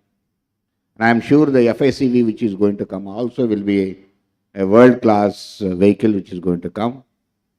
Then our friend Ramchandani talking about the rolling out of the light tank. I am sure that is also one of the best tanks which is going to come, where they are looking for collaborations, the propulsion systems and things like that, are sort of a systems which are going to come. Or even a friend from Adani talking about the most modern UAV launched precision guided weapons against tanks and vehicles and all that. These are some of the few examples of the systems which have come recently from this country. So what I am trying to say is, need to work this class of systems, whether it is platforms or weapons or technologies which are today, which world is looking for. I'm happy that a friend from Saffron saying that state-of-the-art technologies of the aero engine will be working with in India and then taking up, and that is what we are looking for. These, see some of the technology, even from our other friend, I can say that these solid motors, variable thrusters and thrust terminating type of weapon systems are the systems which actually world looks for now today. These are the type of weapon systems and technologies, and particularly there are core technologies which can be developed from here in the soil, where some of the basic technology. Today talk about the gallium arsenide and gallium nitride devices based radars which need to be coming out, and the bolometers based technologies for most of the weapon systems, anti-tank weapons, and even actually for a long range air-to-air weapons which are required. Some of those technologies which we need to work here, not only talking about technologies, the weapon systems which are required need to be done. And so that a collaboration between two nations which are emerged and which is emerging should come out as the best weapon system in the world, and the world should take it and get the benefit of producing it here from this side. And very specifically talking about the startup ecosystem which has come, which is also making the systems a real state-of-the-art systems which are unique in the system. So the world industries should look at this country to produce, to develop and produce the best systems here, market from the soil to the entire world. That's what the message I like to give. Thank you. Here. Appreciate the chairman, Dr. Reddy, appreciate the whole panel, appreciate all our audience who've been here live and the audience that's been watching us online. Thank you so much.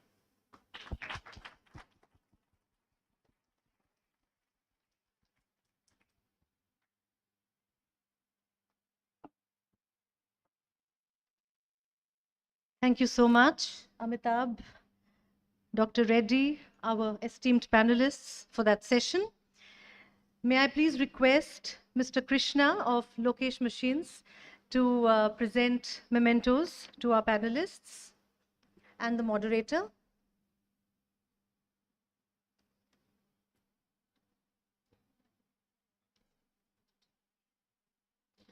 A memento to the moderator, Amitabh Revi of StratNewsGlobal. Please accept the memento, Amitabh, every time you do this. Okay. A memento to Mr. Jean-Michel Missirian of Safran.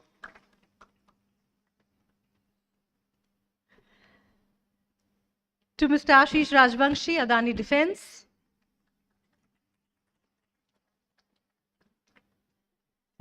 To Mr. Frank Crisafulli, Lockheed Martin. To Mr. Arun Ramchandani, Larsen & Toubro. and the session chair, Dr. Satish Reddy.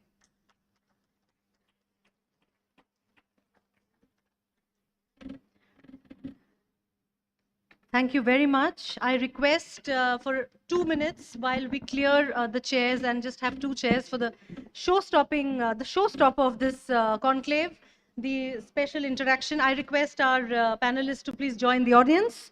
Thank you very much. I'm sure most of you are waiting for this next part, the showstopper, the fireside chat with the Chief of Defence Staff, General Anil Chauhan. While the chairs are being cleared and while the stage is being set, I would like to, though he needs no introduction, but please give me a couple of minutes to introduce the Chief of Defence Staff. General Anil Chauhan is the current and second Chief of Defence Staff of the Indian Armed Forces since 30th of September 2022. Prior to that, General Chauhan, a Gorkha Regiment officer, served as military advisor in the National Security Council Secretariat, directly reporting to the National Security Advisor Ajit Doval. In his long and distinguished career in the Indian Army, General Chauhan has served in a variety of staff and command appointments, including command of a frontline division in Jammu and Kashmir, a corps in the northeast guarding the China frontier, and the Eastern Command before superannuating from service in May 2021. A man of varied interests, including a passion to collect masks from across the world, General Chauhan is currently engaged in evolving a firm roadmap to transform the Indian military and make them future-ready and combat efficient.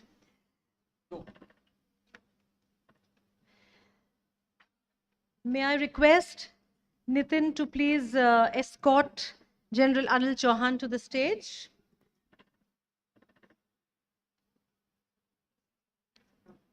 Can I have a round of applause, please, for this session?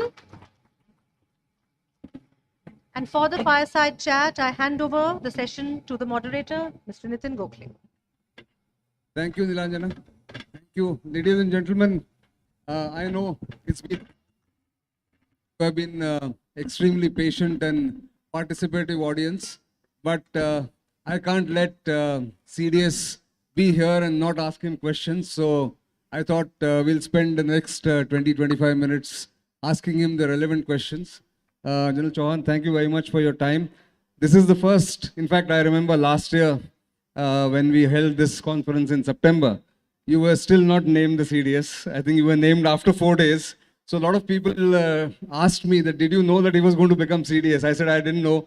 Perhaps you yourself didn't know. So I don't know what it was. No, I didn't know. You didn't know. In fact, I was supposed to go to Netherlands to visit my daughter. Yeah. And book my tickets. I got my visas done. And when it was announced, I think the only person who was slightly disappointed was my daughter. She said, Papa, aap nahi aoge? I said, better this time I can't come. I remember you. Yeah, I remember you telling me that you, in fact, incurred some financial loss also because of the ticket getting cancelled at the last moment. But nevertheless, you've completed 1 year as CDS now, and a lot of expectations from the people. You're the second CDS. General Rawat unfortunately left us in unfortunate circumstances. He had started something which was supposed to be transformative or innovative. But you have had to take on that mantle after a gap. So when you look back on this year, 1 year, what do you see? What are your milestones that you may have had in your mind that you achieved? Or what do you think has been the main outcome of your 1 year journey? Nitin, I think in this 1 year, if I look back, the most important thing what I've been able to achieve is, I think, to forge a kind of consensus on macro issues between all the 3 services chiefs and myself as to what kind of roadmap for transformation we want to lay down for the armed forces. So that's, I think, kind of an achievement, I would say. And along with that, as a fallout of that, we've been able to build some kind of spirit of bonhoming and camaraderie between the 3 services and remove whatever little mistrust existed between them. So there's good synergy right now amongst the 3 services to work together. That consensus building is what I think you said to yourself. Now I can see back, when I look back, I think consensus building was your main objective. Yeah, I always thought so, because there's no point actually creating joint structures where people are not ready to fight together. So consensus was important for me. And obviously, consensus is not the best solution. That's true. So somewhere you have to compromise to take everyone along. But I think we'll be able to get to a good solution also, as well as consensus among the three services. It's a journey actually. We just commenced and hopefully we'll complete it in a good manner. That's right. In fact, one of the main objectives of this national security reforms, and you were, before this appointment, you were in the National Security Council Secretariat, which was also part of the national security transformation, was about the end result, or the at least one significant milestone was supposed to be theaterization. Where are we on that plan or that objective? Let me begin by saying that theaterization is one of the most ambitious reforms actually, which is being attempted post-independence. So it's a kind of a transformative kind of a change which will bring about. In this, if you look at theaterization, I would try to break it down into three small processes: jointness, integration, and which will lead to theaterization. So it's a step-by-step process. Jointness, when I say, it would mean that creating that bonhomie and the spirit between the three services to work together, remove any mistrust which exists between them. So this is one which really can't be measured actually. There's nothing which can be definitive about it, so only you can feel about it. So I can say that if there is nothing adversely commented upon by anything on this particular process, then that's one of a milestone for success. When we're looking at integration, it is trying to look at the unique capabilities of each service, which is good, and then combining it together, forging it together. It's a physical process, so there can be an end state to it. We've been able to identify almost about 9 verticals where we need to integrate together, whether it is operations, operation logistic, intelligence, information flow, training, HR, administration, supply chain management, logistics, maintenance. So these are some issues in which we are working together, and this lays the foundation for creation of theater commands. So theater commands by itself otherwise would be meaningless if this is not done. So it's a process actually. We could have taken it up sequentially, but I think we are a late starter, so we're doing it all simultaneously together. All three: jointness, integration, and theaterization. So in the integration process, you mentioned those 8 or 9 objectives or verticals that you spoke about. Give us 1 or 2 examples of that. When you say, is it about cross postings of officers? Is it about joint training? Or is it about just joint procurement? How are you sort of measuring? This can be at least measured, if not other things. So, okay, let's talk about, I'll just talk about logistic supply chain. So all three services are, say, like the armed forces. So they have got their own logistic management inventory, known as CICG. The Air Force has got EMOLs, and the Navy works on a different system. All these three systems are disparate. They don't talk to each other. So finally, so it's a huge inventory which all three services are holding, and there would be a large common inventory between the three services, and it's known differently. So at one point of time, we want to, we can't integrate it, but this all three applications should be able to talk to each other, so we understand where the inventory is and what inventory is. This is fine, but that can only happen once we codify and standardize the inventory and name that inventory as one. So that's a second process we are undertaking. The first process is this. Second would be codification of inventory. Third process is, once this physical integration takes place, we'll look at maintenance and combine this with the inventory management. So it's a process actually which has to be carried forward. I'm giving you just one example of integration. So in each vertical which I spoke about, there will be large number of processes that will be involved, and that is all important before we put the theater commands in place. So logistics nodes are one start point, which common logistic nodes that have come in. Logistic nodes which had come up were looking at, not looking at this, what I told you about, not this supply chain management. Logistic nodes were looking at some kind of logistic issues which could be done together. So it's something like, if we do a contract for hiring of CST, rather than all three services doing a contract separately, is one contract which is operated by all three services. When you're looking at supplies in a common station, then there could be one supply contract, which pushes for everyone rather than three supply contracts. So joint logistic nodes, we're looking at this. We're looking at some kind of stocking in depots for other services. Right. But the inventories were still will have to be defined as we go forward, yeah. But one of the important steps that I think you managed to get through in Parliament was the Inter-Services Organization Bill. How will that help in the integration of services? So we had a number of inter-service organizations raised, Andaman Nicobar Command, SFC. They were joint training institutions. And, but we were finding that all the officers or men were governed by their respective service acts actually. So this particular bill, Inter-Services Command, Control and Organization Bill, empowers the commander or CO of a joint service institution to try an officer or other rank from the other service through his own act. So it's a kind of an empowering kind of an act which helps him. But that's only a start point actually, I would say. In the sense, we still have a lot of ground to cover to operationalize this particular aspect of Inter-Services Organization Bill itself. Say, for example, today every service has got a different censor policy. For the same offense, if there are 3 officers, Army, Navy, Air Force, and they were to be charge sheeted and for the same offense given the same punishment of a censor, a severe displeasure, it would be different for an Army officer. That same severe displeasure would be different for a naval officer, and for an Air Force officer, it would mean differently. For Army officer, it is lifelong. He won't be promoted. For a naval officer, it will be operative for about 3 years. For an Air Force officer, till his first promotion board. So to get everyone online, we have to have a common censor policy. That would be, say, one. In the long term, of course, we'll have to get one act. So the Armed Forces Act would be the answer probably, rather than having an Army Act, Navy Act, and the Air Force Act in the long run. Right. But that's still a distance away. Yeah. So in the meantime, ISO bill is a kind of enabling act which empowers people to take this. Right. So that is, of course, on the human resource part, like you spoke about. But there is also, when DMA was also parallelly created with the post of the Chief of Defence Staff, there was also Department of Military Affairs. And some parts of it, some parts of procurement process from the Department of Defense was given away to DMA.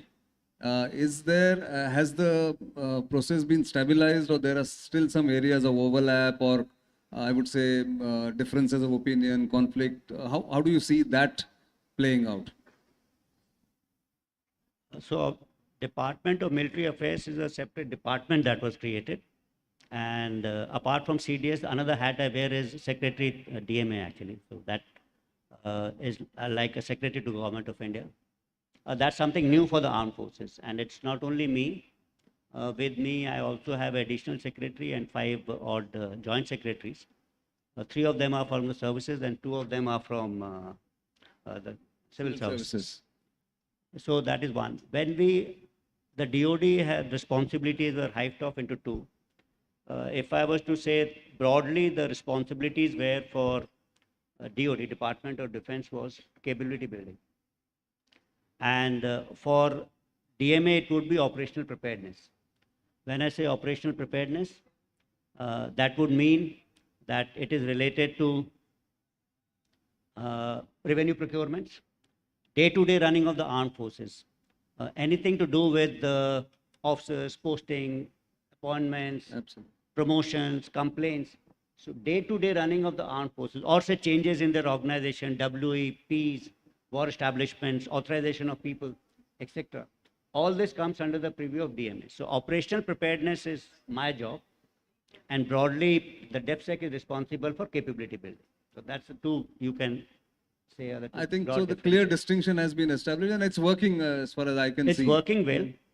We can't say that there's a clear distinction in 100% of the things. Right.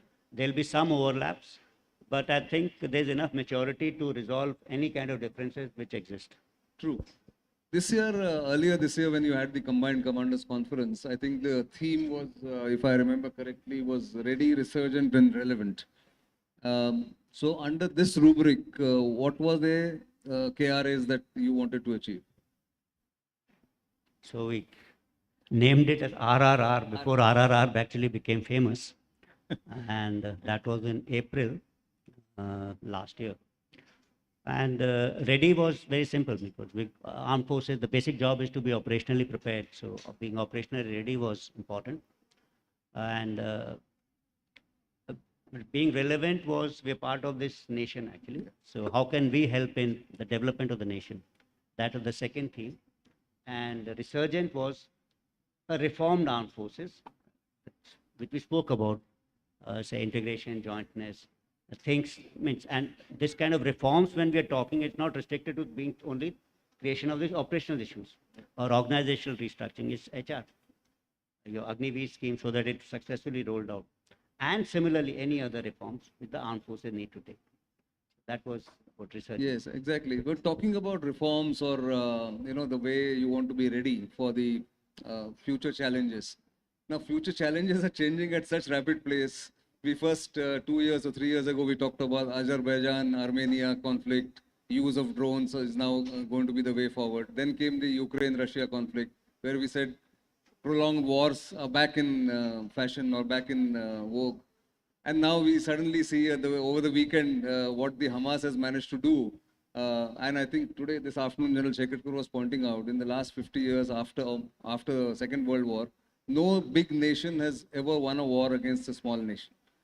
It's a thought process that he was trying to sort of tell us here. In that context, how is technology going to help Indian armed forces to be future ready and relevant? Let me say that, we are all in midst, the whole world actually, in the third generation of revolution in military affairs. When we talking about modernization or this revolution in military affairs, certainly it's influenced by technology, but it's not technology alone which is going to influence modernization. I think a little bit of a chat on this took place in the session before me, and I've heard Ashish and Dr. Reddy talking about it. Technology, along with that, is how are you using that technology. That means your tactics associated with your battle procedures or battle drills, or what the Americans call as TTP, tactics, techniques, and procedures. They have to be evolved so that there's technology assimilated in the way you fight battles. Third thing, along with this, organizational changes to adopt. So these three things will have to go together for any kind of a modernization initiative which any armed forces will have to undertake. So this is on. Over here again, there could be two steps actually. Or if I have to make some kind of a distinction, technology may lead to, tactics being changing. That is one, and that's a role actually we are following now. We are chasing technology which already exists and then adopting our TTPs accordingly to the technologies.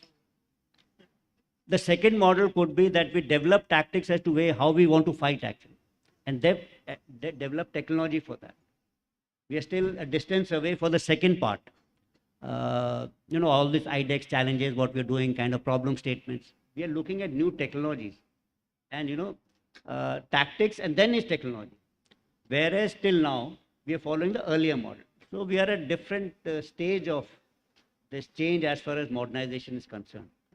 In fact, through the day, when we started our morning session pre-lunch, was all about technology. We had the who's who of the scientific and technology community here, from the principal scientific advisor right down to ISRO chairman and the DG DRDO.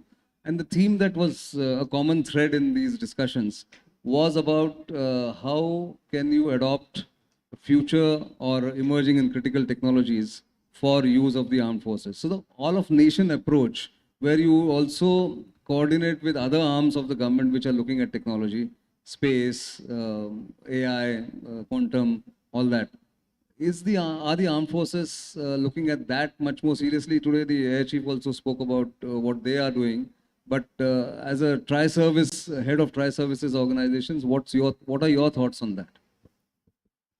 So apart from that reforms which I spoke about, Another important aspect of my job is, Indianization and this modernization part of the armed forces.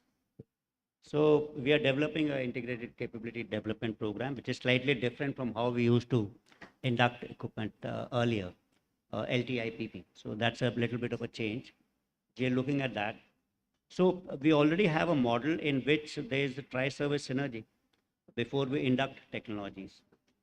I must also tell you that, it's not only the tri-services. When it is concerning very critical technologies, the government has structures in which other agencies also get involved. So if you're looking at very high-end technology related to space or cyber or underwater domain awareness, etc., then these little bit of a coordination is done. So we already have structures. So those structures are there. One final question. There was a question from the audience in the afternoon about Agniveers. You spoke about one of the steps of the reforms was the the Agnipath scheme and Agniveers being inducted. And what he asked was about the training. How are you adapting or adopting new training techniques for them to make them equally effective, but have it in a short period of time? What is the mix of thing? In fact, the question was about simulators and how simulation can help. So is there a way forward where you don't compromise on quality or effectiveness, but yet adopt new technologies for the training systems? Let me begin by saying that, again, this is another transformative kind of a reform which we have undertaken. And it's a major change that will bring out. And the major advantages of this particular scheme means I was a commanding officer, say 20 years back, and I had a bunch of soldiers, and I was just given those, and I had to work with those. I never had an option to actually select people. So the whole system was that someone else will calculate the vacancies, someone is going to give those vacancies, someone will recruit people, someone will train people, and then they'll come to operational unit in which a commanding officer is expected to perform operational tasks. I had no choice in that selection. But today a commanding officer has a choice. So he has a choice and he says, okay, I want these 25% people who will be retained who are the best. So it's a transformative change. It's also a change because for any kind of a contingency or like we are seeing in case Israel was able to mobilize 3 lakh reservists on a short period. We also have this kind of a system, but it has never been practiced ever since 71 war. So when you have a scheme like this, you just have to extend probably in case of a national emergency, the terms of engagement by 1 more year, you have 50,000 people extra. So these are the major advantages of this particular scheme at the national level also and as a cutting edge for a commanding officer. Now your basic question is that, earlier we had soldiers getting trained out in say 9 months. Your basic military training and advanced military training. Can we cut down that training period because the soldiers serving for a lesser amount of time? Yes, we can cut down provided the intake is good. So I think that's good intake. We can draw people from people, then we can do that. And simulators is one thing which is rightly identified. We can do that. And basically, because of the enhanced education standards which are now there, we haven't changed. So right from 47, the Britishers also used to take same soldierly material, who were probably not even, they were illiterate, some of them. And they used to take 9 months to train them actually. But I don't think that system will work now. You can train them faster because the uptake level is fast. You don't have to teach people the language. I remember when our soldiers would come from Nepal, we would teach them, a lot of times we would spend in teaching them Hindi. Sometimes were allotted for them to ride bicycles. So because in mountains there were no bicycles. So, and they would be learning Hindi actually because they'd never been exposed to Hindi. So 2 months used to pass by in this. So this is no longer relevant. We're not relevant at all, yeah. Thank you. One final question and I'll end this evening because at least the formal part of it before we get into our dinner and drinks here. Indo-Pacific was seen to be the new theater of conflict, or at least theater of interest across the world. then it became a European war with Asian consequences as far as Russia and Ukraine is concerned. Now with what happened on the weekend between Israel and what Hamas did, the kind of attack that you did, do you see as a military leader that no conflict can really be predicted, or theater of conflict can never be predicted, and we have to be prepared for all contingencies? Is that something still relevant, or you can still predict some of those geopolitical churn that can happen? There are some fundamentals actually. They can't change. And so Indo-Pacific, or that area, will remain an area of future contestation, that's for sure. Every crisis doesn't lead to war or conflict. And in today's world, a crisis, confrontation, conflict, and combat. Combat means war. They follow the same continuum. So we may be seeing crisis right now. That can become a confrontation, which you are also seeing. And we experienced it also. So it's the same continuum which flows. And in the long run, because of compulsions of geography, as far as another neighbor is concerned, he'll have to run his rate on two oceans, at least if he wants to become a superpower. And Indian Ocean is one, and the Pacific is the other. That would be an area of future contestation, in my belief. Thank you very much for such beautifully elaborated thoughts and insights into how the road to theaterization is, where is it leading to, and what are the milestones that we are looking at, and also, of course, your last remark on contestation. I think the audience would have enjoyed this. Let's give him a round of applause for this, and thank you very much. Your first public interaction with the media. And I'm going to end here and leave it to Niranjana to do the next part of it. The next part is I request you to present a memento to our guest. And can I have a round of applause, please, for that session? So with that, we've come to the end of the deliberations and discussion segment of the India Defence Conclave. One more section remains, cocktails and dinner. But before that, I would request Nitin Gokhale to propose the vote of thanks for this event. I have had a long day, but a wonderful day with all of you. Thank you very much for the turnout. Thank you very much for the overwhelming response. I'll see you outside. Thank you. Ladies and gentlemen, you will agree with me that it's been a fantastic day, although long and tiring, I'm sure. But we will overcome that tiredness as we go out and start our cocktails and dinner. But I cannot end this event without thanking all of you. First of all, you make this event what it is. Every year we try and take it a notch up or upwards, and you make that.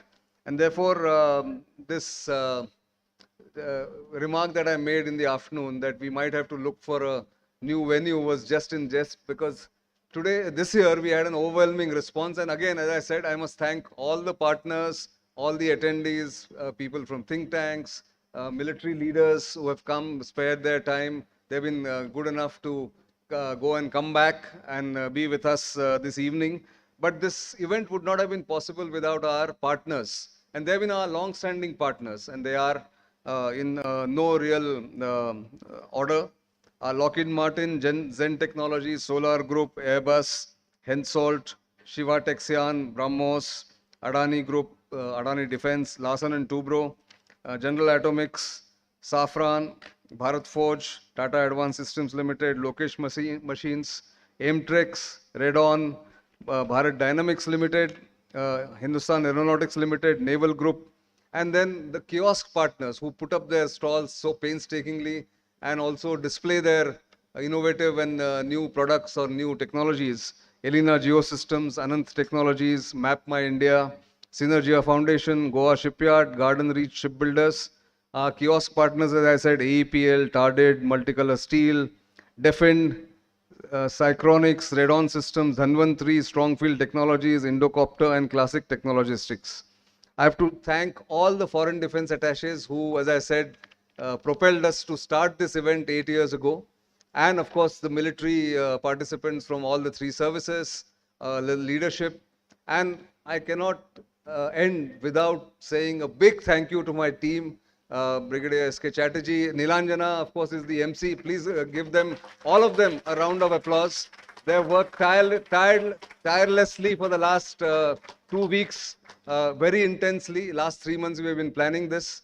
And I think they deserve what you just had this round of applause, because without them, this event will not be possible. So I'm very thankful to my team and all my friends here who come here. Thank you very much. Have a good evening, and please join us for drinks and dinner. It's outside on the left-hand side. Thank you very much.